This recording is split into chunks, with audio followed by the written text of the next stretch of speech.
Welcome to the regular meeting of the Terre Haute City Council. Thank you all for showing up this evening.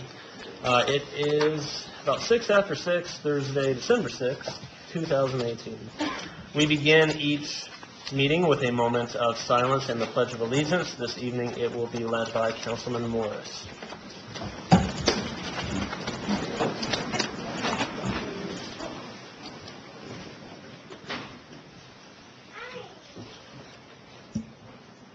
I pledge allegiance to the flag of the United States of America and to the republic for which it stands, one nation, under God, indivisible, with liberty and justice for all. Roll call, please, Michelle.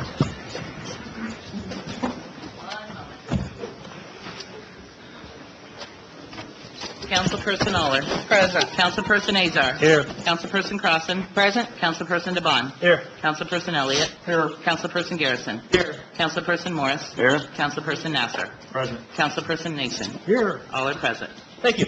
A few notes before we begin the meeting. A lot of noise will interfere with our mics, so please do your best to keep as quiet as you possibly can during this meeting. Second thing, the sign-up sheet to talk about the rezoning of the IP property is up at the podium. If you are wanting to speak on that when we get to that rezoning, please go ahead and sign your name to it. And third thing, everybody needs to be in a seat, I was told, for this evening's meeting. So get comfortable with your neighbors, and if we have more people come in, just squeeze in as tight as you can. All right, having said that, we always give 30 minutes of time for public comment on items not on the agenda. So if you are here to speak about something that is not on tonight's agenda, now is the time to come up to the podium and address us. And when you do, please give your name and your address for the record, and please try and keep your comments to about 3 minutes. We have a lot of people here tonight who are going to want to speak, maybe during public comment, but especially on the jail rezoning. So I ask, out of a courtesy to everyone, that we keep our comments as brief as you are able to. Having said that, we'll go ahead and begin public comments. My name is Donald Wayne Hyde. I live at 1411 Poplar Street, Terre Haute, Indiana. And for a change, I'm going to keep this as short as possible. But this is not on the agenda, but it's something that I think is important for you to hear, especially today. Last Friday, there was fog over the city. I went out, and I was determined to get a picture of the fog so that I could bring it here to you and show you what the world looks like in fog. The reason I wanted to do that is because our politics lately has been keeping everything in the fog. Even the politicians are kept in the fog when it suits other politicians, or when it suits big business. So you see, fog can only be burned away with daylight. Daylight and the heat will burn off the fog, we're told. That's the scientific explanation. But what I want to ask you, and this is a fair question, again, there's no right answer, no wrong answer, something to think about. What burns off the fog of not knowing something, not getting enough information to properly vote, not getting enough information to know where your tax dollars are going, not getting enough information to know what we're spending tax dollars on, to be able to picture what the future that they are wanting us to have is. Now, if they want to, they'll make that picture almost clear enough that we can see it when it's not even built. And then we walk by it when it's built and say, well, it wasn't quite what I thought, but, you know, not bad. More and more, they're using fog to do it. And what I want to say is I'm writing a book on the history of the schools, and I'm almost done. And in that book, I'm going to have to come up with a definition or write about the schools from 2000 to, or for 2020, 2000 to 2020. There'll be a whole chapter to that alone. And when I get to that chapter, I'm going to actually have to invent 2 new words. I really am. I'm going to have to invent the word political fog, and it'll be political and fog, put together, one word, and business fog. Again, one word. Because we use fog now so that the voters, the taxpayers, can't figure out what's going on if they don't want you to know. Just something to think about. Thank you. Thank you, Mr. Hyde. Is there anybody else who would like to speak during the public comments part of our meeting?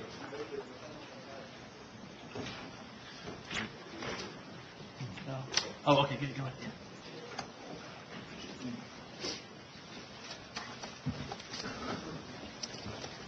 My name is Sylvester Edwards. I'm the president of NAACP. I reside at 681 Oak Street here in Terre Haute.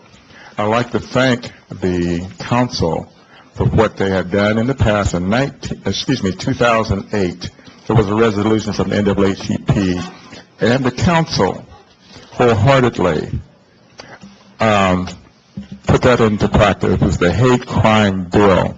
With the NAACP will be taken up again. I just want to thank you for what you have done in the past. We will be coming to you in the future to help us. I know that the governor wants this to pass. And so Terre Haute was one of the first cities, and Vigo County was the first county who did put a resolution in and passed it. So again, thank you for your effort. And like I said, we'll be coming to you again. Thank you. Is there anybody else who would like to speak during public comments? Okay. We will now move on. Corrections to the journal. There are none. Communication from the mayor. I did not receive any. Reports from city officials. I have a brief statement I would like to make. In the interest of full transparency, on Monday evening, a public forum was held at the Vigo County Public Library. The purpose of that forum was a public discussion about potential locations for a new county jail. By chance, more than 4 city council members were present at this meeting. On Wednesday, after it was suggested that we may have violated open door law, a member of the council immediately called the public access counselor. The situation was explained in detail to a counselor, and it was advised that a statement be made. And this meeting on Monday evening was open to the public. I believe it was live streamed, and it is available to watch on YouTube.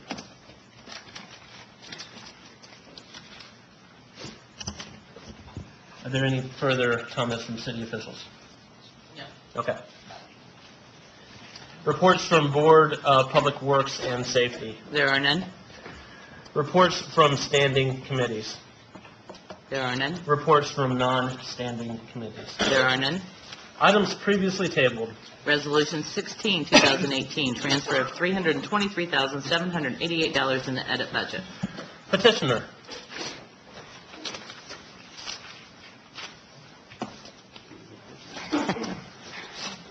Member of the council, Chuck Ennis, city engineer, and with me for backup is the controller, Leslie Ellis. As you recall, we discussed this last month. This is a transfer of about $323,000 of budgeted funds in the edit budget for our sidewalk, for our 2018 sidewalk contract. We had quite a bit of discussion last time, I guess, on some of the contract issues. I'd be happy to go over that again with you. I've got a little more information if you want to do that now, or whatever your pleasure is. I'd be happy to answer any questions. Is there anybody from the public who would like to speak on the Resolution 16, 2018?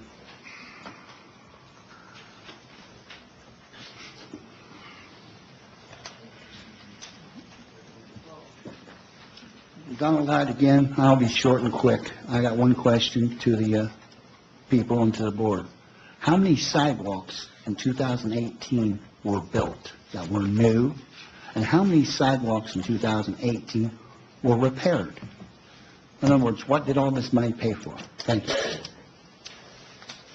Mr. Ennis, are you wanting to respond to that? Sure, I can.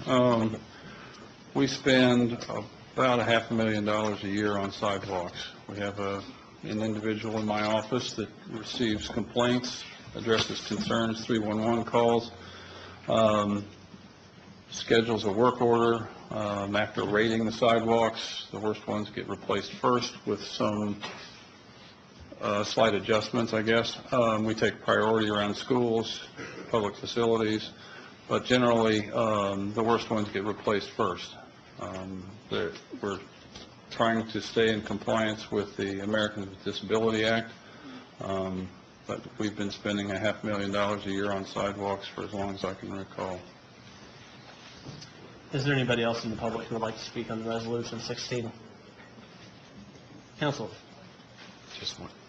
Councilman Morris. On an average, once someone files a request, on an average, how long does it take to get to them? Usually within a few days. Okay, but I mean, Depending on- actually fixing the, Oh, actually fixing it? yeah. I mean, after It can you, be a year, maybe two, depending Okay. on where it falls on a priority. right, okay. I just wanted to make sure Right. that they understood that. Right. We aren't following the complaints with the concrete truck, if you, Right. you know. Right. So we generate a work order based on the volume and the complaints, generate a work order, bid the work order, and do the work Right. all in a given year. So a year and a half to two. Yeah. Okay, thank you, Chuck. I yield. Councilman Nasser. Chuck, I'm sure there's nobody in this room that has seen $500,000, but I'm sure they would see a block area. So how many blocks would $500,000 cover when it comes to sidewalk repair and replacement? To remove and to replace a sidewalk in a standard lot is about $3,000. So 3,000 a block or a lot? Oh, no, a lot. A lot. Okay, In front of a typical Terre Haute house, it's about $3,000. okay. So again, block, how much do you think a block would? Is that about $90,000? A block, okay. Thanks. Oh, and one last thing, I wanted to compliment the engineering department on the overpass being completed. So I don't know if anybody's taken advantage of going over it, but I did today, and it's awesome that it's open. So thanks. Sorry, Amy. Sorry, that's your luster. Councilwoman Aller. Well, I guess ditto to what Karen said. Kudos to you guys on getting it done so quick. I had 0 complaints while it was going on out there, and that's a pretty big project for me not to have any complaints or anything going on while the construction was going on, so. Well, I appreciate that. I know that everybody in our office does. It was really a group effort, I mean, from the mayor, the county commissioners, West Central, NDOT. I mean, it's been quite an effort to get that done. Thank you. Kudos to all of them. Councilman Garrison. Chuck, just back to this Resolution 16. I think we had some questions last month, and it sounds like you had some new information. Did you have anything you wanted to share with us before we take action? We do, I don't know, so there seems to be some confusion about the sidewalk contract. We bid one contract a year, and it's a work order, which is kind of a laundry list of all the sidewalks that are most need of replacement, along with the curb ramps, ADA ramps. Our contractors, the sidewalk contract is not like a regular project. It doesn't have a beginning so much and a completion date and a schedule. Excuse me, our contractors use these projects as kind of fillers, because this is not their only project. We don't give them a deadline to get the project done, unlike Margaret Avenue. It has a start date, a completion date, liquidated damages if they don't get it done on time. Our sidewalk contract is not done like that. It gives us, more bang for the buck. The contractors can use it as kind of fill in between their jobs. And if we went and had a schedule and a completion date and liquidated damages, the price we would pay for the sidewalk would be considerably higher. So we do it that way as a kind of a convenience to our contractors. We get more sidewalk for the money that we spend. I know it's a bit of an inconvenience, but we're used to doing it that way, and the same as the contractors. Contractors used to doing it that way as well. Great. Thank you, Chuck. I don't know if you had questions last month, but I'll go ahead and make a motion to approve Resolution 16, 2018. Second. Councilman Ellis. Chuck, I obtained the 2017 and 2018 contracts documents and looked at them. They're normally awarded in early September. You notice to proceeds. In the 2017, they had 110 days, 2018, 120 days to complete the work. Right. Okay? The provisions provide for billings every 30 days. Yes. And last month, the discussion was about this $240,000 related to the 2017 contract that didn't get paid in 2017, was never encumbered, and therefore carried over to 2018, and that's why we needed this transfer from the Lafayette Avenue corridor to this line to do that. I guess I don't understand, do they not provide monthly billings for us to pay them on a periodic basis? Usually they do, yes, but we don't ask them for bills. You know, they bill, when they bill us, we process the bills and pay them. Okay. But 2017, apparently we never paid any of the 2017 contract until 2018. I believe we've paid a few. I can look that up. But you're right, the majority came. I still received, or we paid some bills in May of 2018 for 17.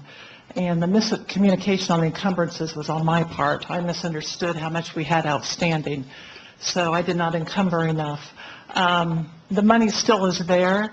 It stayed in that fund when we don't encumber it. And if we don't use it in 17, which we didn't, it stays in the edit fund. And then we just, and we're using... That's one of those account budgeted- payable numbers that's hard for us to get, Leslie? Yes. So, I mean, I understand that's... Well, it's a that's part of budgeted where- amount. You can see what we don't use at the end of the year. Part of where I'm coming from. And it seems like it would make sense to me if that was awarded earlier than September, because they may be out doing some sidewalk work in some less than ideal conditions in November and December to get that work done. So, You had mentioned to me about why you awarded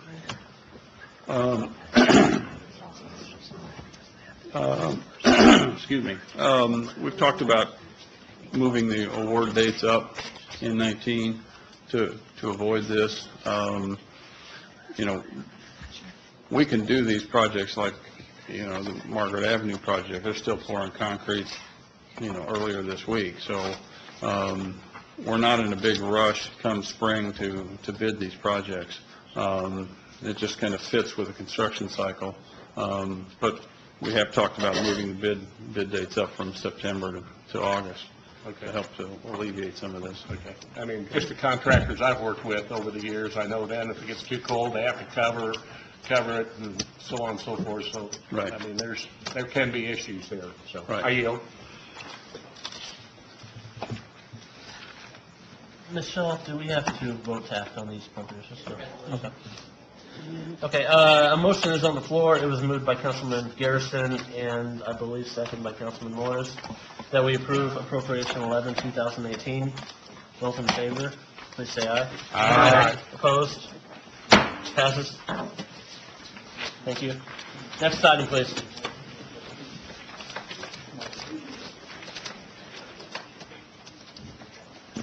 Appropriation 11, 2018, $6,000 from Fire Department non-reverting number 0750 to purchase of equipment number 444010 for $2,000, and to Public Relations number 439190 for $4,000.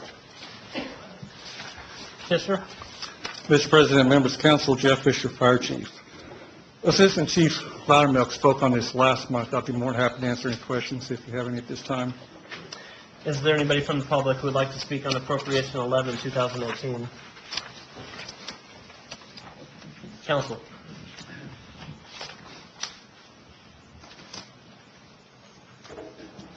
I move approval of appropriation 11, 2018. Mr. President, you will need to vote to vote. Okay, vote. We do a first reading. 11 through 16. Mr. President, appropriations 11 through 16, there was an issue with the legal advertisement by 1 day. And so you need to take action as if you never took the action originally, so you will need to, Vote to consider. yes. I imagine somebody could make a motion to consider all of these tonight in one. So moved. You need, Councilperson Morris, you would need to state that you make a motion to take action tonight on appropriation 11 through 16, and then you would need a second. Discussion. Councilman Nestor. I think with a full house tonight, I just think we need to kind of explain how our first reading, second reading goes, so people understand what we're doing here. Please. Absolutely. Items on the first reading need to, we need to vote to act on items that are on the first reading, and that vote needs to pass unanimously. And this isn't something we made up, it's a state. So it's the way we have to go about it. So any items that are on the first reading, we had to vote unanimously to take action on this evening. And these items are being considered as on the first reading. Mr. President, Councilman Garrison. I make a motion that we take action on its first reading of appropriation 11, 2018. Second. Okay, it has been moved by Councilman Garrison, seconded by Councilman Nasser, that we take action on appropriation 11, 2018 this evening. Those in favor, please say aye. Aye. Opposed? Okay, action can now be taken on appropriation 11, 2018. Mr. President, Councilman Garrison. I move to approve appropriation 11, 2018 as presented. Second. It has been moved by Councilman Garrison, seconded by Councilwoman Aller, that we approve appropriation 11, 2018. Those in favor, please say aye. Aye. Opposed? It is approved. Mr. Chairman, Councilman I Azar. move that we take action on appropriation 12 through appropriation 16 tonight. Second. It has been moved by Councilman Azar and seconded by Councilwoman Aller that tonight we act on appropriation 12 through 16. Those in favor, please say aye. Aye. Opposed? All right, tonight we will take action on those appropriations. Next item, please. Appropriation 12, 2018, $90,630.19 from EMS non-reverting number 02700027 to transfer fire department fire training number 0511. Petitioner. Yes, sir, Mr. President, members of council, Jeff Fisher, Fire Chief. This is our annual 5% transfer from EMS non-reverting to our training non-reverting. Be more than happy to answer any questions. Thank you. Is there anybody from the audience who would like to speak on appropriation 12, 2018? Council. Mr. President, Councilman Garrison. I move that we approve appropriation 12, 2018 as presented. Second. It has been moved by Councilman Garrison, seconded by Councilman Morris, that we approve appropriation 12, 2018. Those in favor, please say aye. Aye. Opposed? It's approved. Thank you. Next item, please. Appropriation 13, 2018, $636,000 from Community Grant, Crossing Grant number 0492 to paving number 4321505. Petitioner, please. Members of council, Chuck Ennis, city engineer.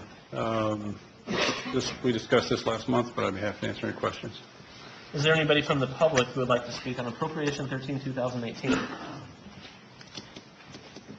Council. Mr. President, Councilman Nasser. if there's no other discussion, I make a motion we approve appropriation 13, 2018. Second. It has been moved by Councilman Nasser, seconded by Councilwoman Clausen, that we approve appropriation 13, 2018. Those in favor, please say aye. Aye. Opposed? It is approved. Thank you. Thank you. Next item, please. Appropriation 14, 2018, $90,000 from Fire Department non-reverting contractual services number 02710028 to overtime number 412129. Petitioner. Mr. President, members of council, Jeff Fisher, Fire Chief. This is a reimbursement to our overtime. I'd be more than happy to answer any questions. I spoke on this last month. Is there anybody in the audience who would like to speak on appropriation 14? Council. Mr. President, Councilwoman Aller. there's no further questions. I move that we approve appropriation 14, 2018 as presented. Second. It has been moved by Councilwoman Aller, seconded by Councilman Morris, that we approve appropriation 14, 2018. Those in favor, please say aye. Aye. Opposed? It is approved. Next item, please. Appropriation 15, 2018, $250,000 from EMS reimbursements number 02700027, 0034610 to EMS services contractual number for 02700027, 0043210. Petitioner. Mr. President, members of council, Jeff Fisher, Fire Chief. In my absence last month, the Deputy Chief Hall spoke on this. I'll be more than happy to answer any questions if you have any. Is there anybody in the public who would like to speak on appropriation 15? Council. Mr. President, Councilwoman Aller. there's no further questions. I move that we approve appropriation 15, 2018, as presented. Second. It has been moved by Councilwoman Aller, seconded by Councilman Morris, that we approve appropriation 15, 2018. Those in favor, please say aye. Aye. Opposed?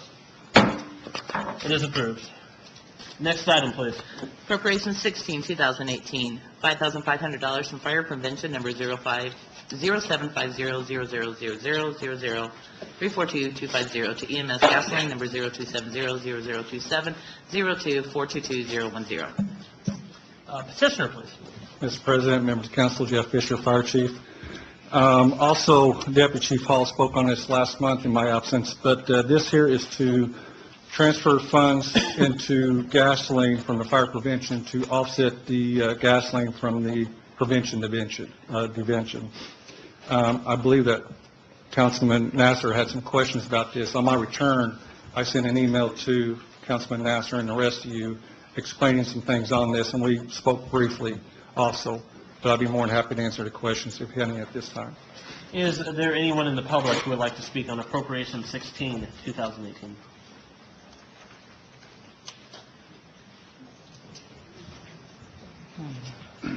This one I would like to speak on, Donald Hyde, 1411 Poplar Street. My question is, and to you as well, if we move this money from one to the other to pay for the gasoline, I got no problem with that, it's needed, it's needed. I want to know, will it affect their job for fire safety and what they're doing to encourage fire safety in this town? Thank you. Chief Fisher, would you like to respond to that? This money was moved into gasoline to pay for the gasoline that the inspection division uses in their vehicles. Our fire inspection division, for about 6 to 8 weeks during the month of October and into November, goes to every school in the city to teach fire prevention. Actually, some of the kids in these schools could teach us a little bit about fire prevention because they're so like a sponge when it comes to this. So, yes, we are out in the schools, we are out in the public teaching fire safety, and hopefully everybody changed their batteries and their smoke alarms when they changed their clocks this fall. But, Mr. Hyde, I hope that answered your question, but I'll be more than happy to answer any other questions. Is there anybody else from the public who would like to speak on appropriation 16? Councilman Nestor. Chief, I appreciate you emailing the council answers to my questions that I had last month. The only other follow-up question I have is we knew that we were going to be doing extra fire prevention and going to the schools because that was part of the ordinance that we passed last year. Did we do a budget for the fire prevention department? We have not have a official budget for the fire prevention. We have a tentative budget, so hopefully we can get that done, but we know approximately what we're going to be using for 2019 when it comes to fire prevention. When you say potentially, what's the holdup on getting that? As far as gasoline, getting some numbers back from our gas company as far as breaking down which vehicle uses what gallons of gasoline. And then also, it's kind of hard to break down with the diesel because I'm going to have one with diesel also, but our diesel use is up too because of our fire trucks. I don't know if you're aware or not, but the schools have cut down on their field trips. They don't come to the firehouses anymore. We go to them. with the fire prevention, that we bought an inflatable safe house. So we are traveling to the schools. And so as far as a budget, we have a tentative budget right now, but nothing really to bring to the council at this time. Maybe. You want to add anything to that, Leslie? I'd like to. Yes, I'm working with Norm Loudermilk on the budget, and we're waiting for some final numbers. We'll bring that to you for 2019 as an appropriation. That does not need to go to the DLGF because it does not use property tax funds. Okay. Thank you. I yield.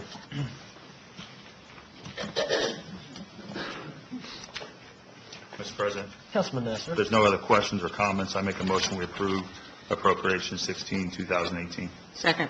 It has been moved by Councilman Nasser, seconded by Councilwoman Crossen, that we approve appropriation 16, 2018. Those in favor, please say aye. Aye. Opposed? Passes. Thank you. Thank you very much. Next item, please. Appropriation 17, 2018, $1,607,000, $7,554.17 from wastewater utility number 06200061 to county band fund number 460018. Petitioner. Mr. President, members of the council, I'm Leslie Ellis, the city controller. Appropriation number 17 and number 18 go together. I've passed out a schedule that the mayor has prepared and would like for me to briefly go over with you tonight. These appropriations are regarding the county band that we have. The original band amount was $6 million. There was an interest-only note, so only interest is due, and that's due semi-annually. We decided to make some principal payments early. So as you can see, we've got the date of the payment, the interest, the principal, then the total payment by date. We have one more payment to make by the end of the year, $850,000. I have the interest for that. $76,237.50 will be the interest. So at the end of the year, we will owe $4.5 million. Then that's our payoff schedule until 2021. That's when the principal amount is due.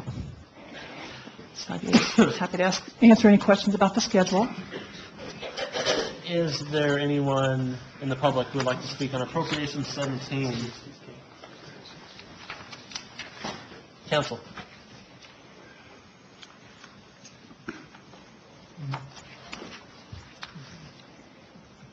Mr.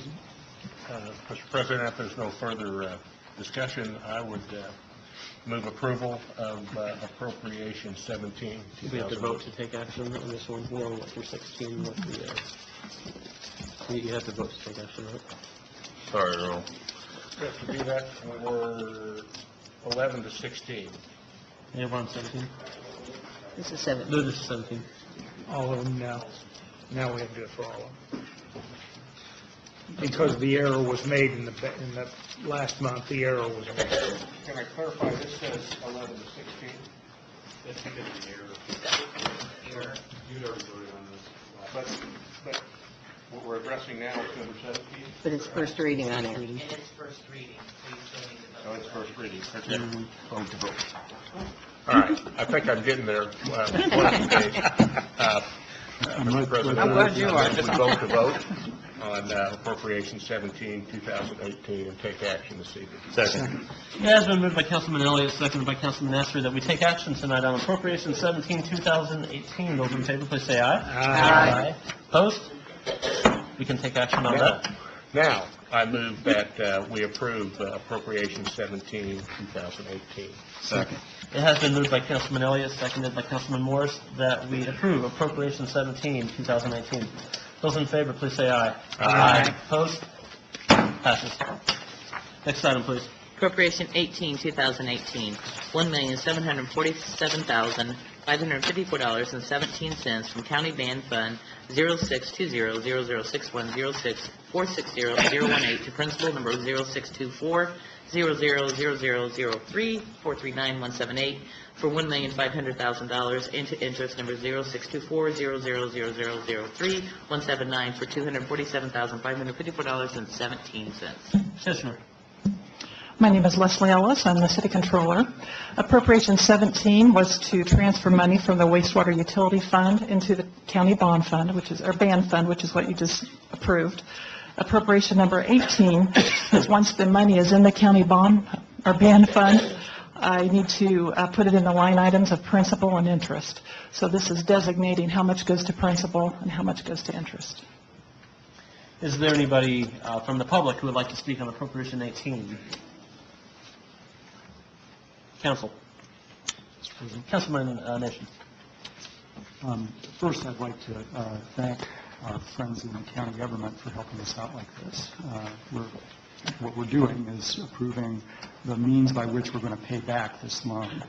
And it's not very often that we have them in the room. So I want them to hear us say thank you. That said, if there's no further discussion, I move that we vote on appropriation number 18, 2018. Second. It has been moved by Councilman Nation, seconded by Councilwoman Crossen, that we take action on Appropriation 18, 2018 this evening. Those in favor, please say aye. Aye. Opposed? Action can now be taken. Mr. President. Councilman Nation. I move that we approve appropriation number 18, 2018. Second. It has been moved by Councilman Nation, seconded by Councilwoman Crossen, that we approve Appropriation 18, 2018. Those in favor, please say aye. Aye. Opposed? Passes. Next item, please. Appropriation 19, 2018, $122,492.36 from General Fund 0101 to Terre Haute Police Department overtime number 0101-001701412129. Petitioner. Mr. President, members of the council, Sean Keane, Assistant Chief, Terre Haute Police Department. This appropriation represents reimbursements from the state for the Operation Pullover that we've done throughout the year, from the U.S. Marshals Task Force for our members assigned to that, and from the Prosecutor's Office for our interdiction efforts. I'll entertain any questions you might have about it. Is there anybody in the audience who would like to speak on Appropriation 19? Council. Mr. President. Mr. President. Councilman Nestor. If there's no other questions or comments from the public, I make a motion we take action on Appropriation 19, 2018. Second. It has been moved by Councilman Nestor, seconded by Councilwoman Aller, that we take action tonight on Appropriation 19, 2018. Those in favor, please say aye. Aye. Opposed? Action can be taken. Thank you. Mr. President. Councilwoman Aller. There's no further questions. Go ahead. If there's no further questions, I move that we approve Appropriation 19, 2018 as presented. Second. It has been moved by Councilwoman Aller, seconded by Councilman Nestor, that we approve Appropriation 19, 2018. Those in favor, please say aye. Aye. Opposed? Passes. Next item, please. Special Ordinance 28, 2018. We will need to get the petitioners from the hallway. Okay. It's Mr. and Mrs. No, I'm sorry, that would be Indiana Railroad. Special Ordinance 28, 2018, vacating a portion of 4th Street located between Greenwood Street to the north and Preston Street to the south. No problems were noted in the departmental recommendations.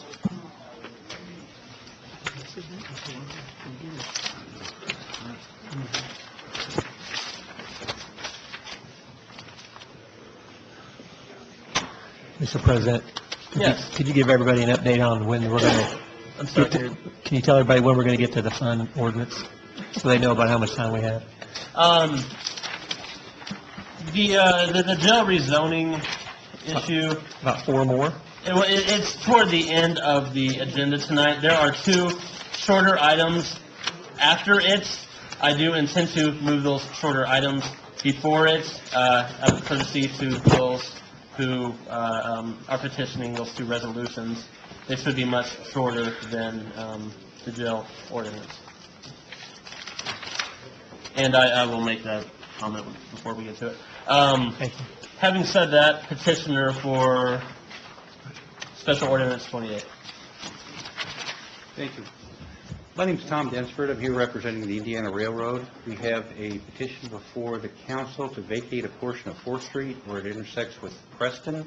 We have two operational sites in this area. One is the main line, and this is a spur that serves several customers that is used several times a day to provide primarily product, grain and salt, to customers across 3rd Street.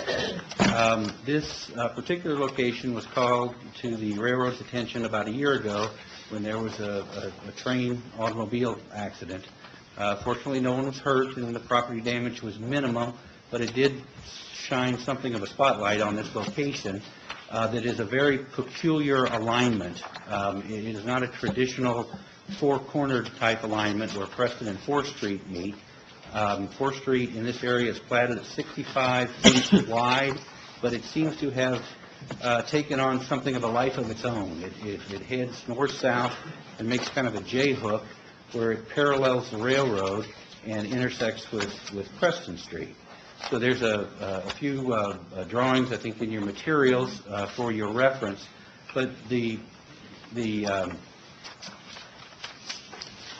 features are such that if you're traveling south on 4th Street, the railroad track is on your right, and you literally have to turn and look behind you to see whether train traffic is coming. It is very problematic in terms of its line of sight. So what the railroad has done after investigating the accident and the area is file this petition requesting that something of a square-shaped area of 4th Street be vacated, that the railroad be allowed to put up a barrier to prohibit vehicular traffic north and south on 4th Street where it intersects with Preston.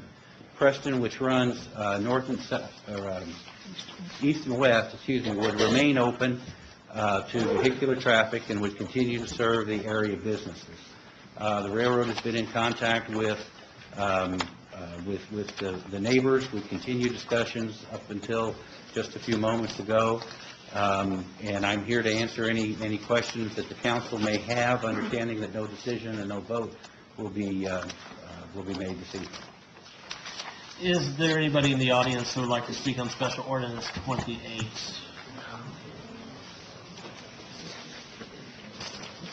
And first of all, Donald Hyde, I'd like to thank the person who just spoke. He probably explains more information than I've heard tonight from anybody else. But with that said, it is 4th Street, for God's sakes. We're closing streets and closing streets. I never heard the word repair or fix in either statement. Either the council not questioning it, nor the person in the train company saying that they would like to fix it. I'd like to know if any study has been done that would make it possible to fix this situation so we don't have to close 4th Street down. We're running out of straight-through roads going north and south. We keep building something, and we keep closing roads. And slowly but surely, the number of going straight through from north to south is getting fewer and fewer. And eventually, that's going to catch up to this whole city, not just for now, but for the future as well. Thank you. Thank you. Is there anybody else in the public who would like to speak on this? Good evening, Mr. President, fellow members of the council. My name is Richard Shagley. I'm an attorney with Wright, Shagley & Lowry, and tonight I'm here in opposition to this motion to vacate. I'm here representing two nearby business owners, Rick Laser, who owns a building on 4th Street, as well as Kevin Caldwell, who is the owner of Burger Caldwell Real Estate. Well, I guess I should start off by saying thank you very much for being here tonight. I appreciate you guys coming tonight to support this. But in all seriousness, this is a hardship to my client, Mr. Caldwell. And as Mr. Dinsford said, there was an accident a year ago that shined a light on this area. But had this vacate happened 10 years ago, it wouldn't have stopped this accident. The person who actually hit the train was traveling east on 4th Street and on Preston and hit the train. And I don't know how familiar you are with this area. These are slow-moving trains. Slow-moving trains. So the person in that incident is a vendor of Berger Chrysler and happened to be in today and still can't figure out how he hit a slow-moving train. But, you know, it's unfortunate. Fortunately, no one was injured, but this vacate wouldn't have changed that. It wouldn't have stopped that incident from happening. And if you allow this vacate of this portion of this road, it's a tremendous hardship to Berger Chrysler. As you know, they have Berger Chrysler sales on 3rd Street, but the repair shop is across the tracks on Preston and 4th. A year ago, they had a massive upgrade to their business, and if this goes through, they're going to have to do another upgrade, which this is a very competitive business, the car repair, and this would be a detrimental to their business, and they're fearful of the harm that would have if this is vacated. So we would ask that you not approve the vacate when it comes to the vote. Is there anybody else from the public who would like to speak on this ordinance? Council. Councilman Nation. Richard, I'm looking at the map, and I was looking at it while you were making your comments. One of your assertions is that your client would need to do another remodel if this was to be closed. Can you talk a little bit more about why that would be necessitated? Well, it's not a remodel too, but the direction of traffic. But as far as the remodel goes, the way the building's set up, they would have to move things around in the building because of the way it's set up in the interior. And as far as it doesn't seem like a big deal, but their customers would have to go past it, because most of them come from the Berger Chrysler on 3rd Street, and they say, oh, the repair shop's across the tracks. They would have to go down Preston and go all the way around that block. What the picture you're showing doesn't show is the expansion that was completed a year ago, and it almost takes up that whole block. So they would have to go around, and any obstacle you put in front of your customer it increases their chances they're not going to be your customer. And these aren't, most of these aren't new customers, or repeat customers. They've just been in an accident and they're getting their car repaired. And any obstacle you put in their way is just a chance for them to go somewhere else. They get frustrated and they go somewhere else. And and that just goes back to why Mr. Caldwell is requesting that this petition not be approved.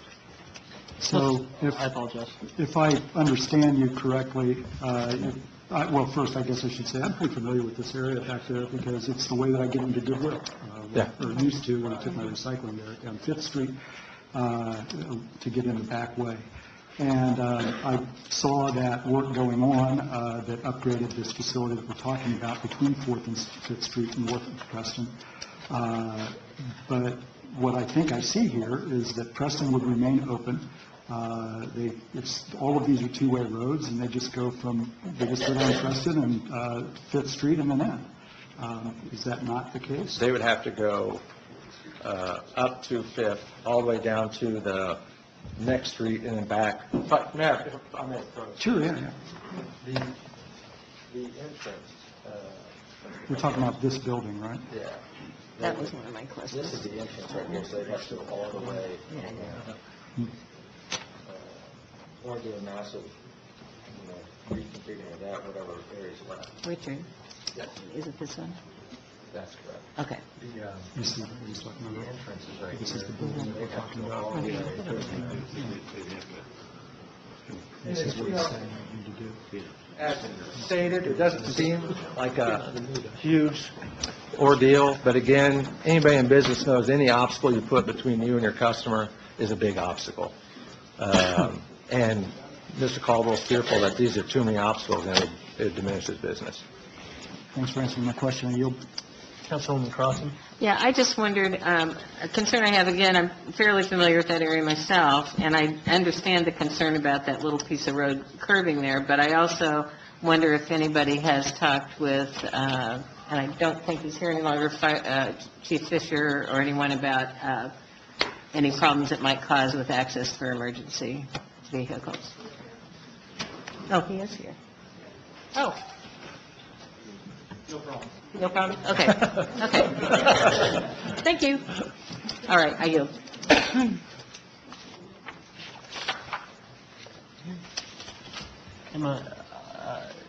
Am I correct in stating no action can be taken tonight on this item? That is correct. Okay. In that case, next item, please. Thank you. Thank you very much. Have a good evening. You might reassure them that they will be higher on the agenda next week. Special ordinance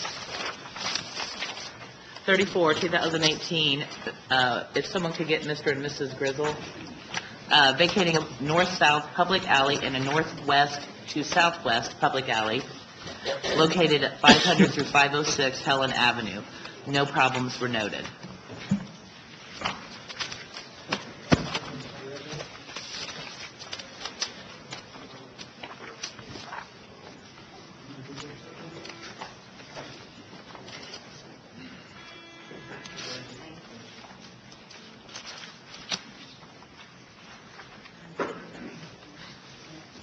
Fisher.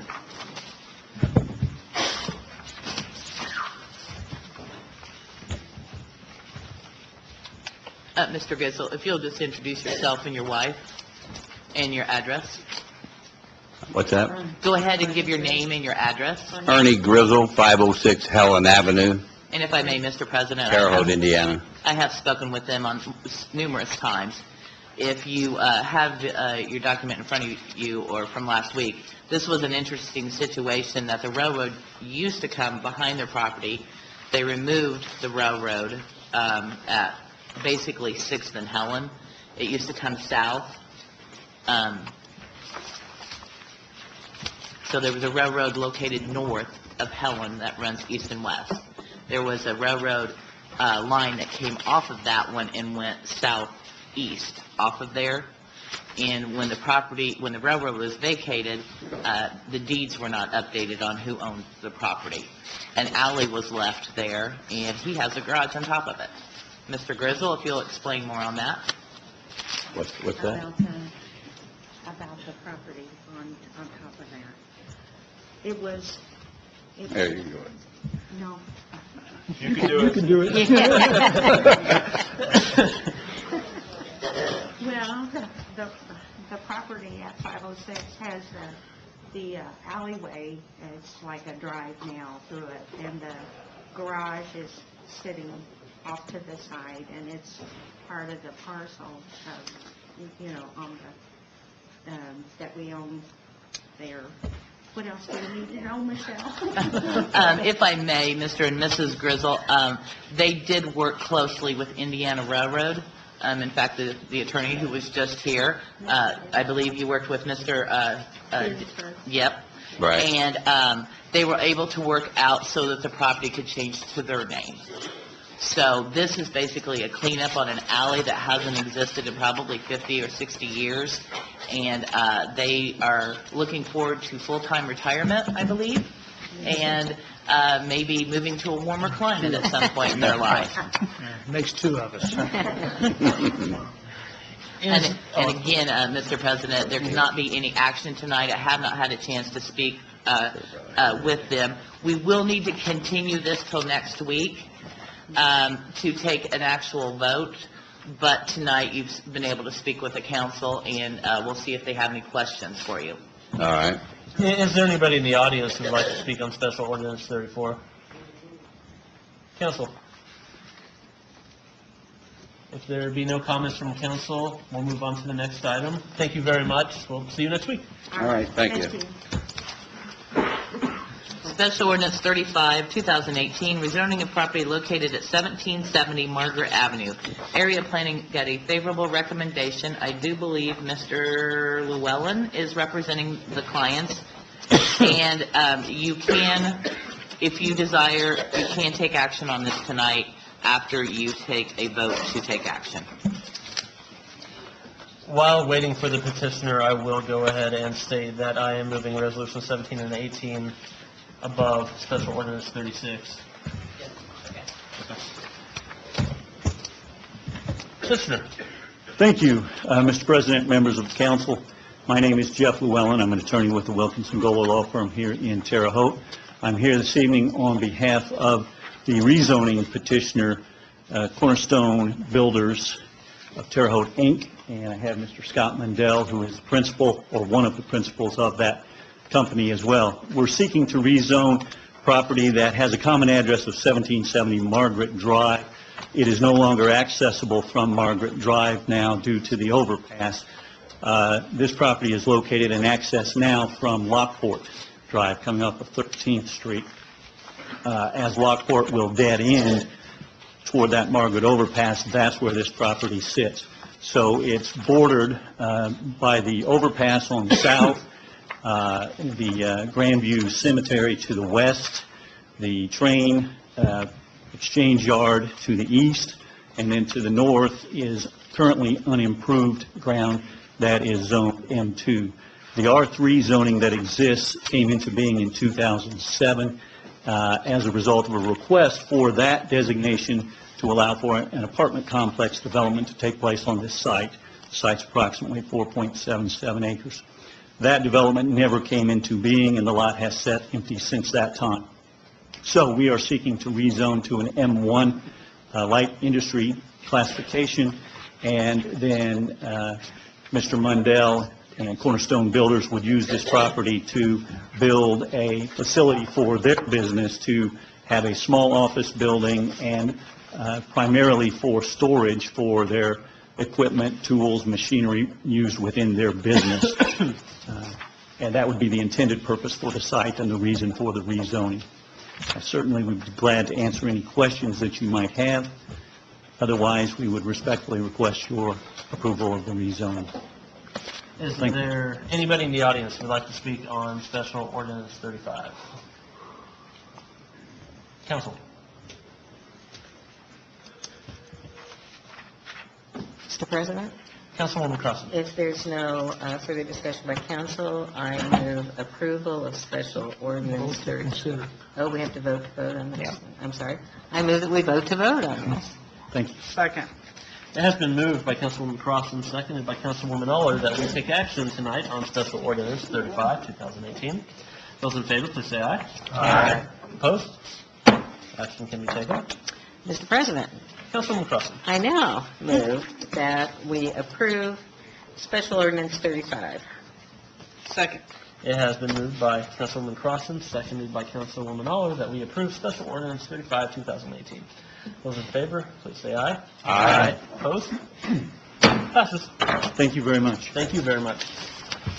Mr. President, just to clarify, we're moving Resolution 17 and Resolution 18 next. Yes, that is correct? Yes. So with that being said, next item, please. Resolution 17, 2018, authorizing the filing of an application with the Department of Transportation for grants. Petitioner. Eddie is, Mr. Felling is getting them from the hallway. Okay, thank you. I thought.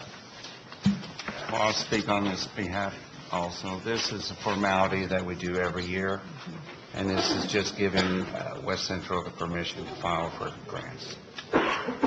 Pat Mackey does an excellent job, and she's...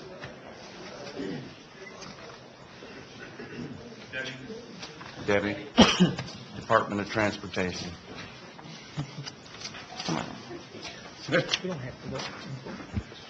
Sorry, I got caught in the back there. I'm here to apply, so I can apply for my 29th federal grant resolution. Is there anybody in the audience who would like to speak on Resolution 17, 2018? Council. Mr. President, Councilwoman Morris. if there's no further questions, I move that we approve Resolution 17.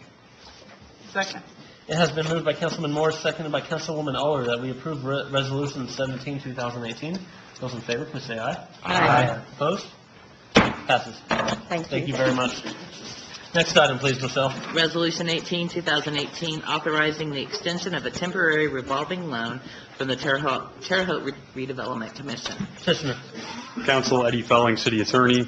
The mayor sends his regards this evening. He's at the hospice dinner, represents, and I know Leslie had to leave to go to a program for her child. So as an update to the council, and the mayor's asked me to review the kind of long-term plan with regard to the redevelopment loan process. I know he's laid it out before, but just as a refresher, we are requesting that the $2 million loan be extended until June the 30th of 2019. At that point, we will need to come back one additional time for another loan, and at that point, it will be reduced to $1 million from, again, the original $5 million that we started with last year. We're very hopeful, and we firmly believe that by January 1 of 2020, we will no longer require any redevelopment loan, with the caveat that if we may need some additional funding, that would come in the form of a TAW. So that would be up to the administration and council to discuss which area may be the best from which to borrow funds. Again, this is just an extension. I believe this was all laid out previously, but it would be the $2 million extension for an additional 6 months. I'd be happy to answer any questions. Is there anyone in the public who would like to speak on Resolution 18, 2018? Council. And Mr. President, if I may. Yes. We're preparing the final draft of the TAW for 2019, and so everyone knows it's the tax anticipation warrant. I think last year it was this year was $4 million. Next year it'll be reduced to $3.5 million. And again, the ultimate goal would be down to $2.5 the year following. So we're moving on a downward track as far as our borrowing is concerned. Thank you. Council? Mr. President? Councilman Nation. Eddie, thanks for that recap of where we're at and where we hope to go. I think it's great that we are weaning ourselves off of these short-term loans, especially the ones from the Department of Redevelopment. I won't be supporting this tonight, but I did want you to hear me say that we're on the right track. I'll vote for the one that gets us to zero. Thanks, I yield.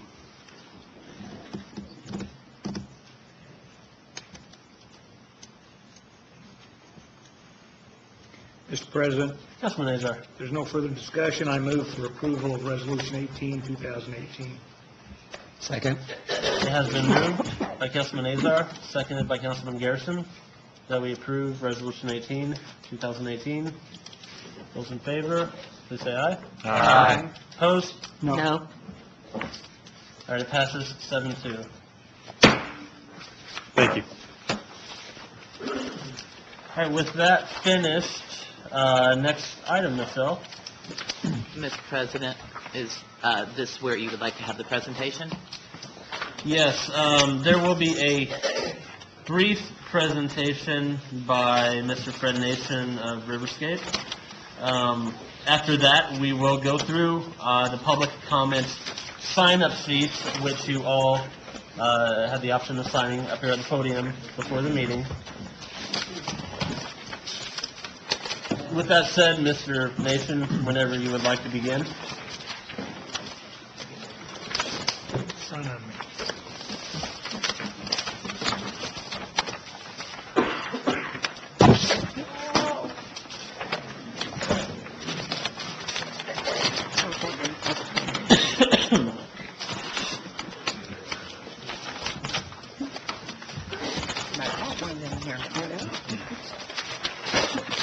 Mr. President and members of the council, thank you for the opportunity to appear once again before you.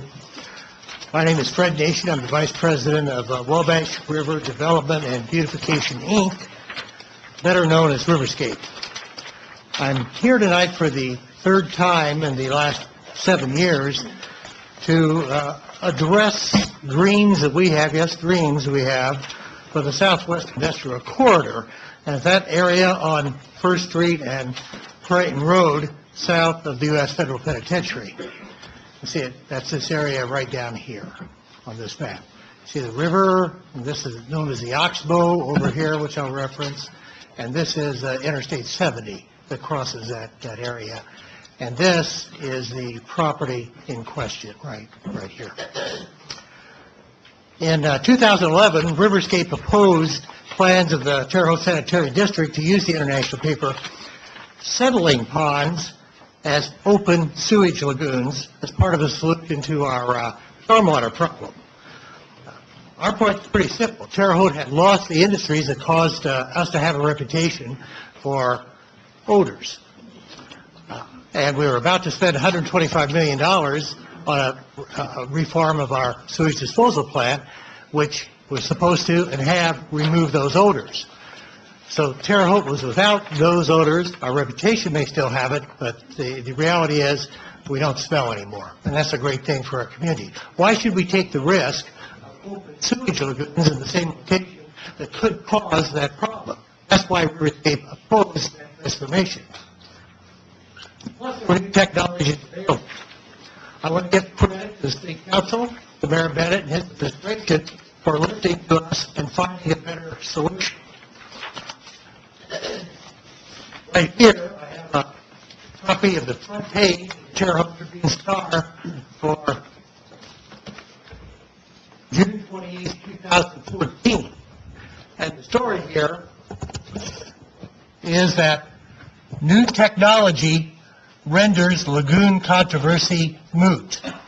The point of all this is, you keep hearing, it keeps being repeated, that this property, the IP property, is not good for much of anything because there is a sewage lagoons right beneath it. That is not true, hasn't been for years, and in fact, City Engineer Annis and his staff have designed what will be an excellent-looking small park around that former lagoon area with trails around it and connecting to trails north and south. The trail north goes all the way up to Fairbanks Park and connects with the Heritage Trail to Rose Holman.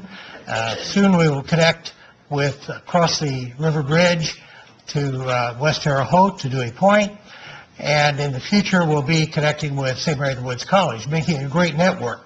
This is all because we opposed those, what we thought ill-considered plans at the time. A couple years later, Riverscape was back again.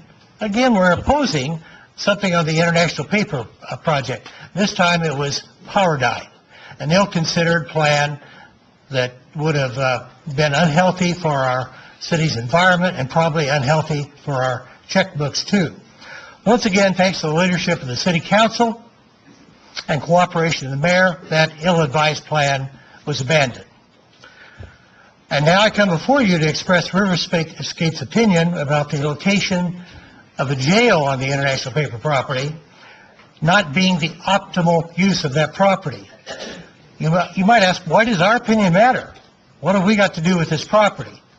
A Riverscape plan was developed in 2008, and this is an outgrowth of Terre Haute Tomorrow. And we hired, with appropriations from the city and the county, HNTB, an international marketing, planning, an engineering firm, had a number of public meetings around the community, in West Terre Haute, in Dresser, and developed this three-phase plan. One phase of that is the, what we now call Wabashiki. The second phase was the area where Indiana State has expanded, and this Southwest Industrial Corridor is the third phase of that plan. Well, Riverscape didn't own any of that wetlands property, and we haven't put any money into that wetlands property, the thousands of acres that constitute Wabashiki Fish and Wildlife.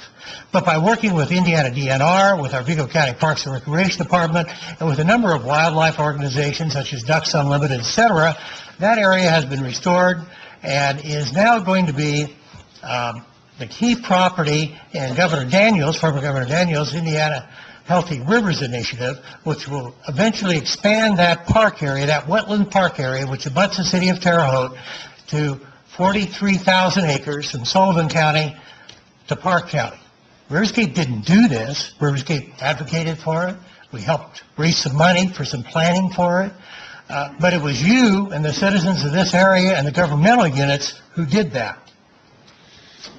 And with the cooperation and leadership of our county commissioners in West Central Indiana, the Vigo County Parks and Recreation Department, we recently obtained an $8.5 million state appropriation to build a pedestrian walkway paralleling the US, I'll call it US 40, US 150, across the grade there, connecting for the first time a walkway with Terre Haute and West Terre Haute. And that's great progress. As part of this plan, that particular project will be underway this year. On the city side, Riverscape called for a redevelopment of the area north of the courthouse and west of 3rd Street. Indiana State University saw that, said that makes sense to them. They were going to expand east to 13th. They went west instead. And we had the university obtained a generous gift from the Gibson family. And now we have the Gibson Track and Field complex there, one of the best ones in the United States, which brings teams from around the country here to Terre Haute, Indiana. Now, we dream a lot, and one of our dreams, which few seemed to share at the time, was this old factory building, the Icon building, some knows as the American Can building, some as Pillsbury, and that could be a viable, useful housing development, and that happened. Riverscape brought a developer from Indianapolis to Terre Haute to introduce him to that, and that developer also decided to do the Deming Hotel project. He's done both of those, and what that has done is restore that property to the tax rolls in this sense. A special TIF district was created, and property taxes are paid and go into that TIF district to help the developer repay the loans on that property, and that is the taxes within that small TIF district. And when that is completed, that tax money will flow back into the city, et cetera. Another property that we didn't have anything to do with, but the Riverscape plan helped bring about, was the Annex 41 student housing project where the Terre Haute Boys Club used to be. There is nobody in this room who could say they remember when property taxes were paid on that property, because the Terre Haute Boys Club has been there a long time. They moved. This is now privately owned. There is no tax abatement to it, and there is no TIF district in the same way. They are paying property taxes. This is new money being brought into our city for the long run. And again, this is the dream that Riverscape had for this area, and much more is going to happen in that area thanks to Indiana State University over the years. Now, the last part of our three pieces here for Riverscape is the Southwest Industrial Corridor, which we just talked about. Our economic development leadership in the community agrees that this is not going to be an industrial area anymore, because we have the industrial park down south where we'll give land with utilities and all the hookups, everything they need there to any industry that wants to be there. So the days of locating industry on that kind of property are over, and this makes it for the first time in a century available for reuse. So after our successful efforts to stop the open sewage lagoons and the Pyrodyne, we worked with the Vigo County Redevelopment Department to buy that property.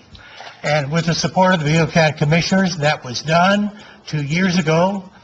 And in fact, it was being worked upon, finalized 2 years ago at this time. And the agreement at the time was, this is for the plan of Riverscape. Now, not for Riverscape to do it, but for Riverscape to work with developers, work with government, and find a way, and work with the community to find what's best, what would serve our community best in that area for the next century.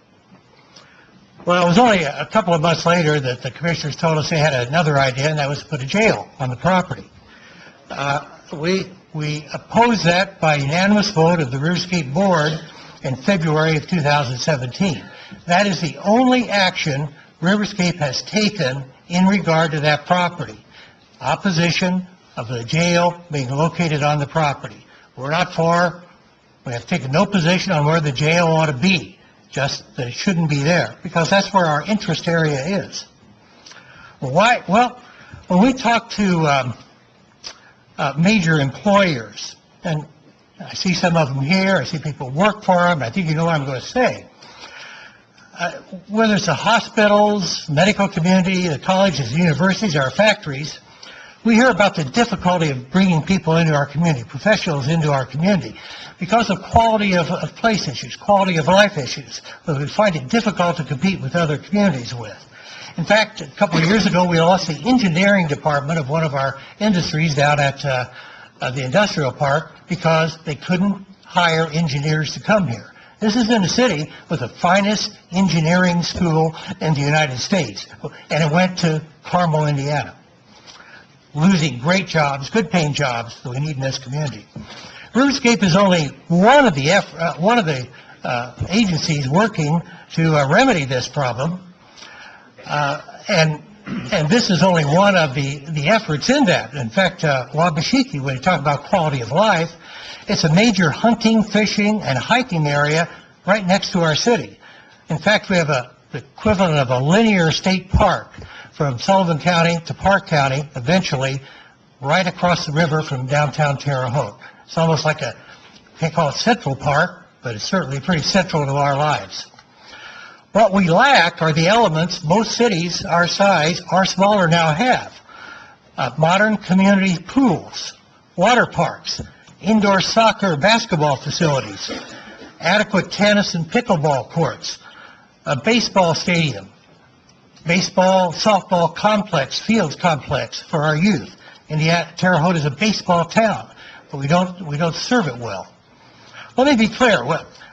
Riverscape welcomes the possibility, the location of an outdoor music venue on that property. We're all for it. In fact, that's exactly the kind of thing that we hope to be there. That's the kind of development that makes sense. But the location of the jail, right on that property, taking up the best part of that property, and leaving this property on the north unoccupied, and this property all the way down here unoccupied, is going to hinder the development of that area with like-minded facilities. The music venue should be part of an overall plan, not just a happening, but a plan that would co-locate things like a baseball park, things like a water park, things like community pools where we can share parking, share other sorts of facilities that are needed to make that successful. The location of that jail, by the way, for you who don't have a sense of this, or the amount of space, that 24 acres is just a bit larger than Collett Park. And I think all of you can think about how big Collett Park is. And you can think about that versus what it currently is. Our community will be facing a decision in a few years. What are we going to do to help the Terre Haute Recs? Their time at Indiana State is going to come to an end in a few years. They've had developers look at our community for the kind of thing I'm talking about. But our youth baseball and softball programs are strong, but they lack the facilities other cities have. I'm sure there are many of you who travel to these facilities around the state with your children or grandchildren.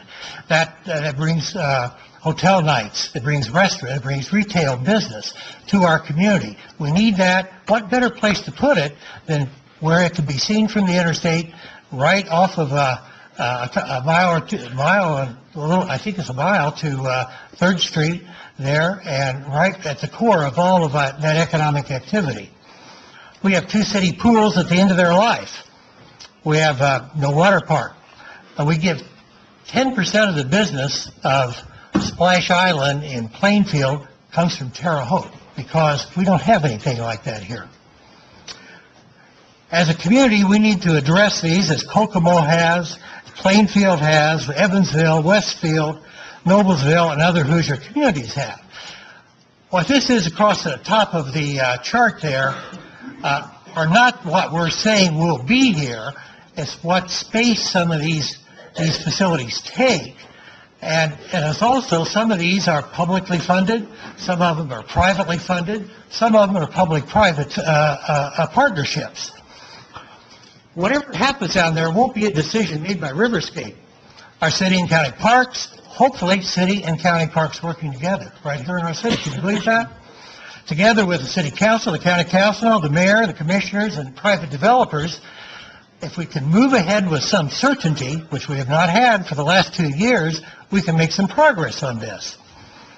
We don't have many locations in the city that we could do this inside the city. You all know what we have. You can think about that, what makes sense, where these kind of facilities could be located, close to hotels, close to transportation, close to retail.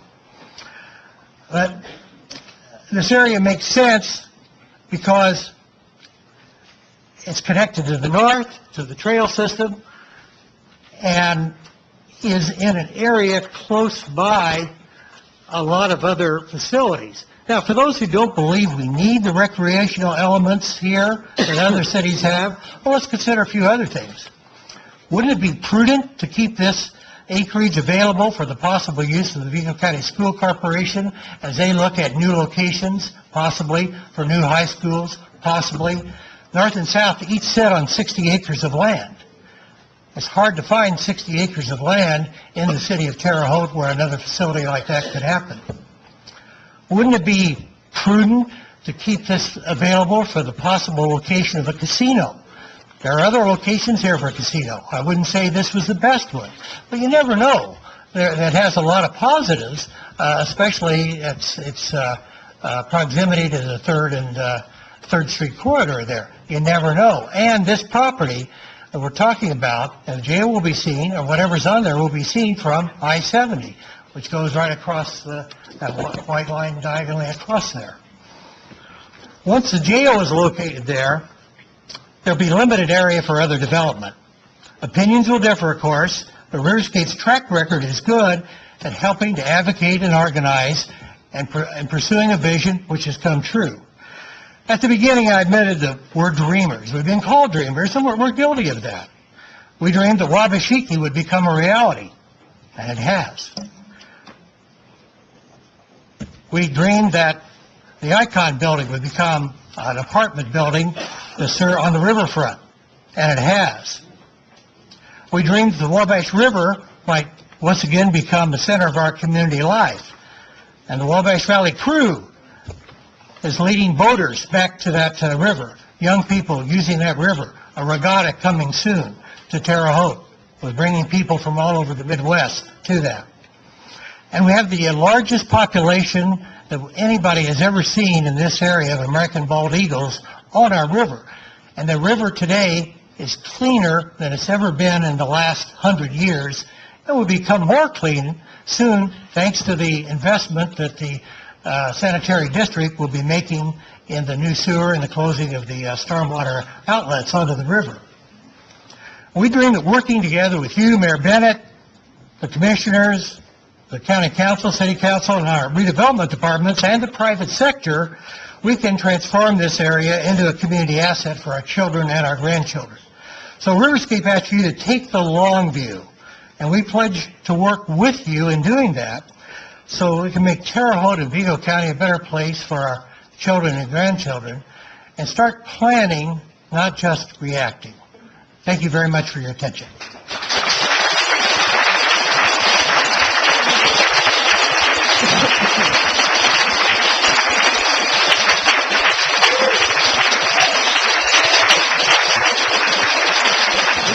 Thank you for your...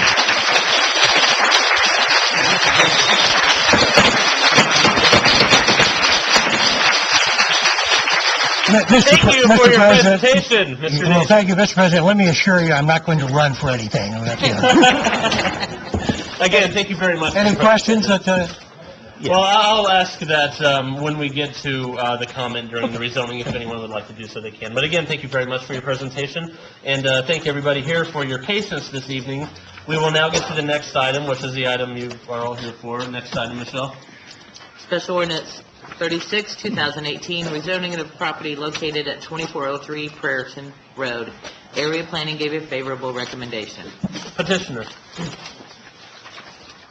Mr. President, members of the City Council, Michael Wright on behalf of the petitioners, Board of Commissioners of Vigo County. As you all are well aware, the county has been involved in 2 class action litigation cases related to the conditions at the Vigo County Jail. The court in the federal case has entered a summary judgment order declaring that the conditions at the jail are currently unconstitutional. We've been dealing with an overcrowded jail for the better part of a decade. That's no news to anybody. Since 2013, the county has been, in an effort to comply with the private settlement agreement that was entered in 2001, shipping inmates who are charged with crimes in Vigo County to other communities' jails so that we can keep our county jail as close to or below the rated capacity, which is 268 rated beds. Our average daily population in 2017 was 317 inmates. Our average for the first 10 months of 2018 has been 321 inmates per day. In the summer of 2018, the inmate count got as high as 362. The plan is to construct a 492-bed facility on approximately 20 to 25 acres of the former industrial paper site. The packet that you all have in front of you has a site plan contained within it that shows the layout that's planned for this site. As you can see, it's located on the northern edge of the property, leaving the southern 40 acres available for future development. The property is bordered on the north by a equipment storage business, an operational equipment storage business. Just north of that is an operational scrapyard. To the south is the former Tide plant, which is in the process of remediation, as I understand. The property is bordered on the east by Prairieton Road and is bordered on the west by city-owned property. As you all know, you have your high-rate treatment facility just over the corner of the International Paper property, and plan to build the, as I understand it, new main lift station on other property already owned by the sanitary district adjacent to International Paper. I know there are a lot of people here to comment on this, and as I understand it, you'll hear that comment. I assume I'll have an opportunity to respond to that comment, and so I would have you be answering any questions right now, but I'd like to reserve the majority of my time for after comment. Okay. Yeah, that sounds like a good idea. Okay. We'll go ahead and I'll go through this public comment list from the beginning until the end. Donald Hyde.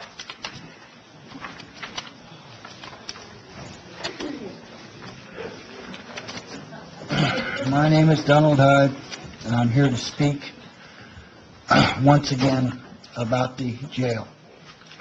And I'm probably going to be one of the few people that are going to talk about it in practical terms. There is no way we should build the jail where they want to build it. Not because of anybody's concerns about what could be done with the property. Not because of anybody's concerns because they want a jail across the street from their houses. No, my problem is more simple than that, and it should matter more to this board and to the county council, which I might add is true, as to we all gave them a blank check to build the jail. They already approved it. They have it done. They're going to go out and get the funds to build the jail, never considering the fact they hadn't figured out where they're going to build it yet. Never considering the fact, could they build it where they want to build it? I got comments about that coming up. No, they just want to get it built. It raises several questions, but the number one question is, why is the jail built where it's built? Seriously, why is the jail right outside this room? Because it saves money. The builders that built the jail, that sits on the river, build it there, and they had one problem.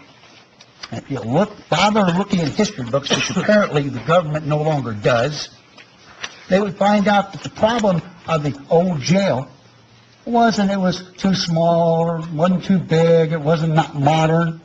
It was too far away from the courthouse that they built. You know, the old courthouse is a little closer. You know, the new courthouse, you had to walk.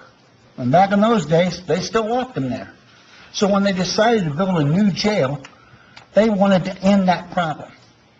They wanted to make sure that the people in jail could literally walk down a sidewalk to the courthouse. Has this county council or the city council done a survey of the cost of transporting the people if you build it where you want to build it? All those prisoners daily have to be rounded up, put in a car, driven to the courthouse, get out, car stays there, all things stay there, then they get back in and they go back to the new jail. That over 20 years, by the way, it's going to take us 20, maybe the way they want to build it, 25 years to pay for it. Well, take times 20 years, times the gas, the money for the cars, and all that. I'm afraid if you over 20 years, that's going to add up to the millions. When you build a jail, or you build a school, or you build a courthouse, you build anything public with public funds, you try to take in consideration not only what it costs to build the place, and how well it's built, which I might add is another comment, but let's keep on this one, but how much it costs to operate it. Now, if you build it where I think it ought to be built, right where it is, just build it down that way, or somewhere nearby, so they can continue to walk, that'll slow it down. But if you build it way out there, you got a problem. Now, I mentioned that there was another problem that they didn't take into consideration. And I don't think this city council nor the county council has taken proper consideration against it. I have heard the county council spend nearly $100,000 to pay to have a group of professionals, and I say professionals because I don't believe in professionals anymore. Heck, I'm a professional photographer, but that's my opinion. But the bottom line is this. Professions can only give you their point of view, and they're in it to make money. They're in it to make money. They're in it to give whoever wants to build this whatever they want, and they'll look for the answers. The bottom line is, did they spend any money on the property to determine whether there was any toxic material there? Now, the reason I mention this is this city council knows, as you all know, and us taxpayers of the city of Terre Haute sure know, that we are paying the largest taxes on our sewer bills than we've ever paid. We also have a piece of property that the city owns, sitting at 13th and Hallman. And for the last 10 years, we've been trying to clean that up, and we went to the state, we went to federal, we did everything they wanted. And then we had to wait 10 years to find out if it worked. We waited, and last year they did the test. Found out, no, we can't build anything there. Please, I'll be quick. I'll be quick. My point's this. If we have problems at the old plant where they built paper, and they ruin that ground to the point where we can't clean it up yet, what makes you think that the plant where they put tar and they put other paper products didn't poison that ground? And on top of that, the guy just said that where they're wanting to build the jail is right next door to where the Terre Haute Sewer Department is. Is that the proper place to put the jail? I don't think so. Anyway, that's what I'm complaining about. I'm complaining about where the jail is and the fact that for 2 years, they've never told you or any of us, taxpayers and citizens and voters, where they want to build it. And another thing, they only got one place. And they talked about some other place, but they only really have campaigned on one place. And in 2 years, they can only find one place in the whole county of Vigo. To build a jail? That's because they're not looking for any other place. Thank you. Thank you, Mr. Hutt.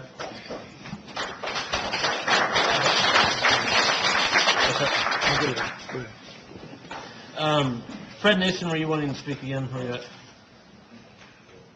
Fred Nation? Okay. Charlie Williams. And again, I will remind you, we do want to hear everyone, and that's part of the reason we would like you to keep your comments as short as you can, out of courtesy that everybody would like to speak tonight. Mr. Williams? Good evening. I'm Charlie Williams, 51 East Long Ridge Road, very active in Riverscape, invested as Mr. Nation is in the effort to elevate our quality of place. Regretful this evening that I can't be with Pat Cahill, who was our first president, who's being honored by hospice. I spoke with Pat earlier today, and what a great, what big shoes to fill in following people like Pat Cahill and John Muchner. Thanks again, Fred, for all your information and your trip through 12 years, over 12 years of our efforts to improve Terre Haute's quality of place. I just have a few names. I'm going to spare you all the names, but I do have a document that's very interesting I spent some time with recently.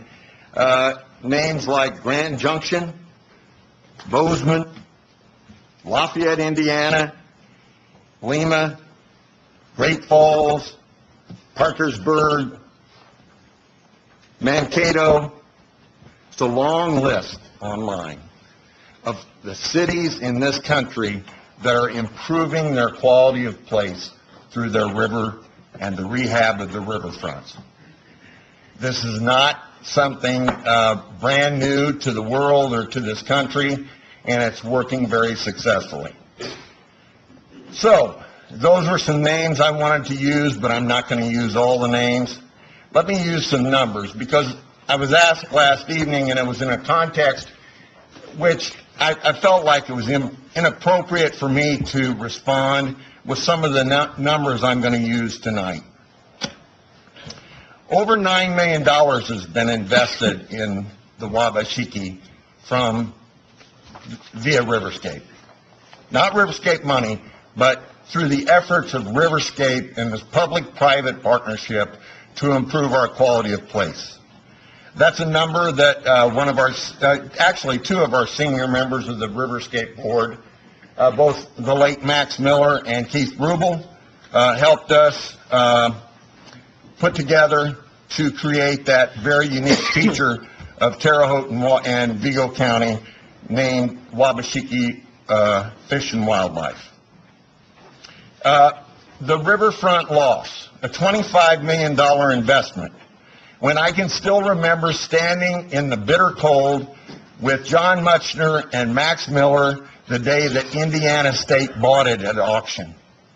And I still remember the tribulation of Indiana State, our good neighbors, and such a vital part of our community, getting the estimate on what demolition would cost, $2 million. And all the people who thought, oh, that could never happen. It's a $25 million investment, saving Indiana State $2 million, and it was followed by the ISU track and field facility for $2 million, the Deming, the people who developed riverfront lofts came, looked, did the Deming first to the tune of $10 million, and then came back and did riverfront lofts.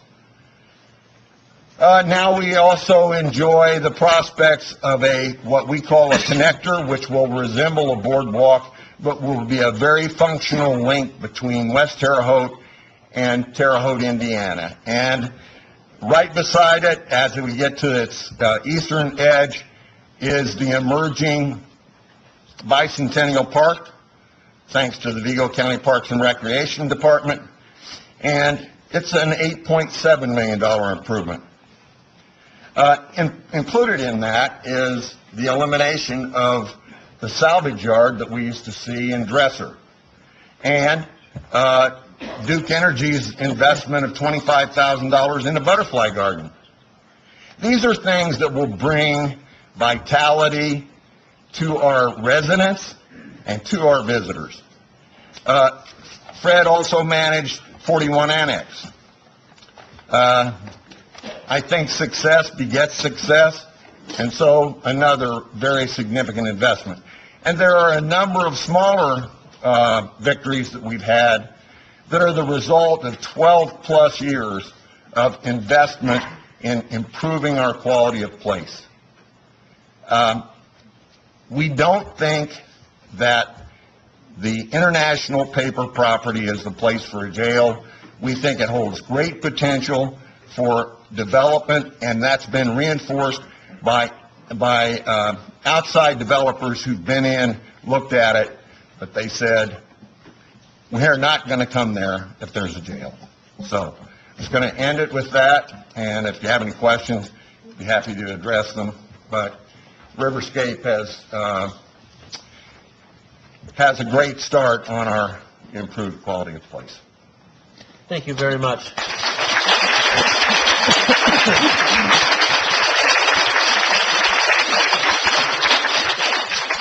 James Metz.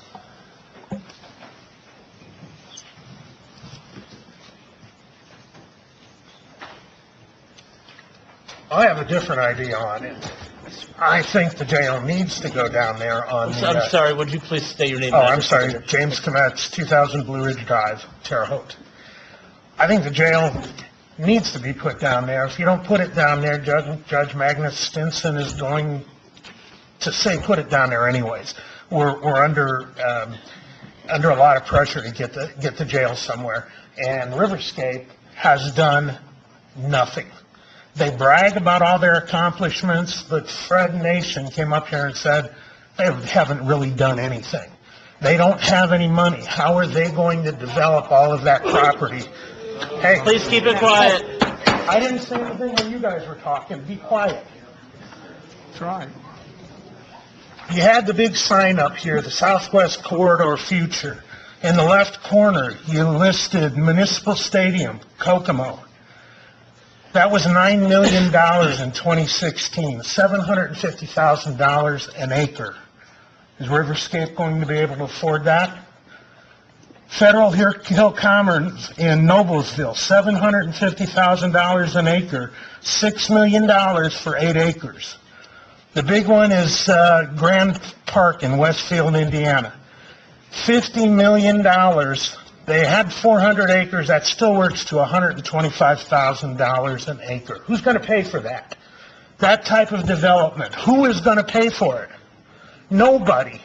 You put the jail there, you've got lots of green, swampy area back between the jail and the river. Riverscape can put trails in there. They're not going to put their plans.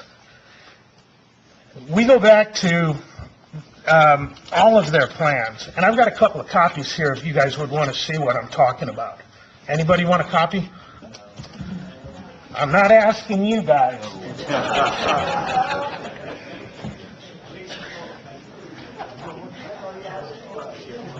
You got enough to go around? I got enough to go around if you guys all want. Yeah, sure. Thank you. Sure. Thank you.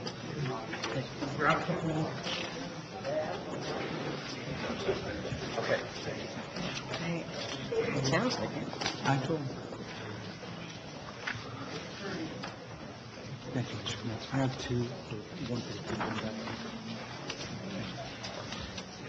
thing.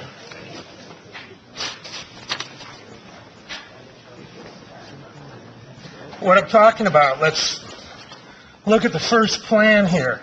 This is the Little Lazy River and a lake in there that meets up with the Wabash River. Anyone who has ever been back there on the river realizes the river's 12 feet or more below the level of the land. There's no way you could have a river, a lake, the Abachi Marina that would allow any boat to go into the water. This is a pipe dream. The next one is Concept A. This shows development in Riverscape's thing, all the way from State Road 63 at the Wabash River. They have baseball fields and looks like soccer fields, all the way down to the Oxbow. Another one that's not going to make it. and there's a big lake in there, it's just not going to make it. But they do include in this plan a signature pedestrian bridge, formal public gardens, a river terrace, a conservatory and amphitheater, a sports stadium, reflecting pools, marina. It's all listed on the left or right-hand side of the page. Festival grounds. They even include a US 41 streetscape enhancement from the intersection of I-70. It looks all the way up to about ISU. Who's going to pay for that? Riverscape isn't. Is the city ready to pay all of this money for their dreams? The next one is Concept B. This is the one that intrigued me most. If you look about the spot where we're talking about putting the jail, you can barely read it in there, but it says mid-density residential, mixed-use development, mixed-use commercial. They're already planning for some sort of commercial development right along here. This whole plan shows nothing along Puritan Road except for some sort of development. And then back in the back where there is no development planned, where their jail is not going to go, is where they can put whatever they want. It's swamps, it's water. There is a couple of huge retention ponds that's going to take all the water runoff from Terre Haute when it comes in, and I've driven the streets of Terre Haute. There's going to be a lot of pollution in that, but there's a lot of room back behind where they're going to put where they want to put the jail for that. We go back, the next one, same thing. You know, US 41 enhancements, office, ballparks, boardwalks, of course the signature pedestrian bridge, that's got to be a real cheap one. Conservatory, amphitheater, trolley turnaround. Now we're going to have a trolley. We don't have money for this. It's all a dream, and Fred Nation even said it's just a dream. You get to the next one, seems to be some of their newest plans, and it's setting right over the retention ponds for the deep pumping station. They've got 4 different baseball fields. In the runoff of the commercials or the Western Tar things are showing 4 more fields and some soccer fields, and that's all a brownfield site. It's polluted. It needs to be cleaned up. The last couple, they've scaled it down even further to just a couple of little green areas. And they've got that big old pond in there where the retention ponds are. I don't know what they're expecting it to be, a nice blue little lake like that, but after we have our runoff and everything, you're not going to see blue water out there. You're going to see stuff floating on the top of the surface. It's not going to be nice. The thing, Riverscape has never, ever spent any money of their own. They want everybody else to spend money. They're happy to revel in the river loss.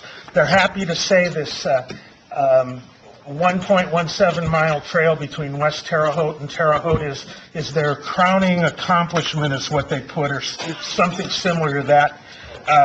It says, Riverscape's goal is met. On 3/28/18 in their Facebook page, it's there. Riverscape's goal is met with the 1.17 mile, 8.7 million mile walkway between Terre Haute. We need to put the jail where it's being proposed. We don't need to have the county go out and spend more money on more land when we've got a perfectly good land up there. We've got land, this crazy guy back here. Sir? What? He is.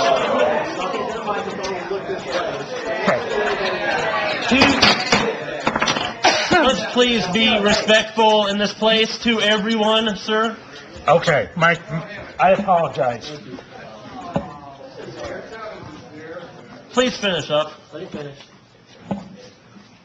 I lost my spot. He talked about all the pollution down at Western Tar. You're going to put a baseball field over that pollution? If it's too much to put a jail next to, it certainly is too much to put a baseball field, a place for people to play. We won't have any choice. If you guys refuse to rezone this, I really believe that the judge will step in and say, you guys have to build a jail. You have a perfectly good spot. Via the rule of law, not by the rule of the heart, that's going to be the place to put it. That's all I've got to say. Barbara Batista.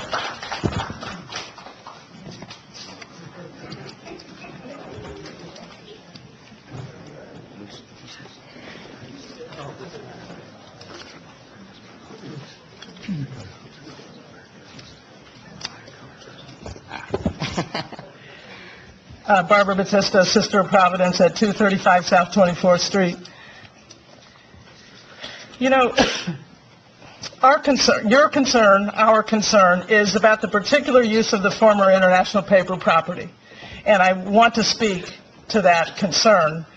Before I do, though, I feel compelled to talk about a couple things that I heard from the petitioner. The county's neglect of maintenance and the control of the internal environment of the county jail is not our concern. You know, their lack of maintenance does not constitute an emergency on our part. Also, that the prosecutor's office seems to tolerate a large number of inmates sitting there pre-trial, pre-sentencing, which has gone on for years, really also is not our concern, nor does it, I mean, it's our concern because the jail is overcrowded, but it doesn't constitute an emergency or some sort of threat that a judge is going to come after us, because these issues have been going on for years and is not the city council's concern, really. What I'm here to speak for is in support of actually what Fred Nason had to say about Riverscape. I believe that the use of the International Paper property for a jail is counterproductive to the quality of place of this community.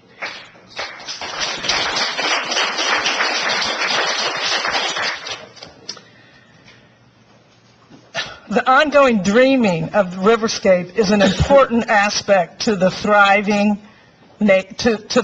for individuals, for guests, for outdoor recreationists. I kayak and canoe on the Wabash River as much as the weather will permit, or my body will allow me to. And I wanted to just share one short story about how the creative Riverscape gets with their dreams. Now, the Sisters of Providence do not own property south of wherever. Our property is north and west. One example that I want to bring to mind to help you understand how creative planning can be is that we had about 150 acres that was riverfront property, that is still riverfront property. We no longer have it because of the work of Brendan and the DNR, and some creative, a land swap happened so that a farmer would let go of the riverfront property.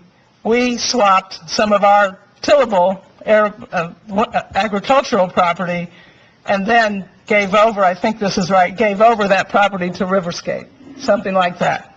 A three-way swap. And I'm convinced that that kind of creative community involvement will continue and create all kinds of wonderful possibilities near that Oxbow and in the International Paper property. So I just urge you to not rezone that property to penitentiary. There are lots of other options out there that are already county-owned. So I won't take any more of your time. Thank you. Thank you very much.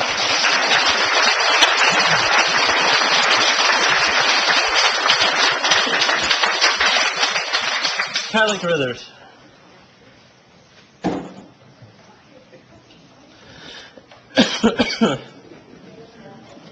Hi, my name's Kylie Carruthers. I live at 1725 South 5th Street in Terre Haute, and that is in the 1st District, which is the location of the proposed jail. I was so excited to hear about the plans for Riverscape being so near my area. I have 2 small kids, and I want them to stay in the area and grow up. I grew up in Terre Haute. I'm from here. I've lived here almost all of my life. So I've watched almost everybody I knew in Terre Haute leave the area because there is nothing keeping them here. I was so excited to hear the Riverscape plans because I thought that would keep someone here. I've been on the campus of Indiana State University for 10 years as a student, a grad student, an employee, and now a subcontractor. I teach exclusively international students. All of the money they bring into our community is pure profit. Every weekend I hear them talk about their plans to go to Chicago and Indianapolis and other areas outside of town because they say, there's nothing to do here. My students love sports. They would love an outdoor sports complex. I'm really tired of driving my kids up to Plainfield to go to Splash Island all the time. I would love to have something like that here. I don't want to come up here and say no to this area with no other plan. I was lucky enough to attend Pat Goodwin's presentation on Monday about a creative use of the same location here on the government campus where the jail is. I know people say we need a large area for the jail, but other cities that are the same size have jails with more beds on a smaller or similar footprint as here available on the government campus.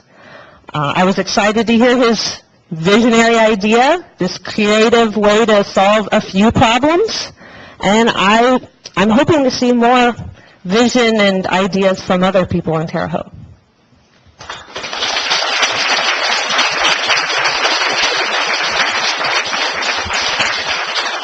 Thank you.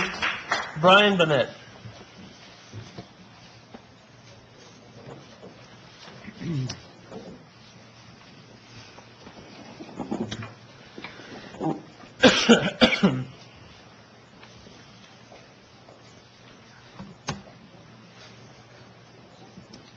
My name is Brian Bennett, and I live at 220 Barton here in Terre Haute. I attended the meeting last night of the Planning Commission, and the part of the discussion that had to do with the jail site, I thought the centerpiece of that presentation came down to, as the report written by Jared Baylor, the director of the Area Planning Department, and his staff, the central part of his report was, and I'll quote, "The staff could not find a better suited location for the jail than the IP site." So then later on, there were questions for Jared, and he said he was questioned about the site and how he came to this conclusion about how it was the best one for the new jail. And he said, and I'm quoting exactly now, and this is from the videotape of the meeting last night, so I'm quoting exactly. He said, "A short list of 3 to 4 locations given to us by the commissioners that they had considered, that they had evaluated." That's what Jared and his staff used to arrive at this conclusion that the IP site was the best location for the jail. So I was unaccountably, at the time, I didn't ask him what those sites were and the analysis that went into determining that that was the optimal site. So I called him this morning to ask if I could see that list of the 3 to 4 sites that had been under consideration and the accompanying analysis. So I talked to him. He said he did not have that report. He referred me to the commissioner's office, where I talked to Lisa Foltz, the executive secretary. She said that I should talk to Jared. So it's then I explained what had happened, and she said that she would get with him and try to find this analysis that had been conducted. So I called her back later, and she talked with Jared in the meantime, and she said that no analysis in writing was given to Jared. And this list of And Jared, last night, he said that the commissioners or none of their representatives had appeared before the planning commission in the last year and a half. So no written analysis was given to the planning commission, according to Lisa. And then I should mention that I subsequently wrote back to, or called Jared on 2 occasions in the afternoon. I wanted to confirm this. He did not respond to me. I wrote an email to him. He did not respond to that.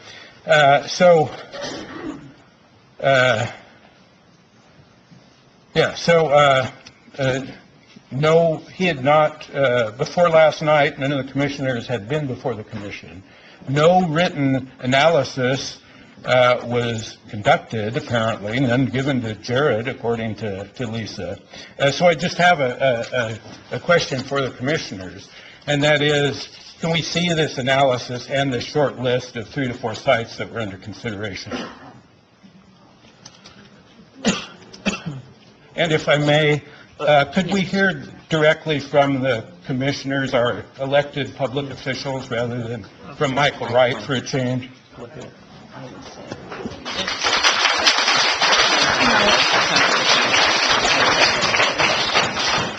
Mr. Wright, if you or the commissioners would like to respond to that, you may do so now.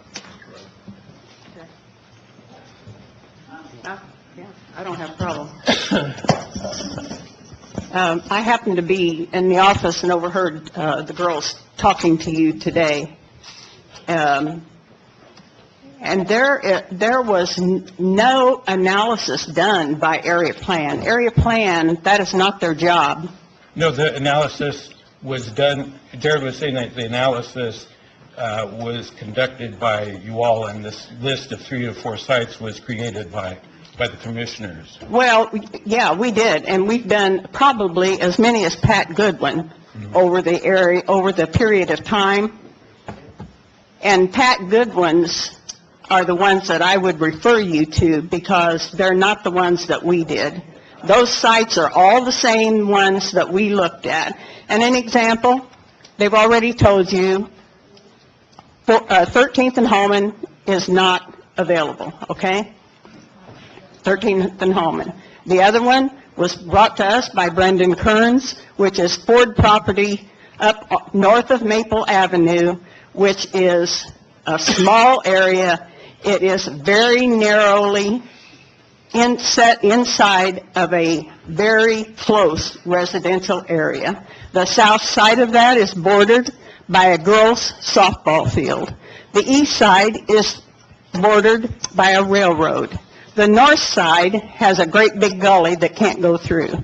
There's one little narrow road in and out, and it goes all back and forth through the residential area back there. We did not think that was appropriate either.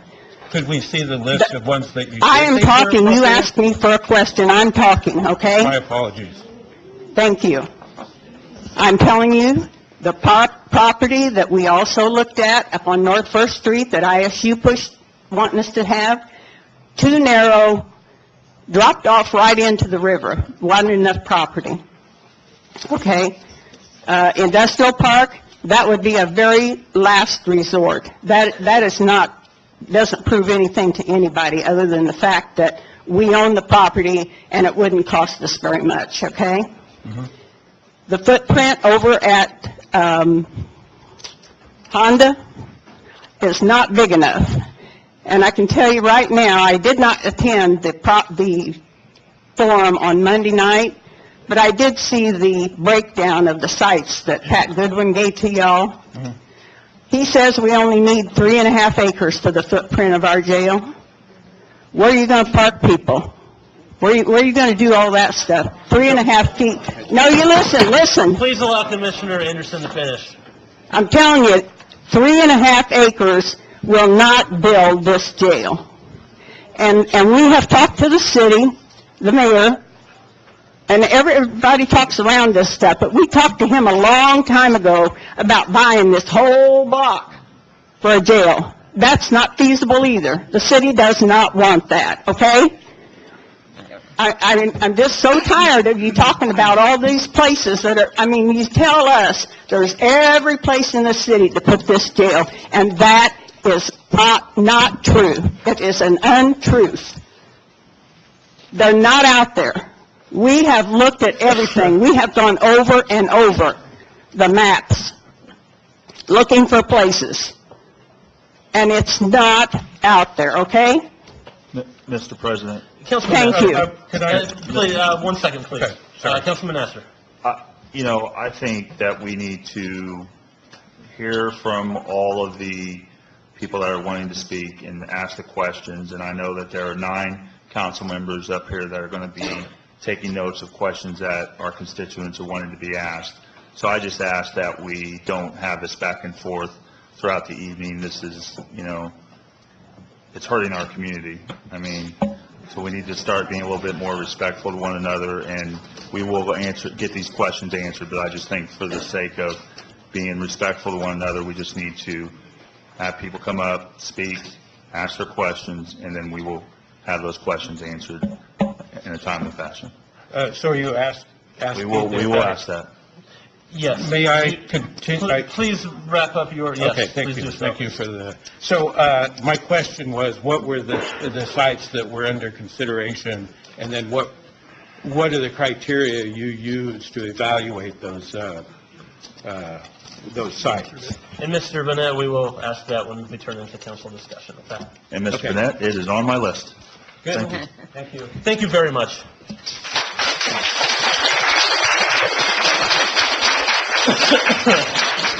Tim Drake.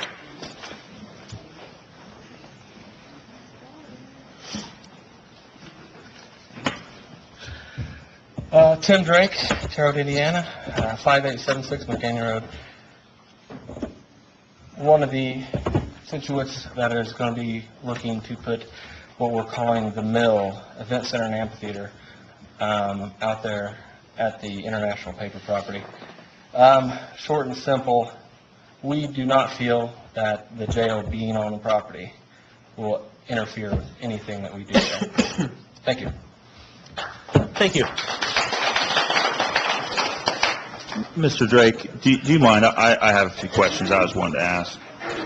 I didn't know if you'd stay for the whole time or if you were going to leave, so I just thought I'd give you the opportunity to answer these now. Has a purchase agreement been completed with the county regarding this property? No, I believe that will probably flip over through the Terre Haute EDC. Okay. Do you have a time frame when you expect that to be completed? I think once the property would be subdivided, the process would probably take well into 2 months to flow through the EDC. Okay. Have you been contacted by any members of Riverscape? No. Okay. Do you feel that if the jail doesn't go there, would you still do your pavilion? Yes, I would. Okay. I yield. Okay, thank you. Thank you, Mr. Drake. Thank you. Lisa Spence.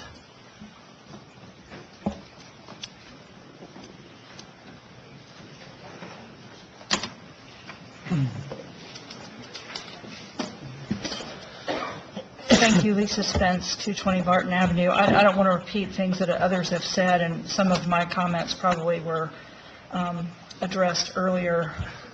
But I believe I recall from the news reports that the federal judge, Judge Magnus Stinson, is aware that this question is coming up for zoning, the location of the jail, and that she is aware that if you all do not pass this rezoning request, that an alternative will need to be sought. And presumably, if she's aware of that, then she realizes that there might be additional time required to come up with that alternative as part of this whole process. I just wanted to mention that. Maybe I have a process question for you all, because sometimes it seems like things happen and we don't understand how they're happening or when they're going to happen, and then it's too late to ask and it's already done. So we have an analysis from Monday's public forum that I felt was very credible, that shows a collection of sites and evaluated them against certain criteria. As was just discussed, there's been no real public presentation or documentation of the analysis of sites that was performed by the commissioners, at least recently, posted so that we could compare that to Pat Goodwin's analysis and so forth. I want to point out that, I want to thank you for your transparency in these things. It seems to me that among all of our local government entities, you all are by far the most transparent in your processes. So, I think we would all expect that here.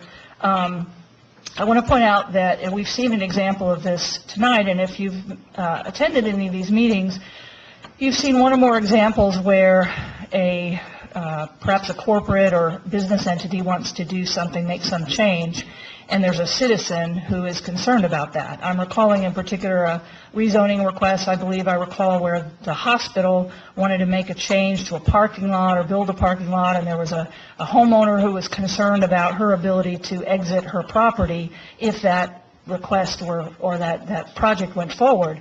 My recollection was that you all did not vote that night. I sort of left the meeting feeling like you were kind of expecting that they would go work it out and that the hospital would make some changes or somehow assure that person that their project was not going to impede her ability to get in and out of her property. And my recollection is that indeed at the next meeting they came back. You all seemed interested in whether that matter had been resolved. I think it had been, and I believe you all voted for that rezoning request. Do I have that generally correct? I believe so, yeah. Okay. I'm pointing that out because in that matter, which had to do with a hospital, critical entity of the community, and one single property owner who were in contention about a matter of concern, you all were very interested in the transparency of that process. You were very interested in making sure that that person's concerns were heard and addressed, and you held your vote until you heard back from them, and you voted once that was done. So one person against an organization, and I felt like I understood what the considerations were, how you all were considering the matter. I very much got the idea that you cared what happened with that person, and I was very pleased with that. So here we have a matter of some complexity and apparently of some note and some interest to the community. I guess to get to my question, and I hardly know how to ask it, maybe I don't know if I want to challenge you to explain. I mean, we've got information that we've seen has been made available to us with some analysis, but information on the other side that we haven't seen. I don't know if you all have seen it. Have you all seen the list of alternatives? I mean, this is, to me, is all about alternatives. There's not just one place that this jail can be built. So this has to do, your thinking about rezoning this one place must have to do in part with what other alternatives are available. Have you seen those alternatives? I know some of you have seen some because of the report previously, and I saw that you all were there at the forum on Monday. Have you seen the commissioners' alternatives in order to consider what analysis they made before deciding and proposing to rezone the IP site?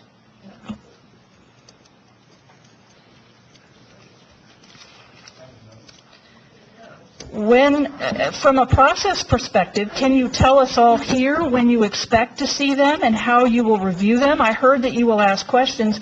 When will you ask those questions? When will we be able to understand how you all are considering this matter, what questions you are asking, what answers you are receiving? When will you do that, and how will we understand how you've made your decisions to vote on this very critical issue in front of the community? I think we'll be doing that about half an hour. And we'll be here all night to get the answers questions. We'll be questioning the commissioners, I assume, as soon as we get through this. Will we have a chance to ask follow-up questions if we have them as you all ask your questions and get your answers? Let's see how that goes when we get there. If it becomes necessary, if we have to stay here all night, Ms. Spence, I'll be here. Okay. And Ms. Spence, first off, I want to congratulate you on your caucus win this week.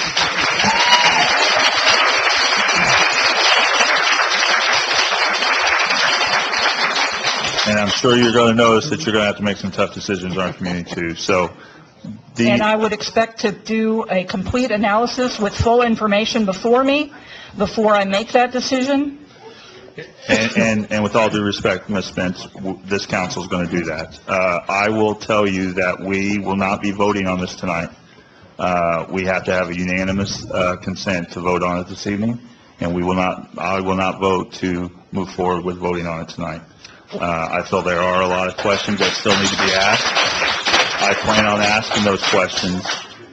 So whatever questions you feel like are not being answered tonight, we'll be back here same time next week to follow up with whatever questions weren't answered. Okay? May I ask one more question? Sure. In addition to this session tonight, then, will you tell us all how you all are taking public input on this decision, so that we can make sure that we can, if we choose to, can provide input in those ways? You are more than welcome. Email, phone call, Facebook, anything. You can reach out to us in many, many different ways. I've already had a number of people reach out to me, and I thank them all for doing so. Okay. And I encourage more people to do that as well. I do want to call on Councilman Elliott very quickly. He has a comment. Sure. Ms. Spence, the process is the petitioner presents, the public comments, then it's our turn.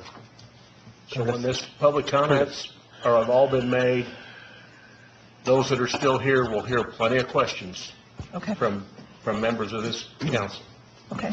Thank you very much. That's the process. If I may say one last thing, I believe there was a public forum with members of the community who live in District 1. That's correct. I would like to remind you all that we all own the riverside. The riverside. That's owned, so to speak, by the entire community. Councilwoman Muller, please. I just want to rebuttal to that real quick. I'm sorry, Neil. That's okay. When it becomes council time to talk, I will go over that information. Okay. But I do This want is to public repeat. comment. I do want to repeat, we all are vested in the river and our use of it. Thank you. I believe we share that concern with you. Thank you. Councilman Garrison.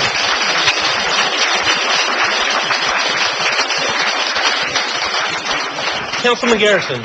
Lisa, you can stay there. I will try and answer your question about alternate locations, and I'm not trying to defend one side or the other, but typically when somebody comes to us for a rezoning, we either vote for it or vote against it, but we don't usually get involved with other site locations. So in this particular case, we haven't seen, I don't think, another site list with alternative site locations, but I think the commissioners know we don't typically get involved in site locations. And that's not to defend one side or the other, but we don't normally do that. Though I did go Monday and I did see Pat's presentation, I was fascinated by how that was dissected and analyzed, and I think the list is really good, and I'll give a copy to all the city council members who weren't there on Monday, but it sounds like the commissioners have examined some of those properties, and maybe they can elaborate on that at some other time, but I just wanted to address that part.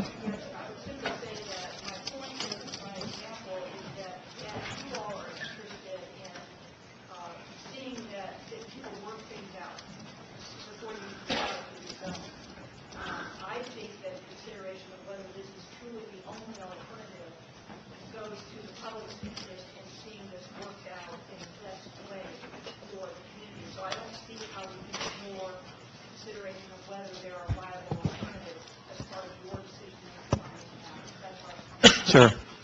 Great. It's a great point. Thank you, Lisa. Ken Warner, your next speaker on the list.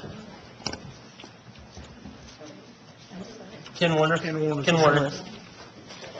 Could I just say something while Ken's Please, coming up? Councilwoman Crossman. Just one of the things that Ms. Spence raised was how to contact us, and I just remind people, or for those of you who may not know, there's contact information for all of us on the city's website if you don't know how to contact us. So. Mr. Warner. Sir, I think I'm going to throw away everything I wrote down after listening to everybody because there's been so much information. But I just want to say this. Everything you've ever done in the world, every invention, every building, everything that's ever done started with a dream. And dreams are what builds things. And I don't have a pony in this, I don't have a dog in this fight. I've only been to one other meeting for Riverscapes. But I do think that they have a vision, and I think, we should listen to it. But let me start. I'm only here because a couple of years ago I was approached by someone because my past experience was doing site selections and evaluations. I've been a financial advisor for 25 years. Prior to that, I worked in Indianapolis. As you can tell, I hate public speaking. We did syndications. I represented national regional companies that we brought to Terre Haute. We've been to Indiana, to Illinois, to Terre Haute. One of the things that we were dinged on consistently was quality of life. Hitachi was one of the major employers that we would have liked to have had here. Quality of life was their big thing. Lack of recreation, lack of entertainment, the way that we had weeds growing up. So this is not something small.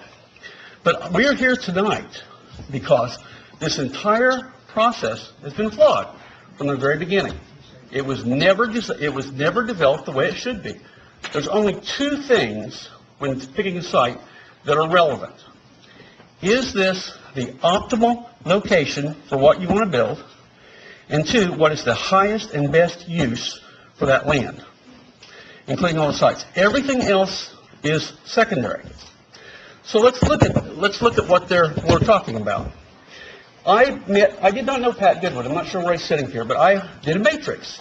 I met Pat Goodwin because he did a matrix, and I called him, and we kind of exchanged notes, and they were very close to being the same. If you use all of the information about selecting a jail, and I want to remind you, we've had 3 courthouses and 4 jails. Now, Mike McCormick may correct me on the jail, but that's the best that I can see. They were all within a 2-block area here. They never ventured here. Why? Because the activities in the courthouse, as related to the jail, you would want them as close as possible. That has not changed because we're in 2018 versus 1918. If we look at the current location, and I was at Monday's, I will say I was at Monday's meeting, and I agreed with 100% with what he said. The optimal location for a jail, I'm not saying the jail, for a jail is on this property. And then that may include the Honda property, but the acquisition cost of the Honda property falls well within what the cost of land acquisition for a project this size should be. If we cannot afford the Honda property, we can't afford to build the jail. It's pretty much that simple. What is the highest and best use for the land that we're talking about here right now? So we're going to take one side at a time. Well, we're not going to put a Hardee's out here. We're not going to put a Starbucks out here. The highest and best use for this land is government-related facilities, i.e. a jail, a police department. 50 to 60% of the population of the county lives inside the city limits. We need a new police department. We need a new jail. I'm not going to argue with them. We need a jail somewhere between 450 and 550 beds. We need a jail that's going to, I think they're probably correct with that. That does not mean that we need a jail that is spread out in the type of pod system that this design has been. Now, to look at that, as we saw Monday, the very designer that's designing this jail has designed pod system jails that fall on 3 1/2 acres of land. They have built them in Indiana. They are not one level. If you read the recommendation of the LZ, they do not recommend a one-level jail. They recommend a multi-level jail.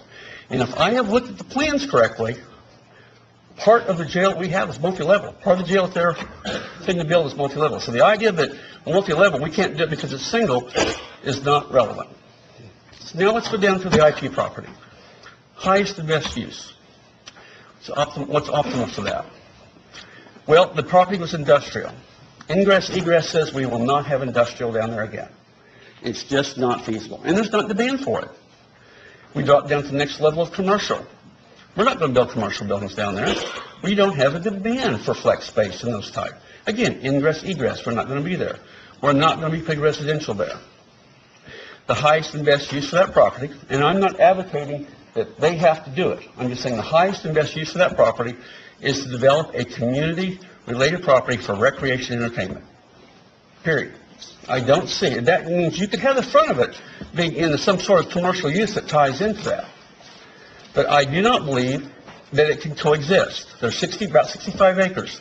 If you take out 25 acres, you decimate the parking spaces.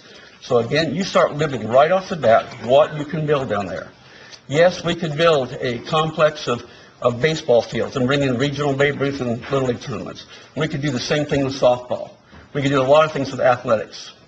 Look at the towns around us. Look at Mooresville. Look at Fishers. Fishers was much smaller than us when they built theirs.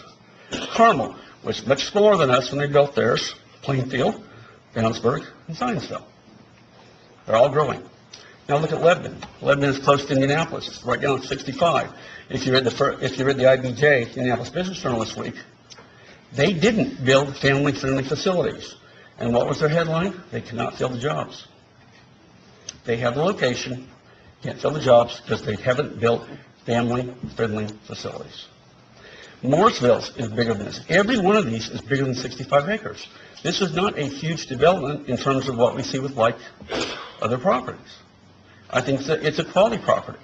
There's issues there. We don't know what's underneath that, but I'm sure that can be taken. But now let's look at the jail. I've never seen a subject where there are so many people that are so far opposite on the political spectrum that are on the same side here. It kind of amazes me. It gives me hope that there might be hope for the future.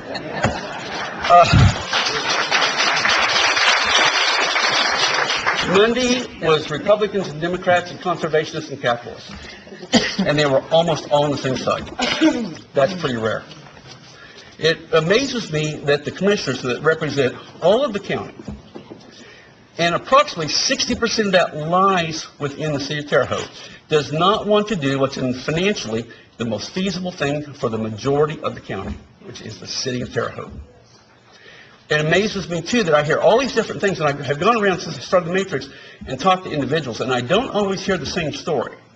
But I do believe what's in our best interest is building on this site a facility, especially given the finances of the city, that where we can put the police station, we can put the sheriff's office, and we can put a jail the size that they want.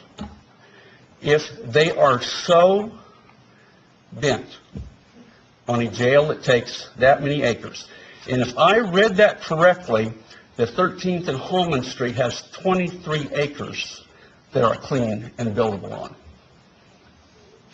Are you sure? How much? How much is clean and buildable on? Mr. Warner and Mr. Wright will ask. Okay, but that's my understanding. So he's saying no, but also you have Stews. That's a landlocked property, but basically, it's a dead property for development. If you want to build out, I think that property could be probably purchased fairly low. They sold off the best part across the front. The county could get what they want. They could have the jail what they want, and these people could get what they want. The cost of acquisition, again, amortized over 50 years, is so low. We're going to be, what do they say, penny wise and pound foolish, or the price of ground. Thank you. Thank you, Mr. Warner.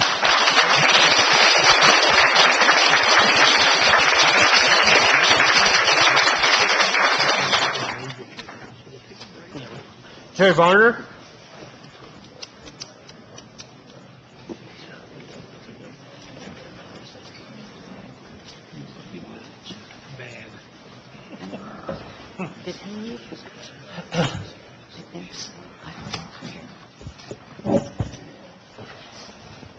Jerry Varner, 25 Hamilton Drive.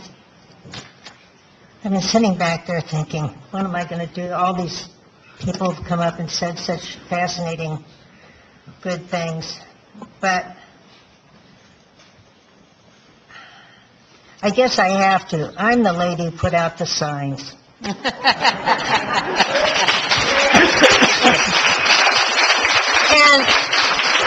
I want to share with you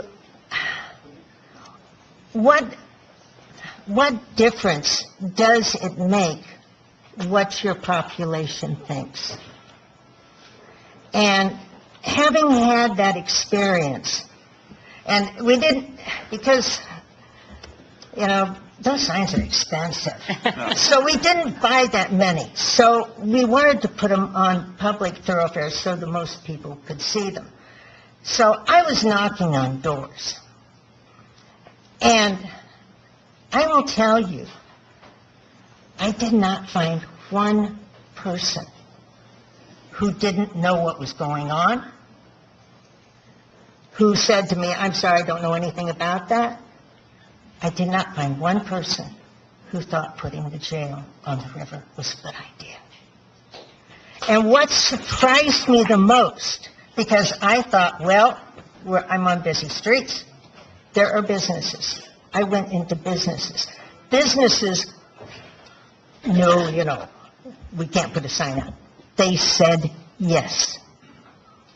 I had businesses that said yes. Put the sign out there now. Does it make a difference to you what your community thinks? They believe in this vision. They want to connect to the river. And they fear that this thing, you could be right. It might be okay. But why are we gambling? It could be wrong. Thank you.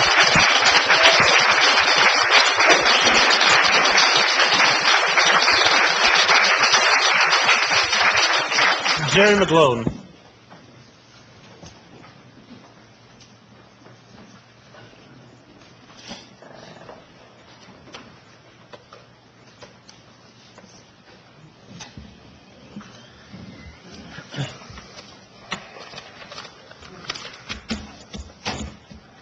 Members of the council, I'm Jerry McGlone, and I've been a lawyer around here for a few years.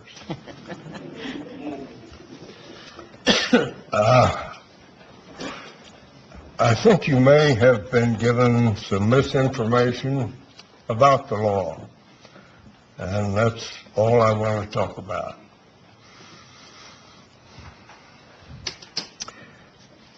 It seems like the federal judge is being considered an enemy, like we're afraid of the federal judge, and we shouldn't be.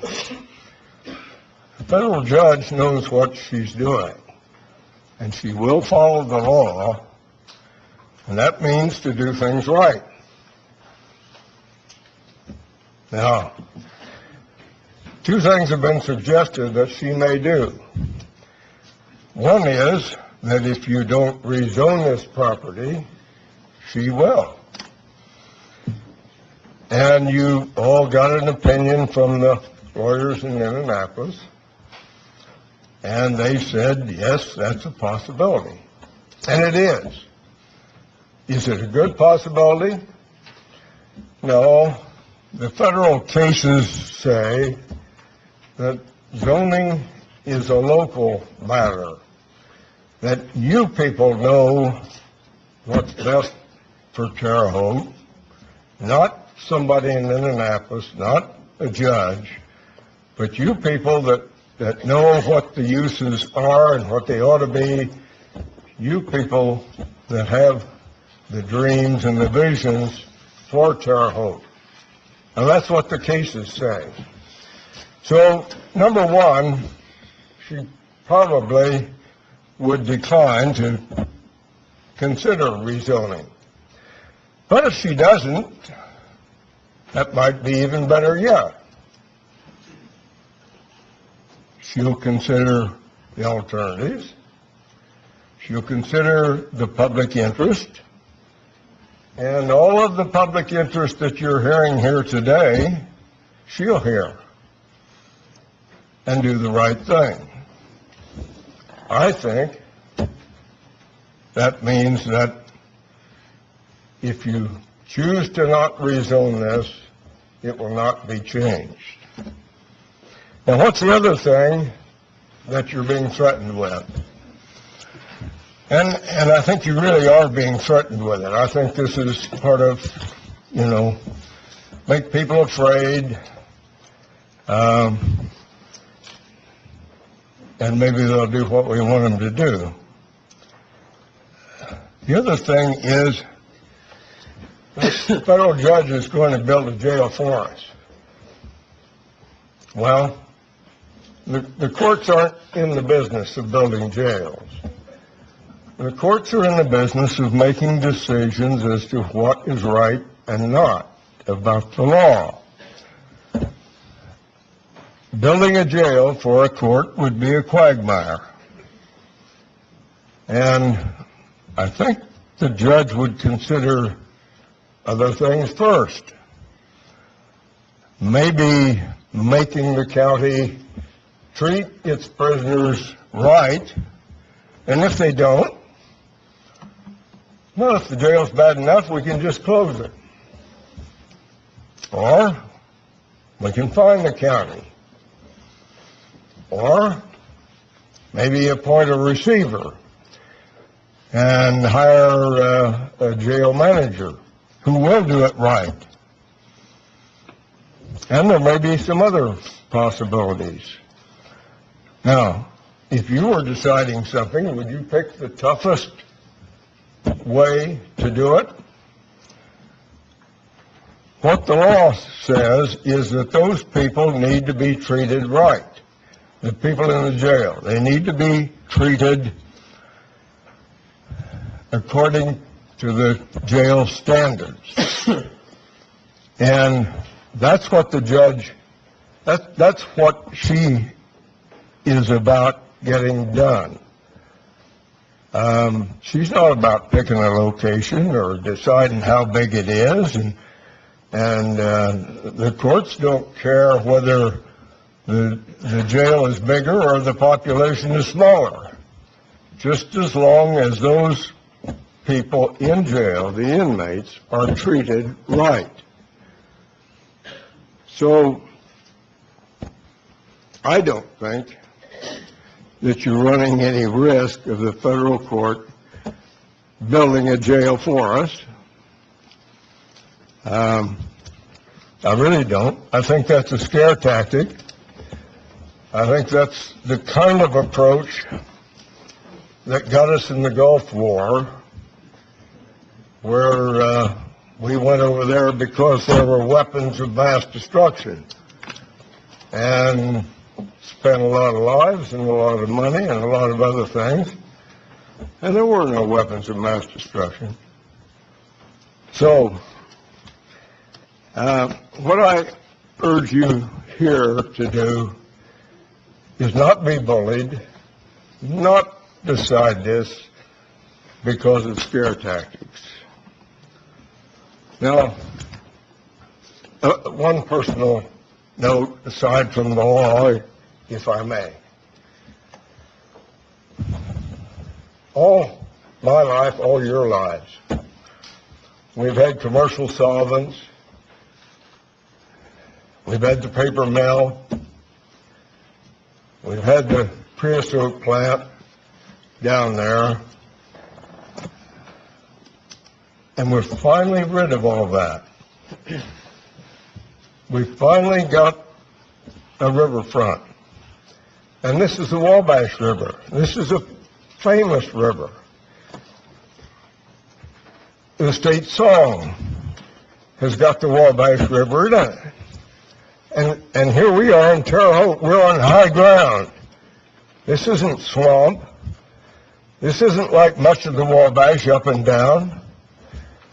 And this is an opportunity for Terre Haute that will not come again. You folks have a decision to make that is once in a lifetime. Thank you.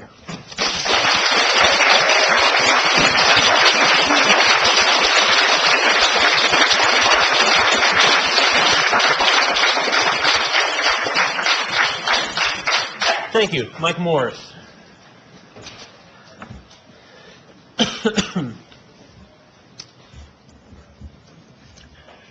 Mike Morris, 3205 Erie Canal Road, Terre Haute, Indiana, not in the city. Well, I want to say a couple of things, and a lot of information got passed out here. I think that it's an excellent place to put a jail. It wasn't my first choice. My first choice is 13th and Holman. Well, as you know, the quarter midget track had to relocate because of chemical leaks there, and we can't very well evacuate a jail if there's some kind of a leak. So, now, you guys might consider that in reference to residential being in that area. But that's the facts of the matter. We can't evacuate a jail. So, I wish some of these people had been in the trenches with me when I advocated for trail systems, and I was there at the groundbreaking for Heritage Oaks Trail, when the county offered up $20 million for an aquatic center that the school corporation killed, where we would have had water parks, we would have had availability to rehabilitation and things like that, and it was turned down, and it was killed by this Vigo County School Corporation. So I wish you guys had been with me with some of those fights. Now, I think that a county investment like this is a lot of money. I think it can look nice down there. It can improve the neighborhood. I took pictures of that neighborhood when this started 2 years ago. It hasn't improved anything. You've got grain elevators. You can't get a 4-lane road down off of Margaret Avenue down there, which you were supposed to do when Mayor Chalos was the mayor. You haven't been able to accomplish these things. I was an international swimming official for several years. You know, I know about swimming pools. Your entry into that, where that place was built, where you spent $10 million for a facility that nobody, can anybody here use that facility? No. Well, we were told we could. So, you do? Councilwoman Aller. That was built by the school corporation. I understand that. But the county offered up $20 million to build a aquatic center that would be available to the school corporation as well as everyone else in the community. We offered that up. We went to school board. I took out a full-page ad in the newspaper to that effect. All right. So, this thing can be a good, and your money for this development, this doesn't even go to the river, by the way, this property, and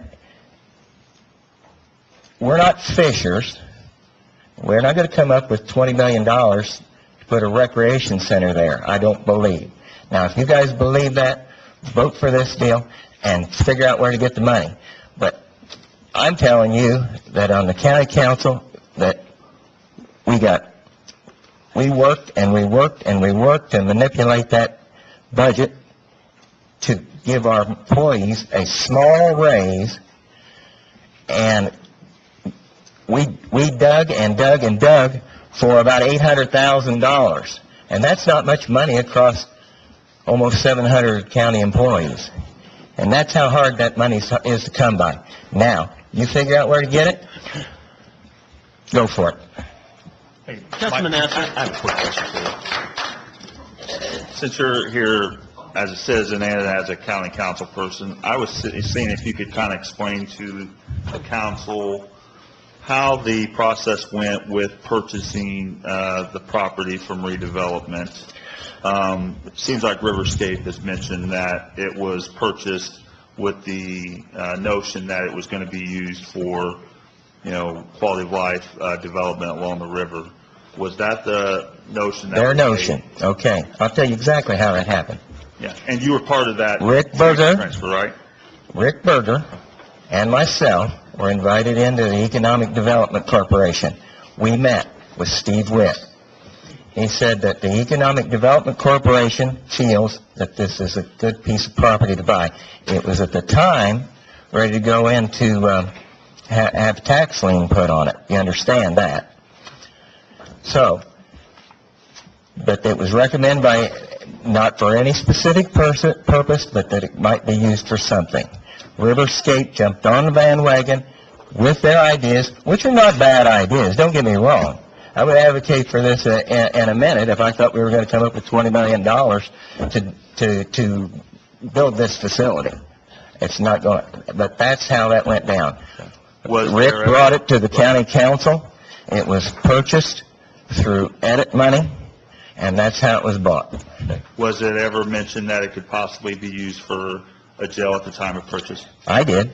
When we purchased the money at the open council meeting. Okay. I said that would be a good place for a jail, wouldn't it? It was mentioned by you? Yes, it was. Okay. Thank you. Thank you, Mr. Morris. You have a question? No. If we do, we'll ask when we turn it to council. Mike Esau.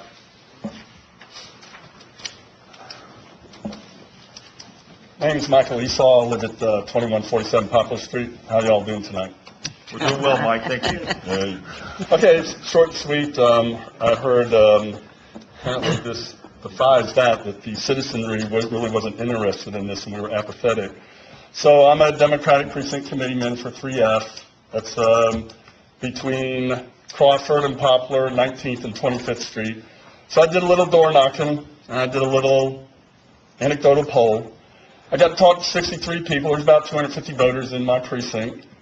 And what I got was 41 are against it, 7 are for, 15 didn't have an opinion. But here's the interesting part. When I said, of all things considered, what would you guys say? They go, well, I don't understand why they won't put it right where it is. Seems to be more efficient. And a lot of people are talking about they want something to be proud of in the community. You go into a lot of communities where the safety criminal justice system campus is often one of the bragging parts of that town. It's a possibility. And the interesting thing is, it's in the original DLZ presentation for 2015 as one of our options. So it defies my imagination why that's still, people come up with reasons that don't go along with their own assessment of the very architect that they're going to hire, or we have hired. The other thing that's interesting, and I'll let it go, is this true? We don't have anywhere in the county that's zoned for a jail. Like where it is right now would have to be rezoned also if we built a jail there. We have to clean up the ordinance, yes. All right, so there you go. Appreciate it. Thank you, Mike. All right, at this time, last call. If you have, I'm through the list here, so if anyone has any very brief statements, please come up and give those. Please make them as brief as you can. I'm Kathleen McGuire. I live at 1118 North 6.5 Street. And I attended the meeting on Monday that was the presentation of, what's his name? Pat Goodwin, I'm sorry. And one of the most interesting things I learned is if we bought the property where the car dealership is, there are 250 parking spaces there already. And I think it's unfortunate that none of the commissioners wanted to learn new information, which there was a lot of new information. And I found it very fascinating and interesting. And he was very creative with the ideas, and it was like a puzzle. He put it all together, and it fit. Thank you. Thank you.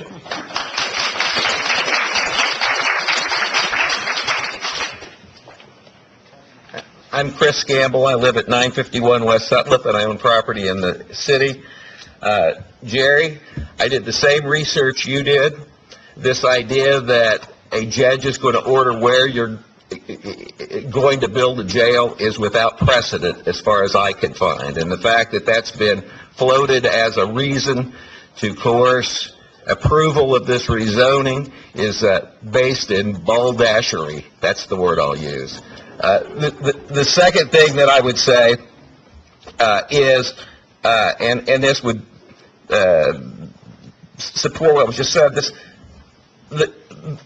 the footprint of the jail design right now is 3.5 acres, which there is room on this campus to build.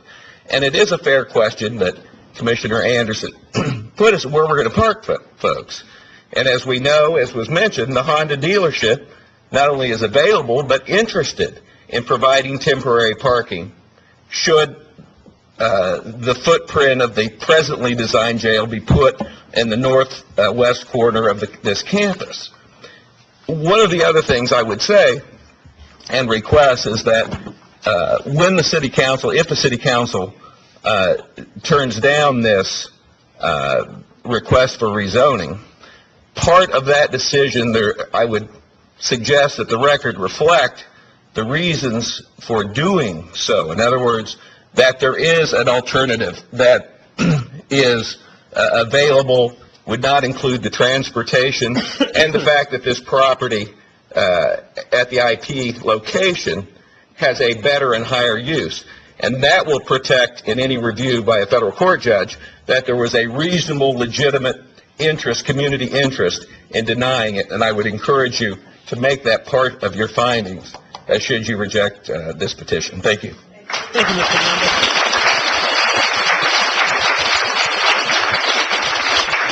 Mr. Kearns. Thank you, Council President Devon. You're doing a remarkable job, and I admire you. Thank you. Thank you. I appreciate that. That's all I need to say. Thanks. No, I'd like to start off by apologizing. I'm not wearing my business attire. You'll notice I have my boots on. I spent my day working in the river bottoms, doing my part to clean up the Wabash River and make it a healthier place and expand our footprint for public access along the river for all of us to enjoy. So I'd just like to share that. I did not make any plans to speak tonight. As you notice, I didn't put my name on the list, but I wanted to clarify something. And Council or Commissioner Anderson, I appreciate you mentioning the World Power property. Thank you very much. That's something that we've kind of kept a little low, and I think it's great that you mentioned that tonight. One of the things that I do want to clarify is the acreage. It is 33.22 acres. Most of us have Beacon on our phones. I encourage you to do it now. Look up World Power Incorporated, INC, and you'll get an aerial view of that property. While it technically is in a residential area, what you will notice are the absence of homes. There are a lot of vacant lots along the road that goes north along the property. To the east is a train track. To the south is a softball diamond that I met with an investor yesterday that would like to see something done in that area because he would like to help contribute to the improvement of that ball diamond. If a jail is placed in that area, it could actually stimulate growth in that neighborhood that is absent of houses. And I think, Councilmember Nasser, that's your district, right? Wouldn't that be nice to see that improved? Well, my hotel would enjoy it as well. Okay, so we're going to put a hotel there instead. Well, this is kind of a hotel. Sure is. Yeah. Thank you. So I think since I got that round of applause, I'll stop now and leave on a high note. But I just wanted to clarify that. And thank you again, Commissioners, for your hard work. As a current county councilman, I do want to applaud my fellow council member, Mike Morris. That guy does watch out for our dollars more than you can possibly imagine. And I was at that meeting when he said, build it on the river, and I just went, oh. But he does a great job, and Councilman Mann right next to him, too. So if you have any questions while I am here, I'm here for you. Thanks. Thank you, Brendan. Any further comment? My name's Caitlin Cantrell. I live at 3483 Autumn Ridge Road, which is not in city limits. However, I have plenty of friends that do because I go to Indiana State. And I just want to say that I'm pretty sure I was one of the youngest people here. I recently just turned 20, and I just wanted to voice my concerns about the IP property because I feel like a lot of my friends say, oh, after I graduate, I'm going to go to Chicago, I'm going to go to LA, I want to live in New York. And I think that's a concern for a lot of us. I'm the only person in my friend group right now saying I'm going to stay in Terre Haute and try to make the community a better place. So I just want to be sure that we're not discounting the youth voices, and I feel like they're not here speaking their voices because they feel like no one listens to them. A lot of the time, we aren't listened to. So I just want to throw it out there that eventually we're going to be the leaders here, and I think we have concerns about the IP property. Thank you.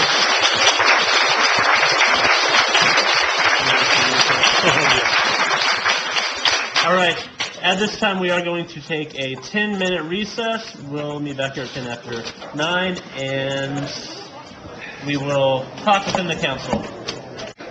Thank you all again for your patience. We greatly appreciate that. At this time, we will turn into council discussion. Mr. President. Councilman Nesser. Charlie, has Fred left, or is he still here? Coach's still here, Karen, so I think he's still here. Well, how about you take a crack out of this till he gets back? Do you think you come up, you take a crack at some of these questions I have regarding Riverscape real quick? Sure.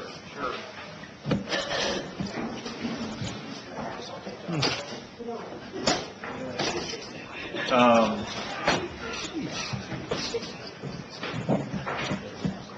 few questions I've had about that property is the possible issue with maybe there being, contamination with the soil. Say this is voted down, the council votes the rezoning down. How would Riverscape be able to do any of these issues here, or not issues, but any of these initiatives if there might be contamination on that soil? Riverscape by itself, Karen, could not do those things. This is a public-private partnership, and someone made the point in the intermission about we don't have the money for this, we don't have the money for that. A lot of the money that's been invested in Riverscape has come, all of the money has come from outside, because we've convinced people that our dreams are worth dreaming. Okay. All right, so when you say that you won't be able to do it by yourself, do you think it's going to be a city-county issue, or a state issue, or federal issue? With a public-private partnership, Karen. Okay. And I might add that the mayor and West Central have been trying to talk to the commissioners for over a year about refreshing the Riverscape vision, revisiting, refreshing. I think that has validity. We've waited. Okay. Next thing you know, we're going to have a jail. Okay. Other questions that I get asked regarding Riverscape is why don't we have the focus more north than south, especially considering the possible contaminations issues? Why aren't we focusing on Fairbanks Park or farther down or farther north than focusing on the IP property? That might take a long time to have any of these, concepts come to reality, considering there might be a contamination issue there. Well, we have the good fortune of having a great neighbor on the north side of Wabash Avenue, Indiana State University, and they have bought in big time to Riverscape. Dan Bradley was a tremendous supporter of Riverscape. He saw the big vision. Now, if you go north on the river's edge, we've also been up and we had the director of tourism in to visit Venkat Reddy's property at what used to be the Elks Club and is now the Landing. So good things take time. It took a quarter of a century for Indianapolis to reinvent and re-engineer its downtown. This doesn't happen in 15 minutes. Okay. The other question that I get asked is with the developer doing the pavilion, I know you had said that there was other developers that had come saying that they wouldn't do anything on that property. Do you care to divulge what that potential development would be? Well, I don't think we heard a specific development, Karen. Maybe I misunderstood you. I just thought during your comments you had said that a developer had come here and said that he wouldn't do anything with the jail being there.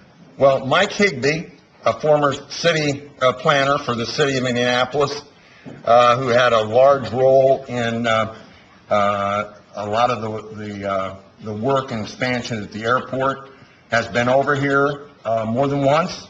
He's looked at it. He's not the only developer we've talked to. He thinks that the process should involve more than the west side of Perriton Road and First Street. Right.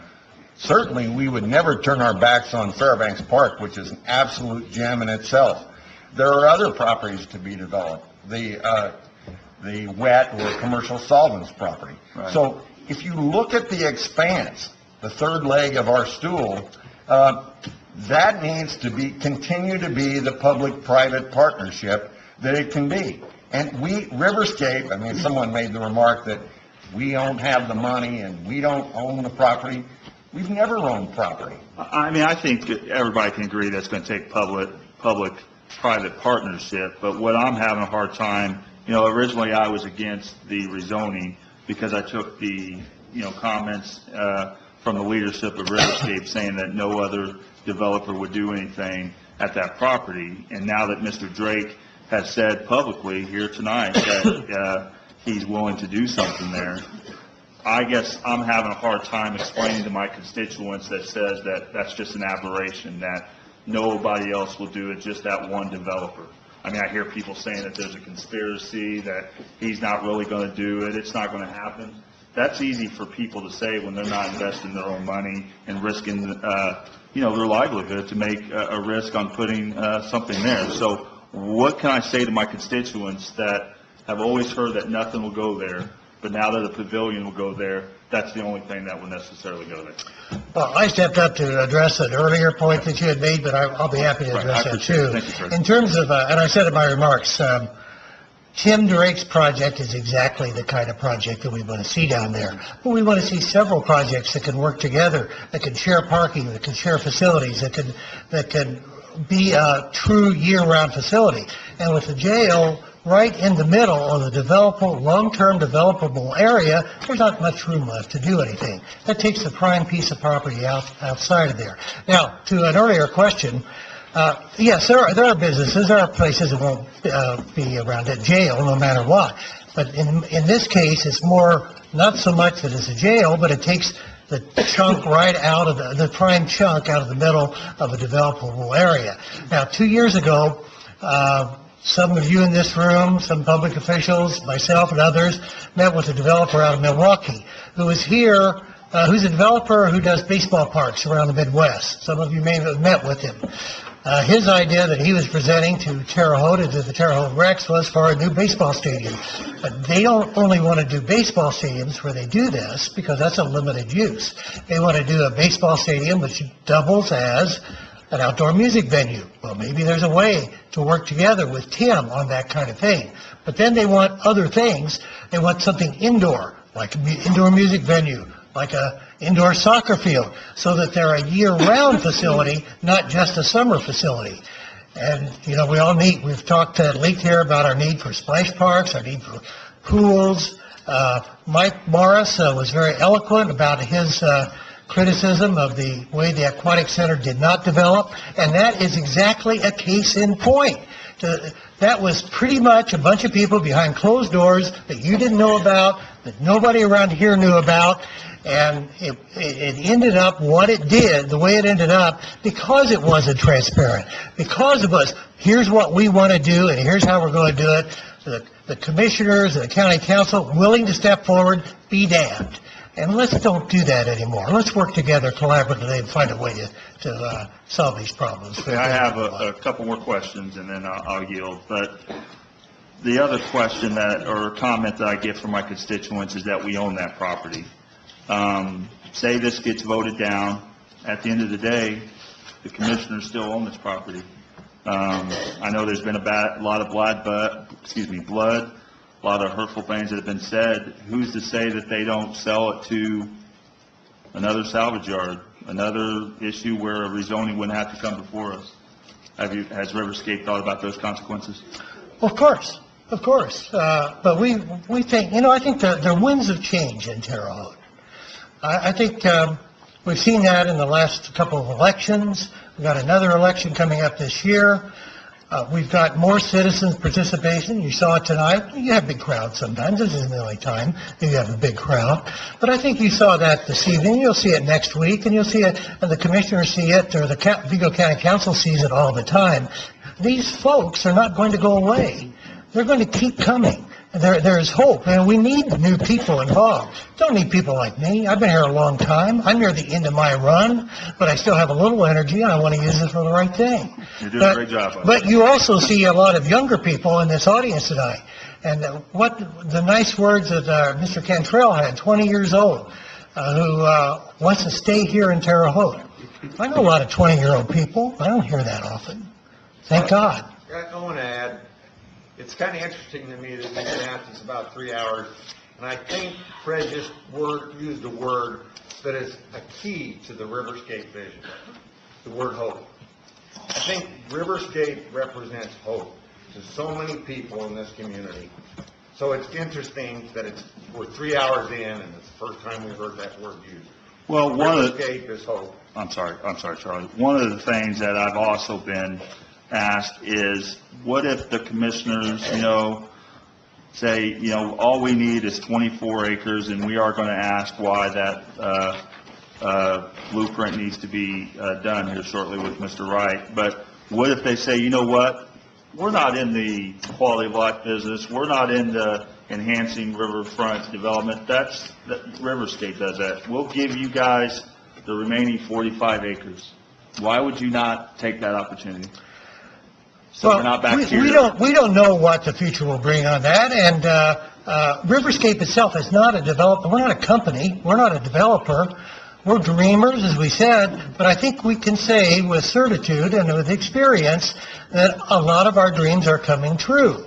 So I don't see, and I hear all the time, you guys are just dreaming. I take that as a compliment, not as a there. Now, I believe personally that our commissioners, our Vigo County Council, our mayor, and our city council will all rise to the challenge.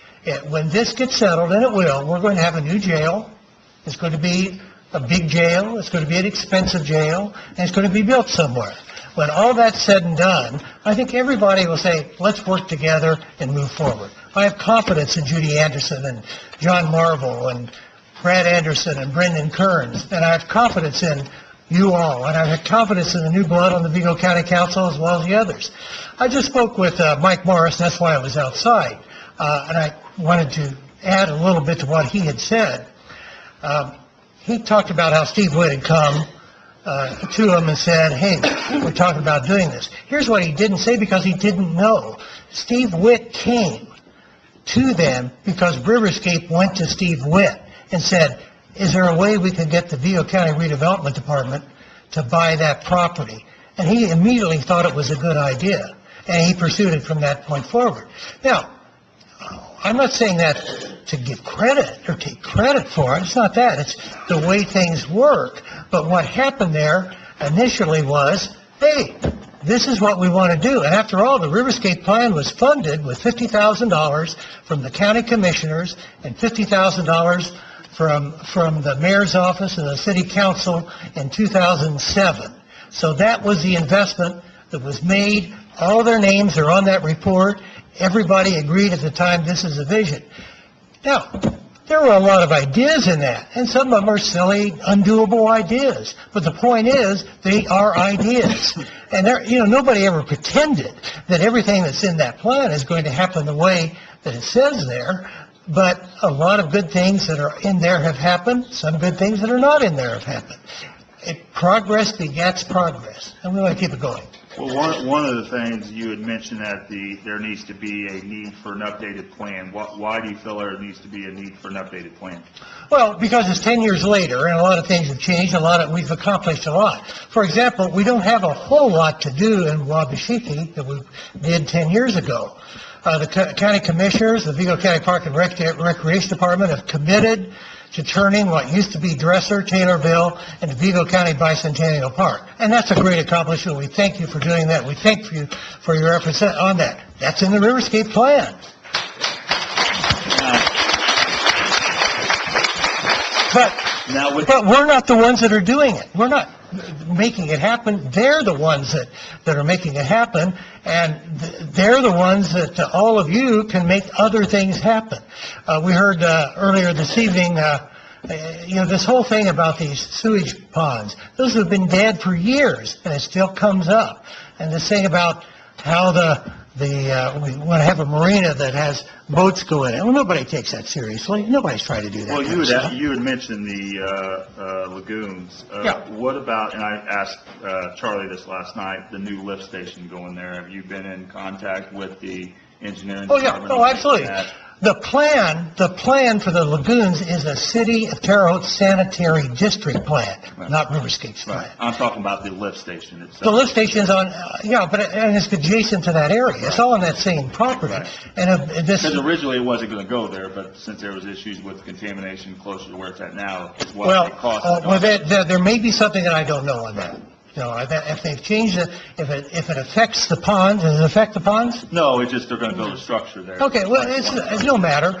What the key thing that the city did several years ago was decide not to make those open sewage lagoons and to build what's already built, this rapid response underground facility that sorts out debris out of the sewage before the water goes on to the sewage disposal plant. That's what the lagoons would have done in a passive way.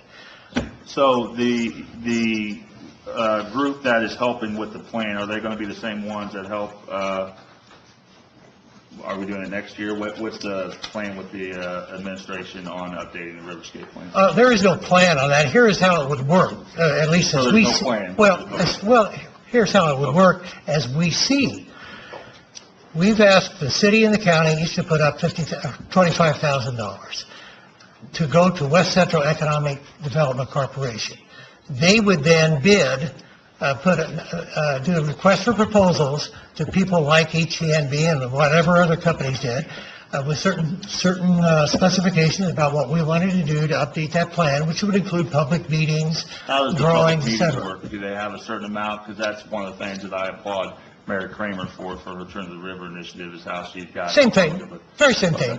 Is what happened with Riverscape in 2007 and 2008.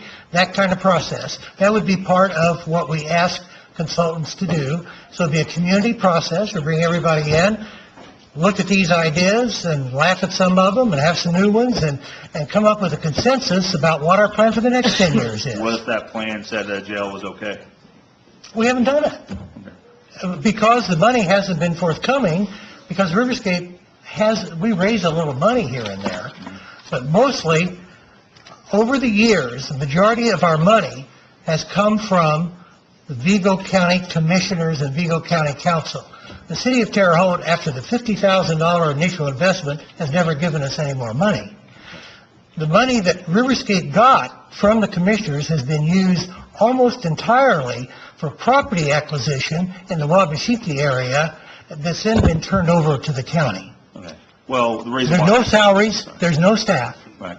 Well, the reason why I'd ask about the studies is we'll have a discussion with Mr. Wright here shortly about the number of studies that have been taken with regards to the jail capacity and the number of beds that we should have, and those still, to this day, in my opinion, still seem to be dismissed. Who's to say that we would get a group to come in, that West Economic Development group would come and say, you know, it's fine that we put a jail there. Is Riverscape going to be okay with that prognosis? We offered to the commissioners a year ago to bring in the Urban Land Institute, a national group of developers and architects, and that we would each put up a little bit of money. They would come in, they would conduct the studies, they would do this, and we would abide by their decision. They turned it down. Now, a couple of weeks later, they announced that they were not going to go to the International Paper Property. And maybe that was a factor in the decision at that time. I think you were at that meeting, Carol, and I think you can say that what I reported was pretty accurate. Well, I know we had a discussion, but I don't think it was a clear that if there was agreed there. I think both sides could come up with an agreement on what they would do with the results. That's the way I remember it. Our feeling was, let them be the referee, and we will abide by the decision. Now, the trouble right now, of course, is, I don't know how much longer, we're willing to consider about any kind of collaborative option, but those are not being offered. Okay. Sorry it took so much time. I yield. Thank you.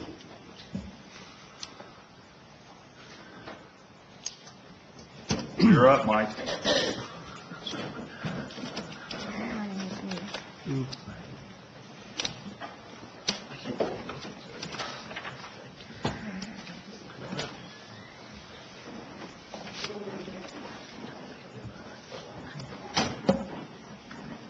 Happy to answer any All right. questions. I appreciate you staying as late as you have, Oh, no Mike. problem.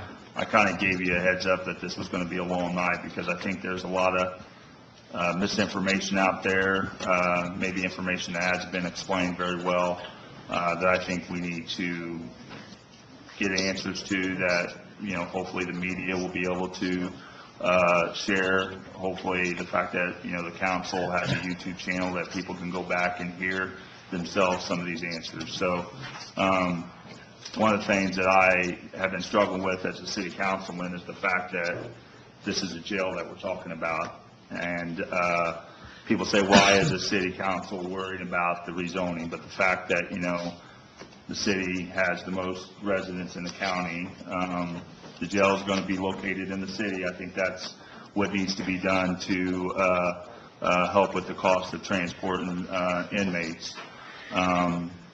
Hopefully the employees will be city residents and county residents that build the facility.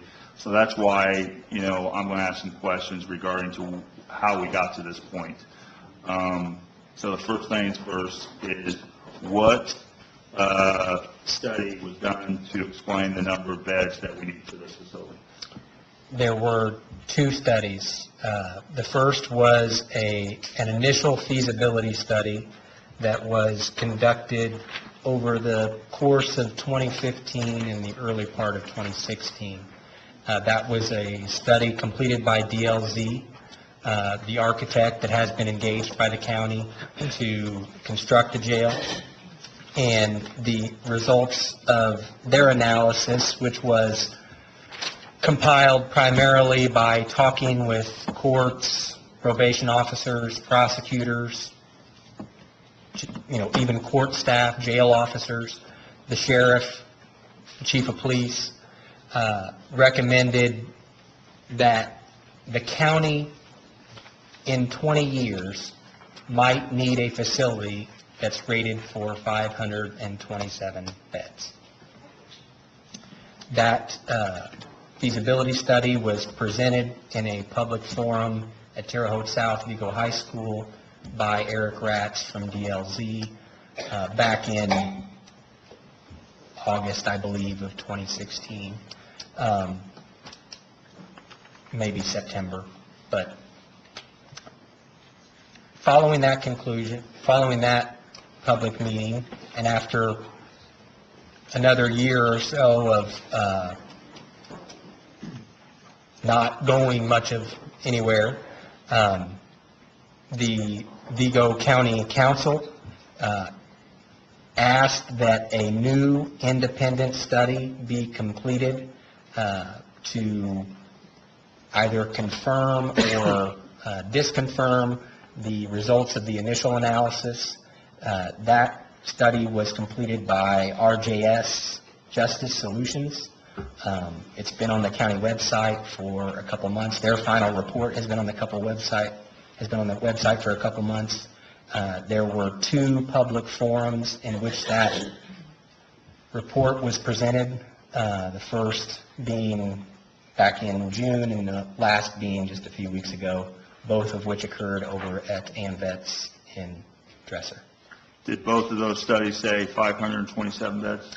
No, the latter study, the RJS Solutions, recommended 484 beds. Okay, so that's how you got to the 484? Okay. With all It's the at 490. It's at 492 now, based on the addition. You can see it there on the initial floor plan design. There were 8 additional isolation beds that were added into the design. Okay. With all due respect to your IT guy, it is very hard to find stuff on your guys' website. Is there any way that you can email both of those studies to Michelle so we can make those available on our website? Absolutely. Okay. The next question I have that with the number of beds, was the recommendation that it needed to be a pod style or a multi-story style? Yep. I have some material I'd like to pass out if I may.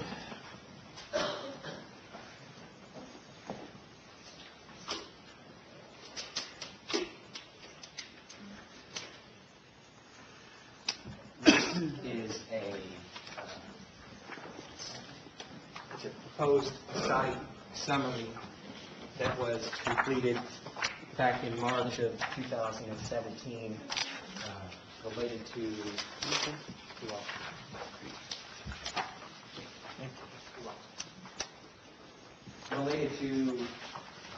this property adjacent to the current. And, contained within this material is some information from the National Institute of Corrections, which is a division of the United States Department of Justice. And it's referenced in the back section on the 4th page of the document. Everything behind the 3rd page of the document is not something that Garmong prepared. This is from the National Institute of Corrections puts out a jail design guide available to anybody in the country that can access a website. The interesting... Mike, I don't mean to interrupt you. Yes. Is this available on the county website? It has been, yes. Okay, could you Yes. forward it to us as well so we can post it on our site? Go ahead. Yep. In this material, it indicates that for every $1 million, and this is on the 6th page of the document, it says, planners and local officials must recognize one particular finding in national studies. Over the 30-year life cycle of a correctional facility, construction costs for the average standards-compliant new jail will amount to only about 10% of the total combined cost of operations and construction. This means that for every $1 million invested in capital construction, communities will spend another $9 million for operations over 30 years. Of this $9 million, an average of $7.8 million will be spent on staffing. The impact of staffing on design and vice versa is clearly one of the most important issues to consider in developing any new jail. That issue has been the paramount consideration that the commissioners have tried to adhere to throughout this process. You look at the study that RJS Justice Solutions completed. You look at this material that I just passed out. There is another section where it talks about single-level facilities versus multiple-level facilities. In the interest of staffing efficiencies, and everybody's talked about, doing it here will save money, it'll cost less. That's simply not factual. It will cost more to operate a facility on this site. That material that I handed out breaks down this entire city block by quadrants. There is not enough room on this entire city block to put the facility that the commissioners desire to build. In that material, it indicates that the site plan for a jail facility should be 20% in the building and 80% surrounding the building. So for this 115,000 square foot jail that's proposed to be built, that would comprise only 20% of the total site that the National Institute of Corrections be established for the facility. So you would need, if you just built that facility as it's laid out right there, if you followed the National Institute of Corrections formula, you would need a site that is 13.6 acres. Okay, I don't mean to interrupt you, but I know there's a lot of people in the crowd that is going to take notion to the comment that you said, the jail that the commissioners desire. So could you clarify what you mean when you say the jail that the commissioners desire? The jail that improves the staffing efficiencies that we have been fighting for the 40 years of existence that this facility has been in operation. We operate now a linear jail that is on multiple levels. It is a perpetual cost to this community. We had to hire 27 additional staff in the last 2 months to get up to compliance with the federal court on well checks at our jail. It has been perpetually understaffed for decades. Putting our staff or the inmates in that sort of environment for the future makes zero sense from a practical perspective. So when I say the site that the commissioners desire, what I mean by that is a single-level facility that has all of the technological advances that have been put in place over the last 30 years of construction related to jails, correctional facilities, however you want to couch it, that with that sort of design, you can minimize the long-term operational costs, which is the most important factor when looking at the long-term cost to a community. Not how much the building costs, how much does it cost to operate. So they have tried and desire to construct a building that has the absolute minimum operational costs. So constructing a multiple level facility doesn't fit that criteria because it increases operational costs. I had reached out to Chief Classy. He's at sheriff orientation, and he had sent an email saying that that's what he has heard from other sheriffs throughout the state. If you look at Marion County, they are in the same sort of boat we're in. What site did they select? A former industrial site outside of downtown. You look at communities that are in our situation, they are moving out of concentrated areas because one of the other tenets of the National Institute of Corrections is that it is irresponsible not to plan for expansion.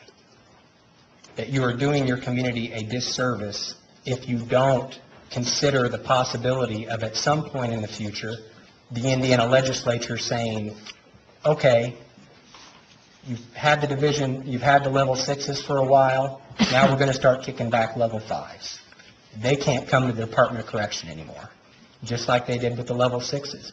There are aspects of this issue that neither the city council, the county commissioners, or the county council, or the mayor of Terre Haute have any control over. They're state issues. And when they do something that may have an impact on us locally, it would be an awful problem to be in the same situation we're in now, which is a landlocked, no place to go journey that we've been on for 5 years. Okay, so I know a lot of people have mentioned Mr. Goodwin's forum they had on Monday evening. The big thing that I was curious about was is the property even available with our parking lot to be purchased with redevelopment? Has that question even been asked? I believe it has, yes. Okay. I had asked the mayor if he'd be able to discuss that this evening, but he went to the hospice dinner, and that's very dear to his heart. So he had said that he was going to be here next week to discuss that.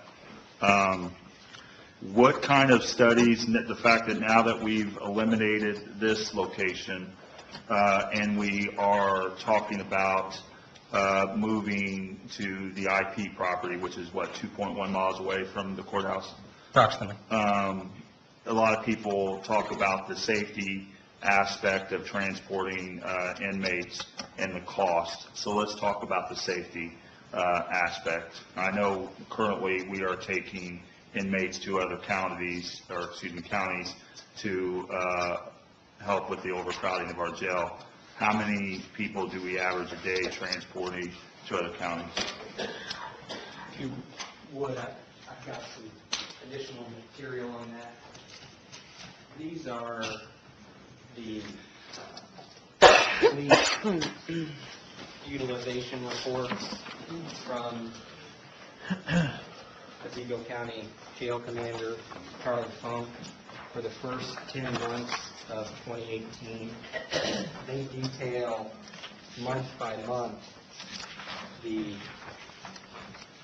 number of miles traveled and the number of transports completed. And we'll make that available on the website as well. Yeah, if you could send it to Michelle as well to post on our side. Yeah. Okay. So, going back to the number of people that we transport, have we done a cost analysis with, you discussed the reason why we don't have the one or multi-story design.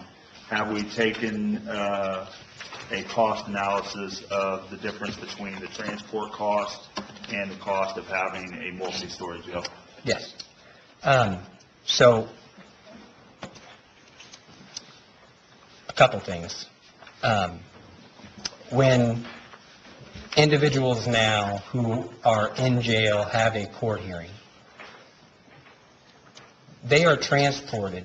It is just walking across the breezeway, but the same number of employees who are doing that task would be the same number of employees that would complete this task of traveling 2.1 miles on Prairieton Road. So I don't want to leave anybody with the impression that the same number of jailers have to bring people over to court, no matter if it's from the courthouse or if it's from some remote location. I want you to compare apples to apples, so I appreciate you clarifying that.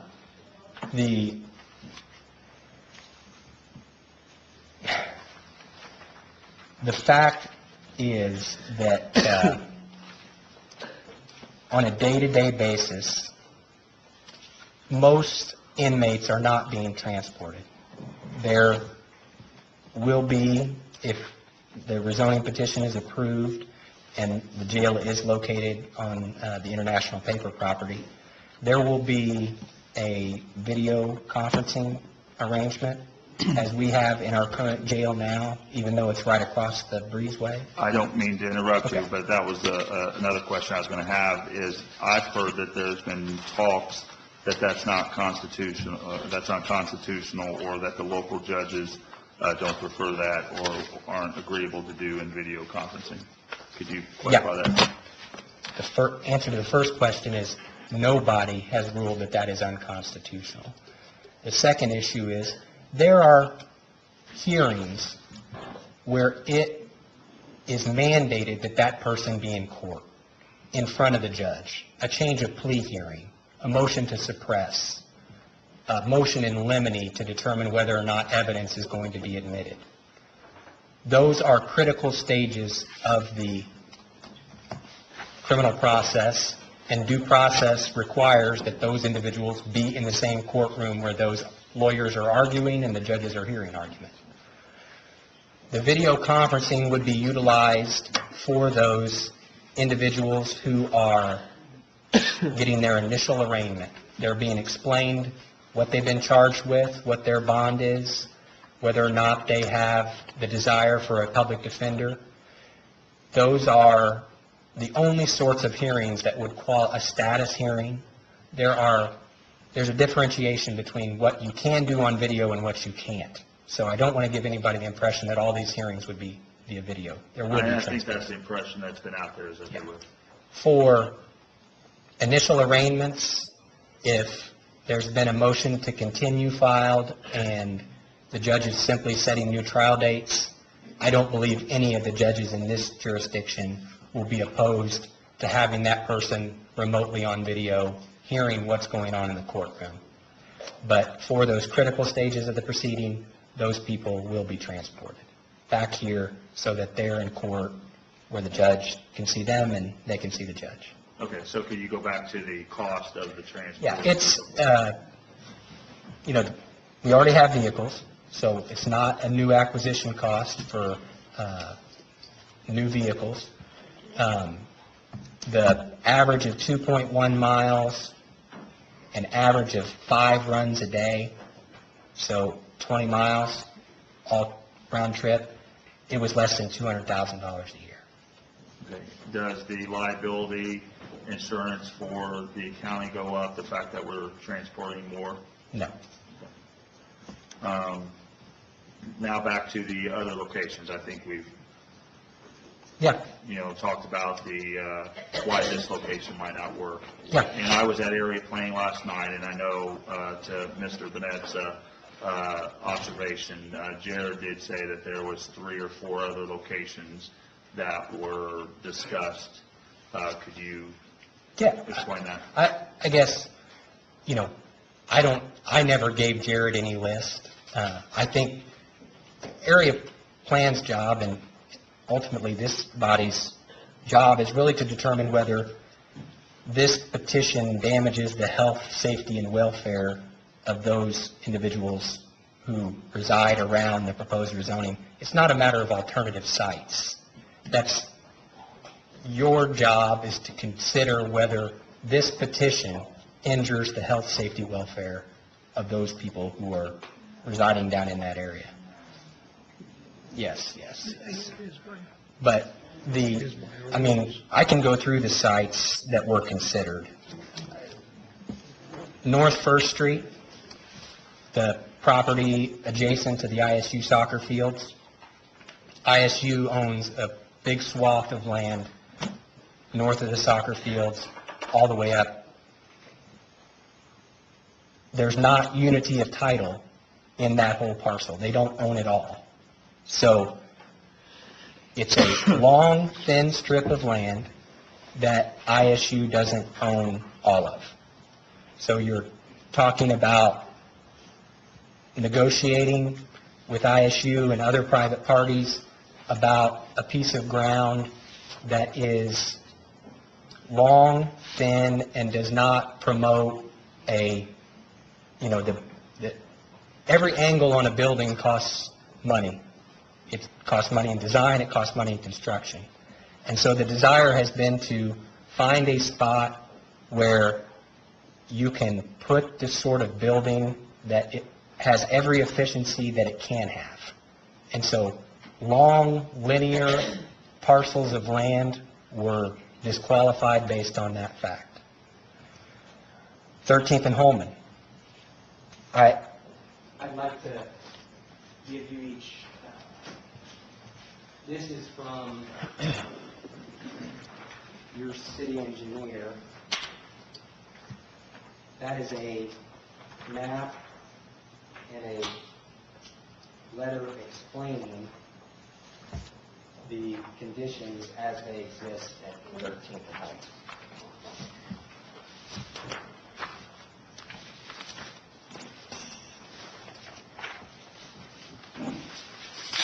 Michelle, I know you're going to kill me, but if you could put this on the side too.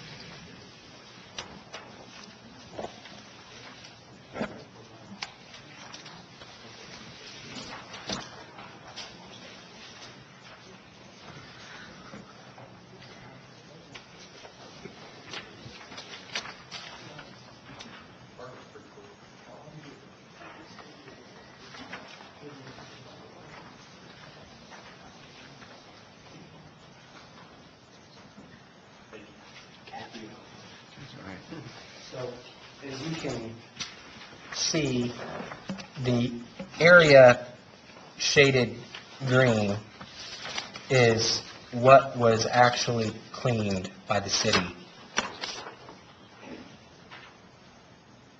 I'm not exactly sure when. I know it was probably 2014, 2015, in that time range, I'd imagine. The middle portion of that property, as the letter details, is not clean. It is still contaminated. The cost of either building a jail that resides solely on the clean portion or cleaning the dirty portion, neither of which were attractive options to the county. As you can see, in order to build on the clean portion, you would have to build a linear facility that faces the frontage of 13th Street and Holman. It was disqualified for that reason. The industrial park was considered and was the initial site for the commissioners. It was thought that that was doing a disservice to the community to put a facility that's, I don't know what the percentage is, but I would guess that 80% of the people booked into the county jail are booked in by Terre Haute City police officers. It may be 70, it may be 85, I'm not sure. But 78% is what I've been told. Yeah. The vast majority of bookends at the jail are from city officers. So the thought of taking city officers and county officers who may be operating in the northern part of the county out of their districts for what is probably an average 10, 15-mile trip down to the industrial park, could be as long as 30, was not in this community's long-term best interests. So, the other sites, Judy mentioned the property up on North Maple Avenue. There's been sites considered by Bemis, by Brown and College, Brown and Locust, I'm sorry. I got a quick question before we get too far here. Going back to 13th and Holman. Yes. I was told, I don't know, I've had too much information thrown at me here, but I was told that the clean part is good for, I don't know about this, buildings, businesses, that kind of thing, but to have overnight, 24-hour stay, as in like nursing homes or hospitals, jails, anything like that, that land wasn't prepared for that. Yes. We were told that a covenant running with the land as a result of the EPA's, I think they contributed quite a bit of money, the federal government did, to this cleanup. Well, I think the main cleanup of that was to try to get something, industrial jobs, right. the rails there and that kind of thing. So I'm not an environmentalist, I don't, claim to be. The way it was explained to the county was that one of the covenants that the city was required to sign and to get the money that the EPA was offering was that this site would never be used for residential. And a jail, obviously we're not asking that it be rezoned residential, but for all intents and purposes, people live there every day of the year. And with the hydrite situation in the Terre Haute Quarter Midget Tract, a couple years ago, whatever that was, the thought of having to try and evacuate, and the initial discussions indicated that if you were to try and build it there, you would have to install a multi-million-dollar air handling system that could, if it needed to, be shut off and operate on its own for a period of time where the issues outside were being remediated. So for all of those reasons, it was disqualified as a potential site. The last game plan that I had heard from, I believe it was Chuck when he did a presentation to us on the council a couple of years ago when they got the front half of this cleaned up, was that we could, sell this for, non-24-hour stay or, businesses, but we would have an end open up here where the trucks could come in and still clean up the back. No, that's the way I understood. And finally, I just had a few questions regarding where we're at next with the federal judge. When does the county go before the judge? What is her expectations of rezoning? Yeah, I got,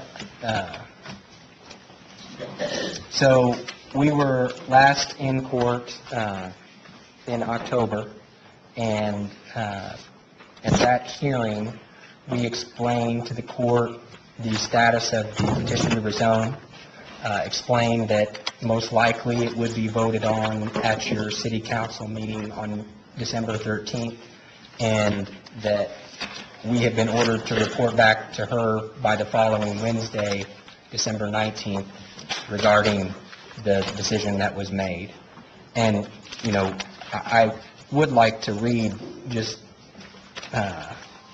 one portion of the judge's order that came down in October.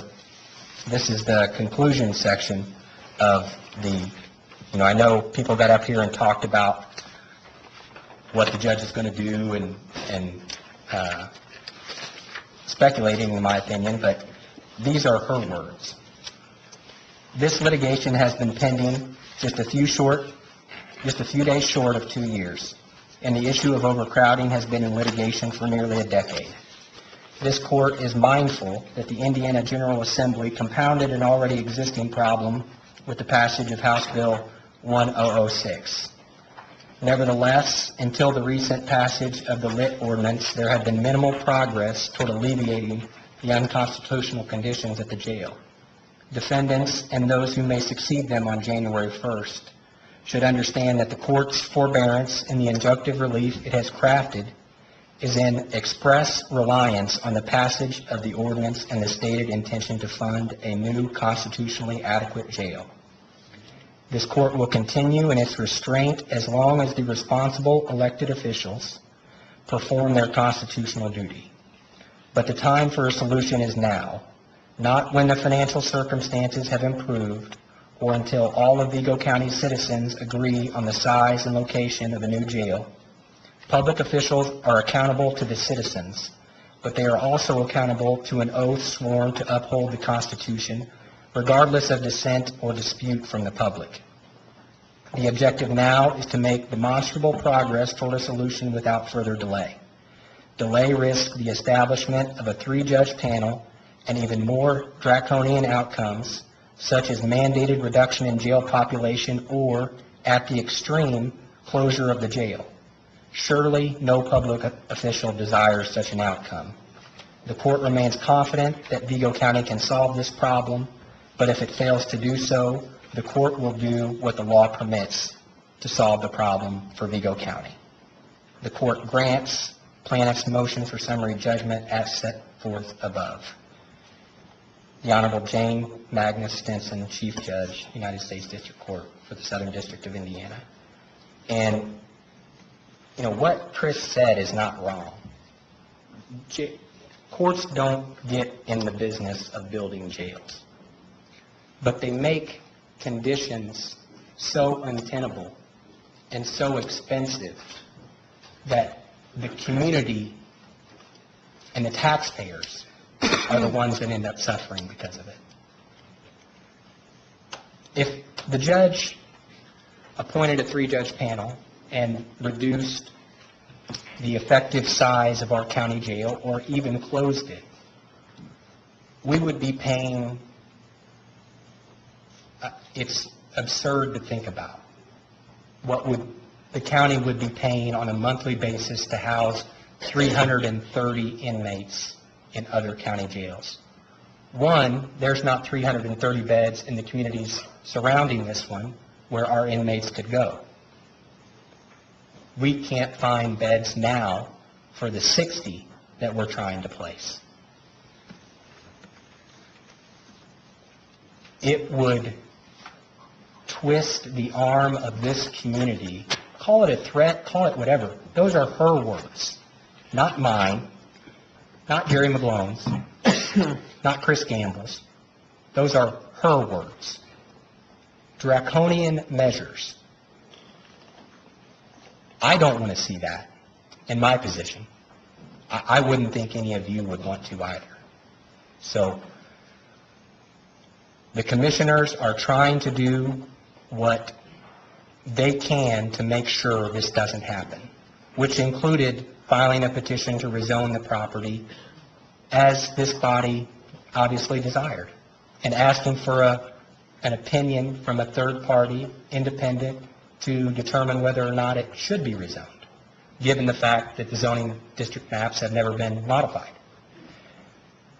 The county has, I believe, acted in good faith throughout the duration of this process, and all they are trying to do is prevent the worst-case scenario, which is the same thing I'm trying to do. One follow-up question on when you say worst-case scenario, it wouldn't be at the industrial park, or it wouldn't be purchasing another piece of property? Yeah, so, I mean, the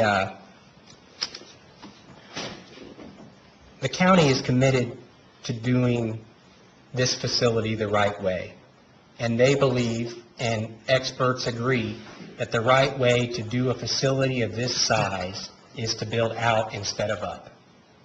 That if you give yourself a building with everything on one level, you are increasing the cost effectiveness of your facility. So everything that I've been told indicates they are committed to building a structure similar to what's proposed there. So yeah, the worst case, I mean, the county is not in a position to, if this gets turned down, the decision will be whether to file a lawsuit challenging the decision to turn it down, or to simply move on to another site that will accommodate that sort of structure. But that is a cost to the taxpayer that they're looking to forego. Thanks, Mike. I appreciate it. I yield. Councilman Nation. Mike, this is the first time I've seen this drawing. How big is that building? It is, it should be on there. I bet it is. I can't see it from here. 131. 131. 131, Plus. 676 square feet. The first floor is 126,926, and the mezzanine is 4,750. Those are square feet. I guess what I'm trying to get at is, or get a sense of, is the footprint. Is that a one square block facility? Typical Terre Haute block is 150 feet by 150 feet. Yeah, I mean, the building... Oh, it's 300 feet. 300, feet. yeah. Sorry, yeah. Yeah, I mean, I think the dimensions on the back side of the building are around 300 feet, and obviously goes up, into the Sally Port section, but it's pretty much square, so... So if it's roughly one square block, about 300 feet by 300 feet, then why do we need 24 acres for it? I would point you, Todd, to the information that I handed out in that first packet that talks about what needs the circulation around the building. This building will have to be situated in such a way that semi-trucks can back up to it and offload supplies for the kitchen, offload supplies for the laundry.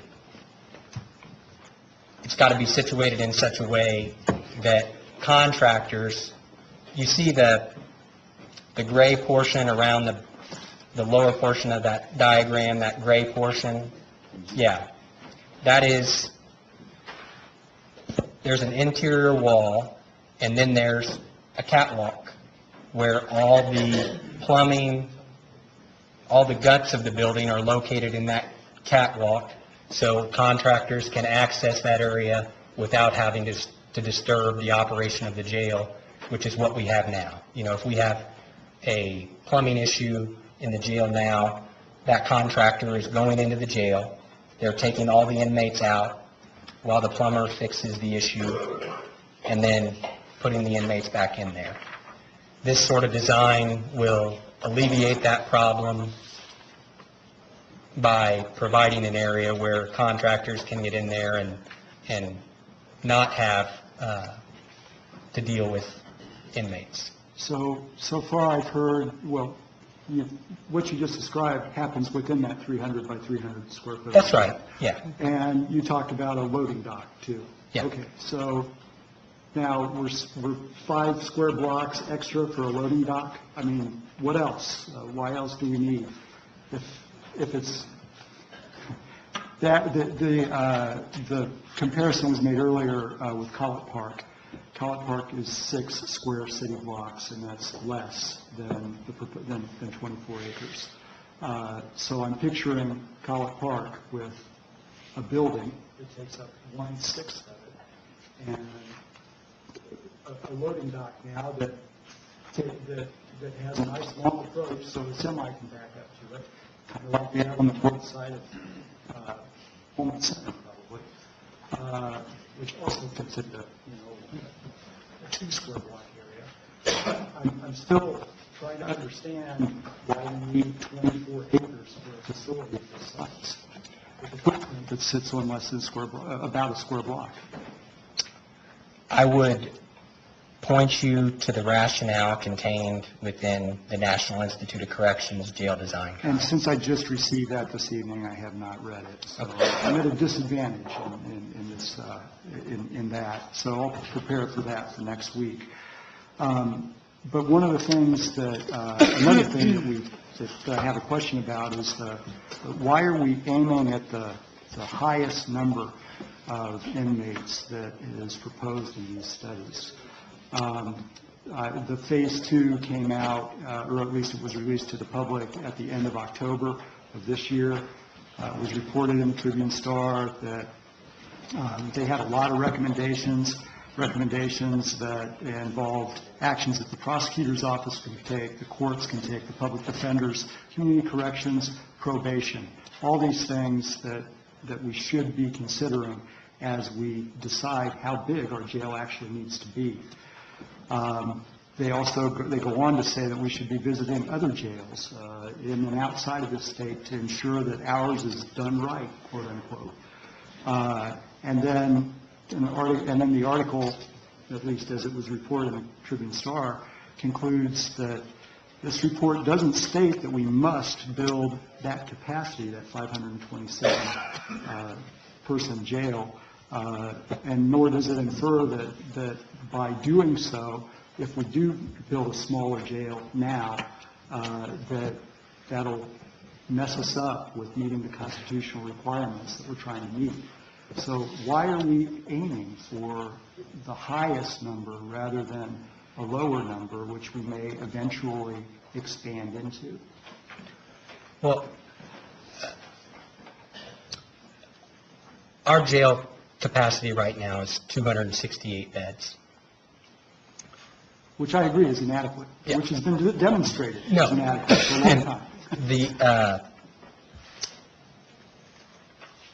Any expert will tell you that a jail is full once 80% of the beds are full. So our 262-bed or 268-bed facility, if you're operating on that premise, should never be above 215. This 492-bed facility that is being proposed should never be above 400. If it's above 400, then you're unable to separate individuals properly. You're forced to make hard decisions about the prospect of putting somebody who may be vulnerable in an environment where they could be assaulted. This summer, our jail was at 360. That's 40 beds. I don't think we're aiming high. I respectfully think that is, if you were building a facility that truly looked out 30 years, I think it would be bigger than what's being proposed. I guess that my point is that the most recent study says that we don't have to build a jail right now that looks out 30 years. I would respectfully disagree with the idea that it is wise to invest $60 million in a facility that doesn't at least contemplate lasting for 30 years. I think that a smaller facility would probably cost considerably less than $60 million. I don't think that. I mean, I think once you start building a jail, you gain efficiencies by doing exactly what's been proposed here, creating a modular design where minimal staff can cover maximum inmates, and that doing that in a responsible fashion is trying to ensure that this community isn't going to be dealing with this same problem in 10 years. To the staffing question, we had 43, then we were recently, or the county council recently approved the hiring of 27 more full-time to bring us up to a total of 70 full-time staffers. Correct. Do we think that 70 is enough to run this jail that's being proposed, the 400 and... The county has engaged Bill Wilson, who's, along with Sheriff-elect Plassey at the new sheriff's school this week. He will be here next week to elaborate on that, but that's the desire, Todd. I mean, nobody can, at least as it's been explained to me, staffing is more art than science. That until you're actually in a building and you're seeing how the work flows out of there, it's hard to predict with any degree of certainty. Bill has indicated that is the way jails are being constructed today. Modular design, single level, if the community has a site that suits it. And that design takes the efficiency to the maximum level that it can. And implementing video conferencing capabilities and implementing systems in that facility to where inmates in the back will be able to visit with individuals in the front of the building via video conference, so staff doesn't have to go get that person, get them out of their block, take them to a different room, bring the person in from the outside, frisk them, search them, put them in a room together, and then do the same thing on the way out. That takes staff. That makes the design less efficient. So everything that's been done and put into that facility is in an effort to minimize the required number of employees to operate it. So we have we have had historically until very recently a 43-person staff running our constitutionally inadequate jail in a constitutionally inadequate way. Now we're talking about investing seriously in a jail that will hold almost twice as many people as our jail was designed to hold. But we're going to run it efficiently with 70 people? Todd, I can't sit here and tell you that 70 will be the total number of employees if that facility is constructed on international paper. And I'm not sure anybody in this world can say beyond a shadow of a doubt what it will take.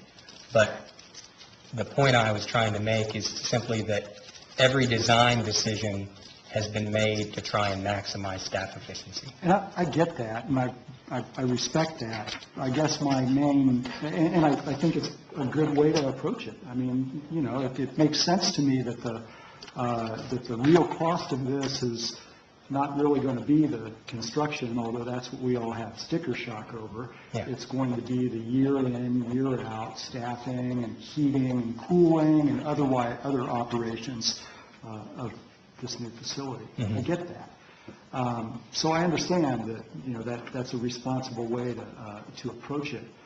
But I also understand that you ought to have a good idea of, after Absolutely. making all Yeah. of those decisions, you ought to have a good idea of how many people it's going to take to run it. Well, what I can tell you is... At least a range. Yeah.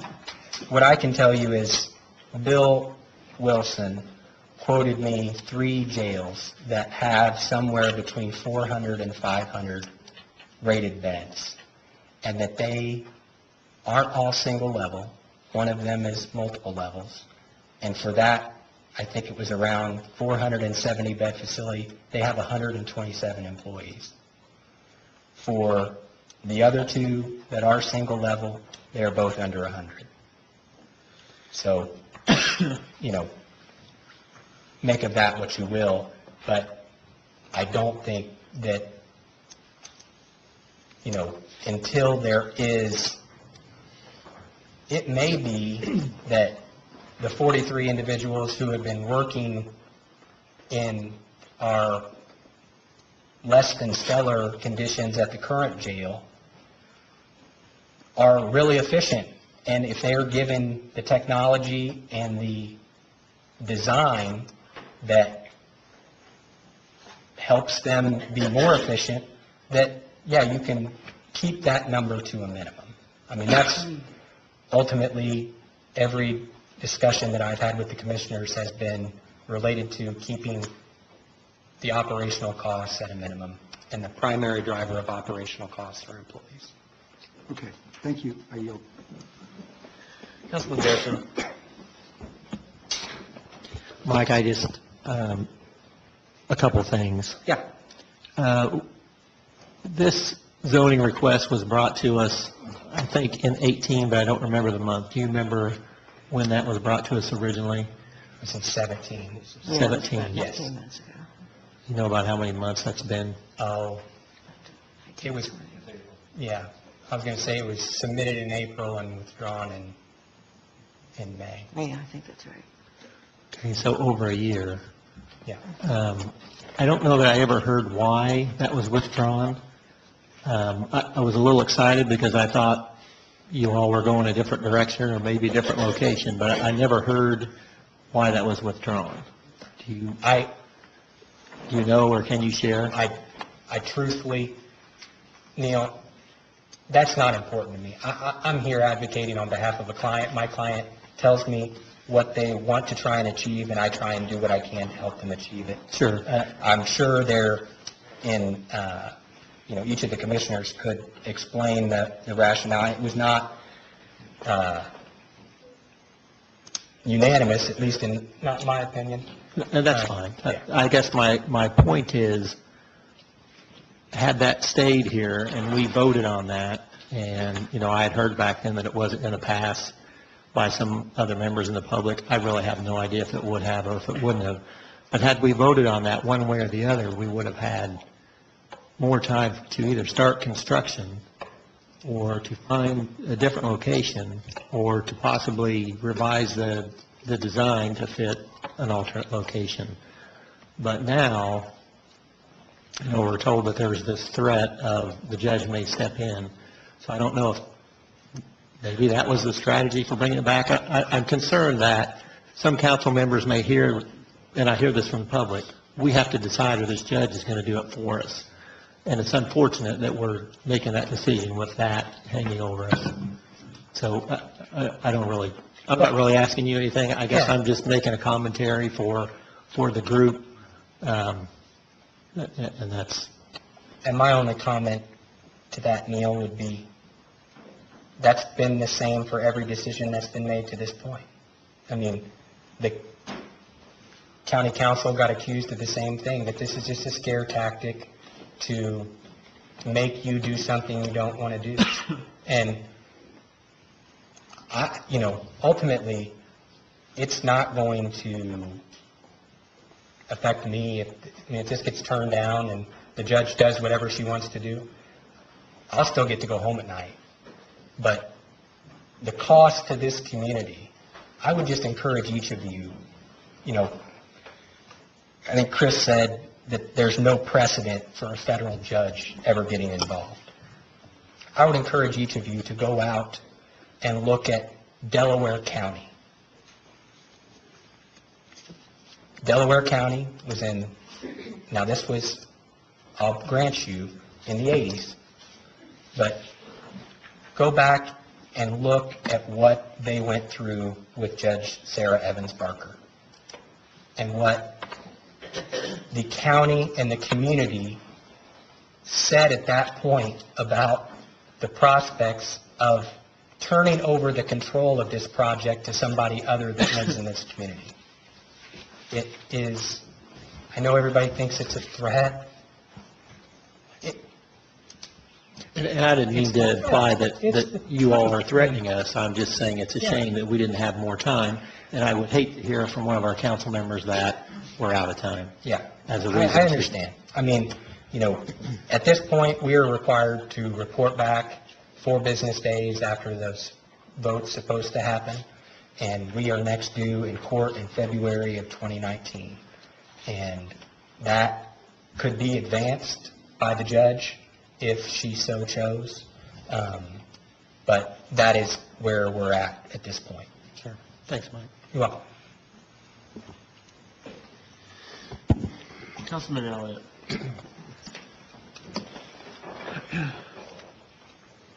Can we all take 3 seconds and smile? I'm not going to ask you to stand up and stretch. It's too late for that. As I approach this issue and try to rationalize in my mind how to make a decision, I try to focus on the fact that I believe our county and city public safety teams should be able to do their work safely, effectively, and efficiently. And I'm looking for the things, that aspects of this that help me reach that conclusion. The other thing that I knew about, and we all know about, is a new jail is going to be built somewhere. That's a given. With that being a given, if we vote no on this site, does that mean we'll be faced with another rezoning issue at the next site? Yes. So whatever site, As long as it's in the city, or, if it's in I the mean, city, yeah. it's up to us. Now, I have to chuckle a little bit about somebody thinking they have the land that's the highest and best use for a jail. That just doesn't seem to be very consistent. One of the other issues that had come up that hadn't been talked about very much is the Turn to the River project on the present campus, and the potential challenge that if it was on the present campus, that would raise. And I'd like to challenge Riverscape to think about, if that Turn to the River concept comes to fruition and all these people go to the river, they're going to either need to turn left, turn north, turn south, turn around, or jump in. Those are the only 4 choices they have when they get there. If they turn south, the first place they're going to get to is Fairbanks Park, which you may want to call it a jewel, but I believe it's terribly underutilized. I drive by there a lot, never see very many people there, other than on those weekends when they have an event. So some focus on that property, some of those things that you want to do, if they could be there. I think it's more centrally located, it's more accessible to the downtown traffic, particularly if we have the convention center that's going to come to fruition and bring folks to town. I hear comments, a lot of comments, and I hear them all the time about Carmel, and Fishers, and Noblesville, and Hamilton County. Well, I've got a daughter that lives about a mile from the Ruoff Center. Yeah. And they can listen to the music on their deck with the winds out of the south. Well, Money Magazine, October, Carmel's only voted the number 3 spot in the country to live. Number 3 in the country. That's a pretty high, it's a pretty high target, a pretty high comparison for us to make. But my point is, the information that I was able to get from Mr. Drake and a couple of the centers, the event centers that he referred me to, one in Columbus, one in Pittsburgh, that he's kind of trying to model after, boy, those would be great. They are the indoor, outdoor, the end, 2,000 seat indoor, 4,000 or more seat outdoor, year-round type deals. I think that would be a tremendous quality of life, quality of place addition for us, and I just only hope that that comes to pass. And one other thing I want to share, we talk a lot about, we can't keep our people here, and so on and so forth. Well, at our firm, we deal with people that move to town, with some that do move to town. And I always try to make it a point to ask them after they've been here a couple of years how they like it. And they love it. And the reasons they love it are the schools are good, they feel safe, and we have certainly a reasonable cost of living. And if we can continue to make improvements in some of those quality of place, quality of life issues, it only get easier and better for us to be able to do that. Some of that not directly related to what we're being asked to vote on next week, but certainly related to the discussion that we've had this evening. I yield.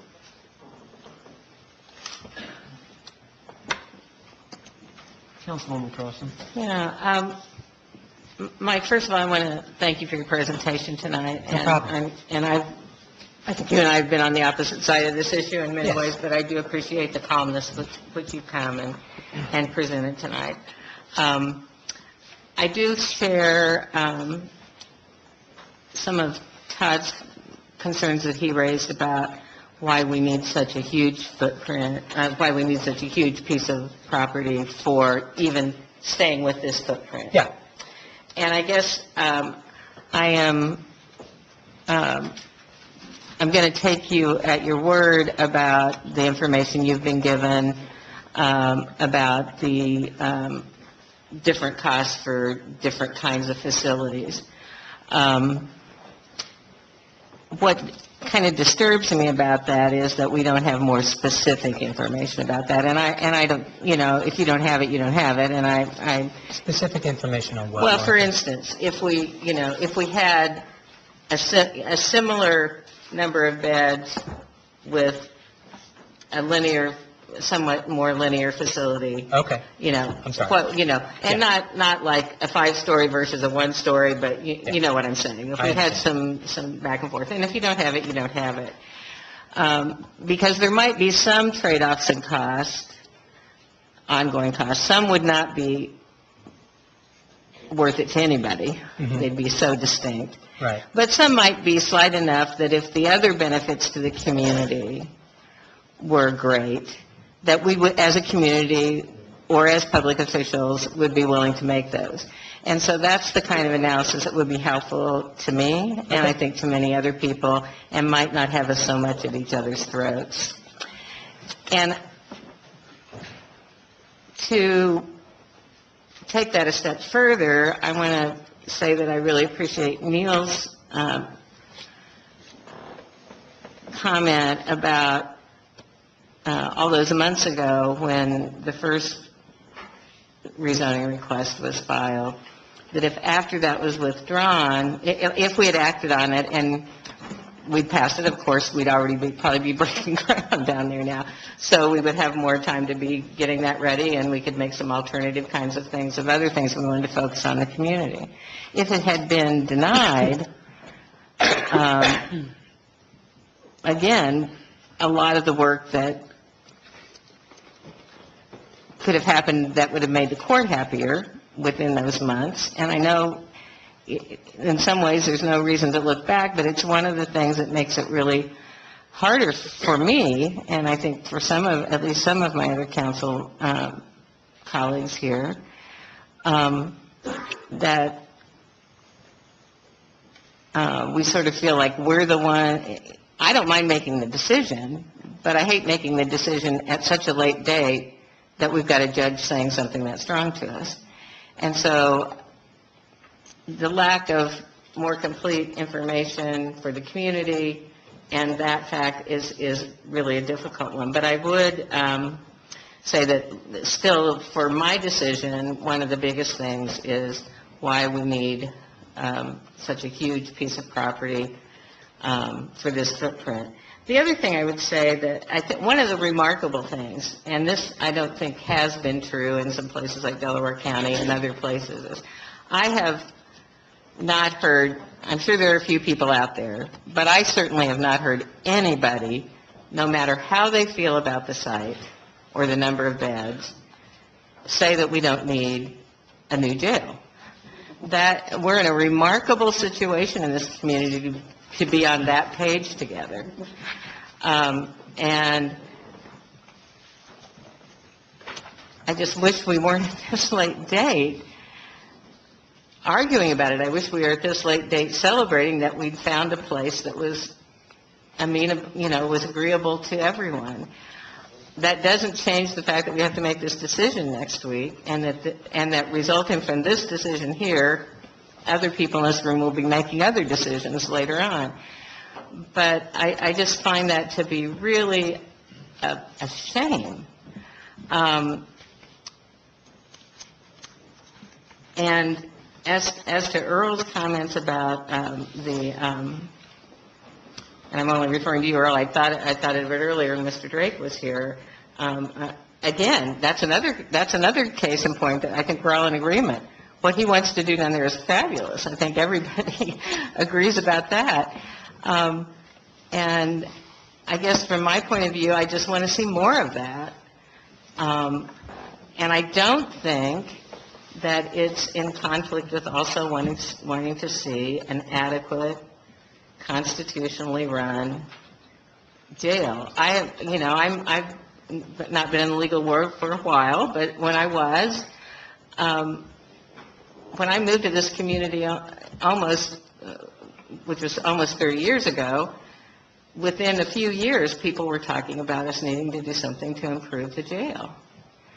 And here we are, all those years later, having done almost nothing to improve it. And I know people have been working on it very hard the last few years, but man, this is really, really unfortunate. And I know that doesn't get us anywhere, but I just want to say that I don't think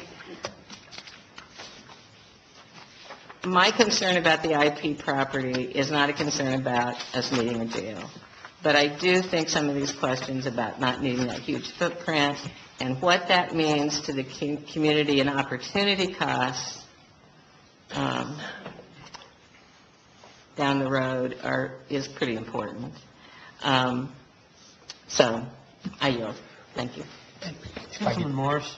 I just want to reiterate, I had written to the editor that I'll be very disappointed if we do not consolidate city, county, and fire.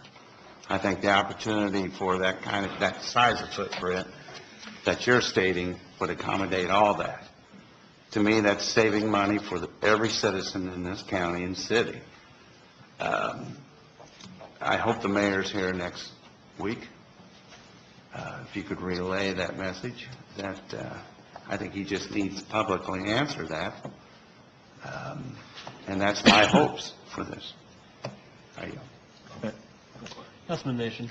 I was just going to say one other thing about the judge. The way I look at that situation with the judge, and this is just one person's opinion, but haven't we bought ourselves enough time to do the right thing by spending $1.6 million and not doubling, but significantly increasing the staff at our current jail to address the constitutional questions, the constitutional issues there? I mean, when I look at that situation, I think, well, and read what the judge has said about it, to me, that's her concern, is for the people who are in our jail, that they're treated the way that the Constitution says that they should be treated. And the way I read what's happened recently with the county council's decisions to hire more people and do the wellness checks and properly staff the jail for what I think I understand is the first time ever since that jail was constructed, to me, that's satisfying what the judge says she wants to see. Am I wrong about that?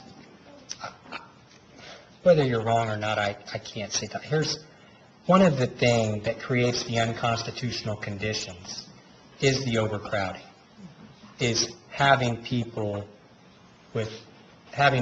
people in a 4-person cell. Which we're also paying for, right? And that's what I mean. Transporting So to others. the part of the conditions that she is hoping to see alleviated, at least I believe, is the perpetual overcrowding situation that we're dealing with. Because, we've been, in the past 3 weeks, we've had as many as 290 people in that facility because we can't find 30 beds to take 30 people. And, the courts have, I think, reacted to that, and they've made the prosecutor's office probably go through a list along with some of their staff and figure out people who at one point the judge felt should be incarcerated, but now is being forced to make a decision on letting them release on their own recognizance or transferring them to work release or in-home detention, what have you. So it's just I know that she appreciates that the council has taken the step with the local income tax and that the council has taken the steps with fully staffing that facility, but I don't feel like that alleviates every concern she has. Well, I would agree that there are still concerns, but I would also point to that most recent Phase 2 study that says, look, there are all these other things that you should be doing that can bring that number of beds down and enable you to build a smaller jail in the first place. And I'm looking for evidence that any of that's happening. I would take exception to the fact, as just a member of the Bar Association, this community is light years ahead of any community that I've practiced in as far as alternatives to incarceration. I'm glad to hear you say that. We have Veterans Court, Adult Mental Health Court, Drug Court, diversion program through this court, through City Court, PAIR program. I mean, every superior court that has criminal jurisdiction, with the exception of one, has a specialty diversion court that they are responsible for. Division 6 has the Adult Mental Health Court. Division 5 has the Drug Court program. Division 1 has the Veterans Court. Every judge that I have talked to, Rob's over there, he can attest to the fact that we are doing everything we can to open up that hole at the bottom of the bucket to let people out of this jail. We've got an active community corrections program, an active in-home detention program. We've got 2,000 people in this community who are being supervised by adult probation. Those people are one bad decision away from going back to jail. It's, in my opinion, the only thing that we can do as a community to do better is something that we're already doing, which is expanding drug court and expanding veterans court. Both of those programs have received federal grants to the tune of $1.5 million to double their capacity. I mean, Veterans Court, I think, is quadruple their capacity in a 5-year period.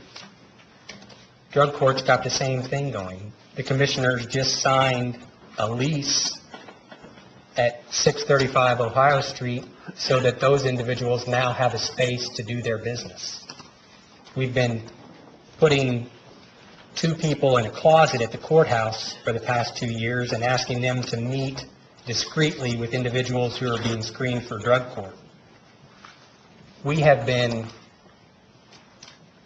doing everything that is feasible to try and get more people out of jail and try and keep them from ever going there in the first place. But I was in juvenile court this morning. Last night there were 5 juveniles arrested for burglary. I mean, that's just on a Wednesday night. I mean, people maybe don't realize some of the things that happen in this community. Because I know our law enforcement does a tremendous job, but, you know, we're not kidding about the number of people in jail, and we're also not kidding about the fact that a judge has determined that that's where they need to be, that there is no alternative. And even with all these alternatives available, they still can't, in good conscience, decide to give that person another chance. I mean, you know, I've heard the statements about marijuana, you know, arrests, and 20% of the people are in there that don't need to be. I would challenge anybody in here to go and talk to a Superior Court judge that has criminal jurisdiction, and I bet to a man or woman they will tell you there's not one person in that jail who doesn't need to be there. If they were, they would have let him out already, because we don't have space for him now. So it's just lost on me, the idea that our jail is full of level 6 felons or people who are drinking and driving or people who are publicly intoxicated. That is just simply not true. The people in jail are there because they're charged with a crime so heinous that the judge can in good conscience let them out, or they have been given multiple opportunities to adhere to some conditions like random drug screening or finding a job or finding a place to live. And after time and time again of that judge listening to excuses, the judge has determined that I don't have any other choice. You won't comply with the conditions I've tried to set up for you. You're going to have to go to jail. And, you know, it's lost on me that people think that there's drunk drivers sitting in jail. They're not. Mike, just 2 more things. First, I'd like to thank you and Commissioner Marble and Commissioner Anderson and the other county council members who were here earlier. This is the kind of back and forth that we need to have, and we probably should have had a long time ago. Absolutely. And I appreciate you all making yourselves available to do this. It helps me.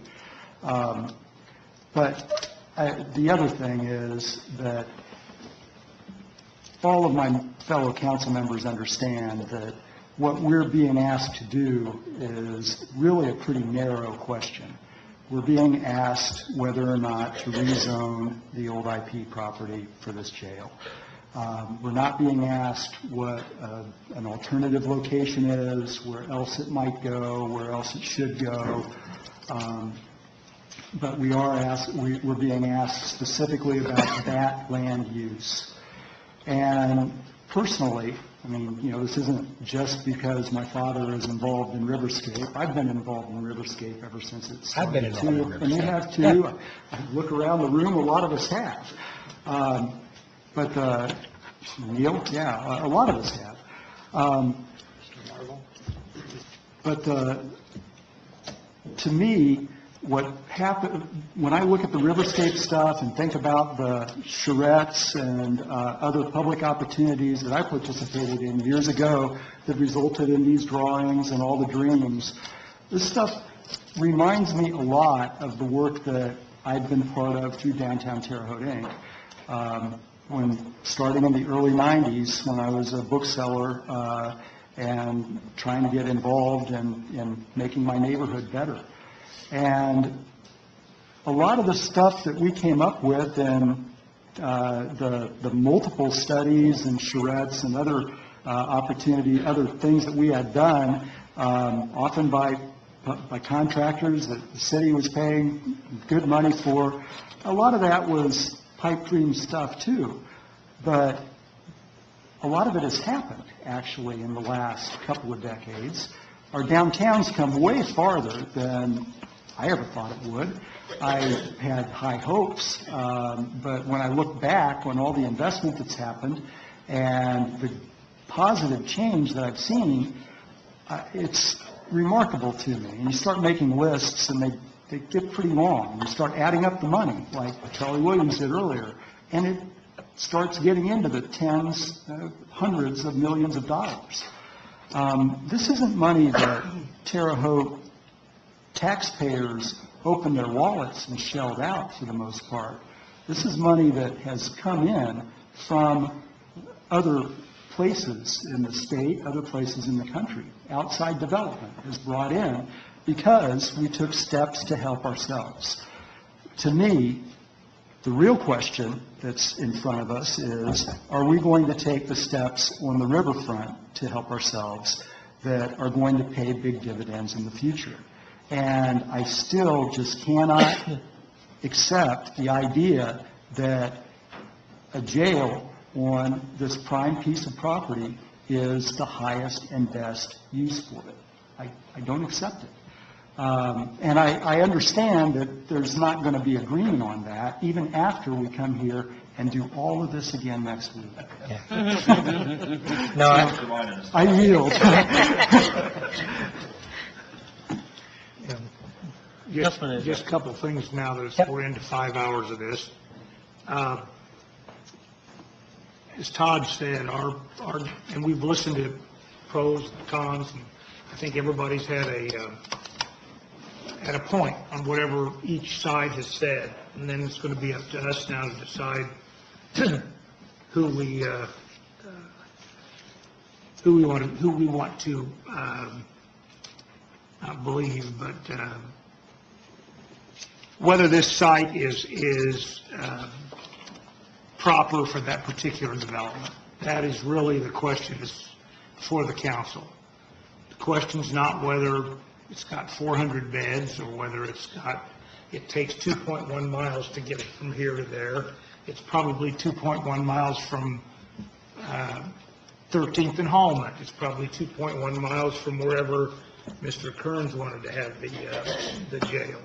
So the distance isn't the concern of this council. The concern of this council, according to a document that I received, when I was on the council in 2000, asking Lynn Francis how we decide on zoning, because we had so many different reasons. Can't decide on it because we don't like this guy, or so on and so forth. And the decision has to be, in our own hearts and minds, is that the best, most proper use for that particular piece of property. And I think that's what, after listening to everybody tonight, I think that's what we all have to go home and ponder and decide, where it's at. I'm also concerned, of course, with the possible judge's decision that should this council say no to the zoning. The letter that you read from the judge certainly sounds like a no-nonsense letter to me, that she's probably getting a little upset and tired with all this going on. Now, what her decision will be, I'm not an attorney. I have no idea how that works. All I know is if I were sitting on that bench, I'd say, let's do something now. I don't know what her decision will be. but I think that something's got to be done somewhere. Now, let me ask you one final question before I'm done. Let's assume this doesn't pass. Where will the commissioners and you go from here? Will you go before the judge, is that correct? It would be presumptuous of me to anticipate what would happen if, I can tell you what the options would be. The options is the industrial park. Well, which I think is a lousy option. The options would be fight the decision you made. Right. Or find an alternative site. And so it would just be among those two options, whether to file a lawsuit challenging the decision that the city council made, or to decide to move to an alternative site. What I'm asking is this, you said you were going to go before, you have to present something to the judge once this is done, is that correct? When we have to, by December 19th, report to the judge on the status of this decision. So we have to tell the judge in writing what happens next Thursday. And at that point in time, the judge could possibly say, we're going to appoint a 3-panel judge to It would, have the city council come in before us and explain why they did this, and have you come in and explain why you... Judge Stinson was a Marion County Superior Court judge for decades. So she saw the problems with the Marion County Jail firsthand. So she's not oblivious to all of the political and other considerations that go into a very, in any community, I'd imagine a jail is a hard topic to get consensus on. But, I'm confident that, we will just report to her exactly what happened, and we will continue to attempt to comply with every order she sets out from this point forward, as we've had to do since the beginning of the litigation. She obviously objectively stated that, the county council taking action on the income tax in August of 2018 was a positive step, but that it wasn't the final one. And that, she's not going to lower the level of circumspection that she has about this situation until she sees some irreversible progress, is how I define it. But, the question was asked about, never mind. Sorry. I yield the answer to my questions. Councilwoman Olive. I don't know where to start. Got all kinds of stuff here. First of all, and I got in contact with, I think, Pat, explained to him, I wasn't at the meeting Monday. I guess thank goodness, but I was for other reasons, not for you, Pat. I wanted to hear from the people that lived in my district. I wanted to hear from those people that live down there, that's lived down there most of their lives. I think I made that vocal here many times at this council. So I did it in an area that was directly impacted down there, from right in front of the property, running back to First Street, across, behind, over to Voorhees, that square section. I put a letter out, made myself available. I invited one of the commissioners to be there for questions because they have the information on their side, as the city leaders. And I had one person show up. And I don't know if he's here tonight.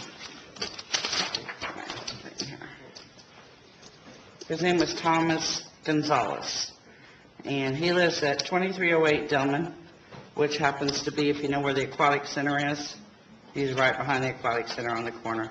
And, his major concern was the aquatic center, not the IT property. So that's just the results that I got from having it. I wanted to make myself available, and that's what I did.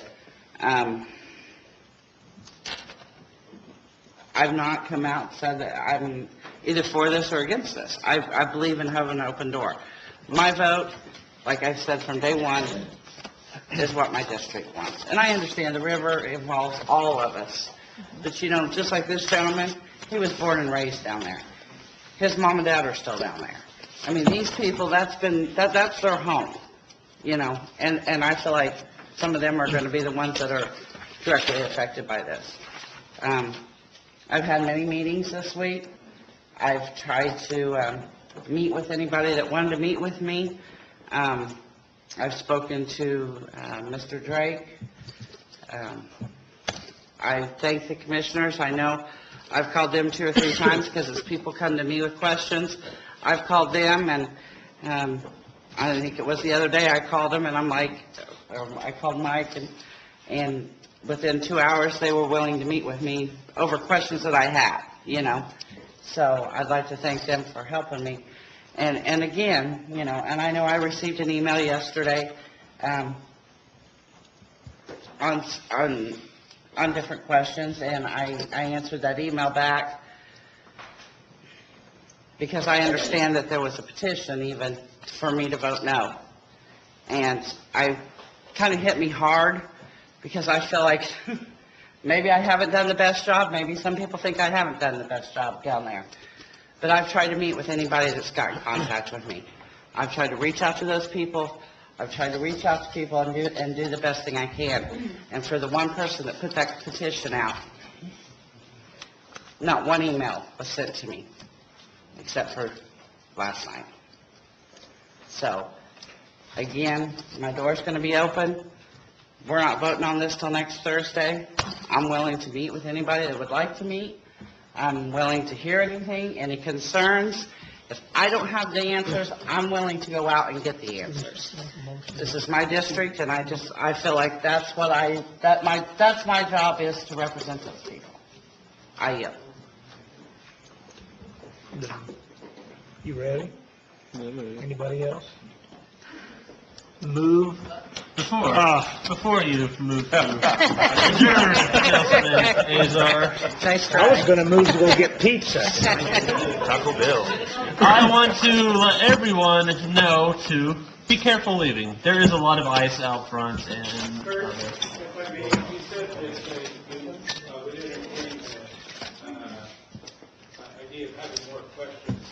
we will be here Thursday as well. And you are welcome to reach out to any of us during that week before.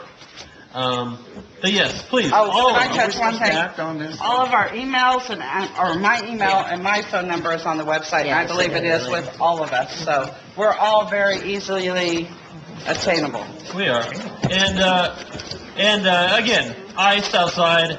All of you, please be very, very careful. Thank you all for coming. Thank you for your patience.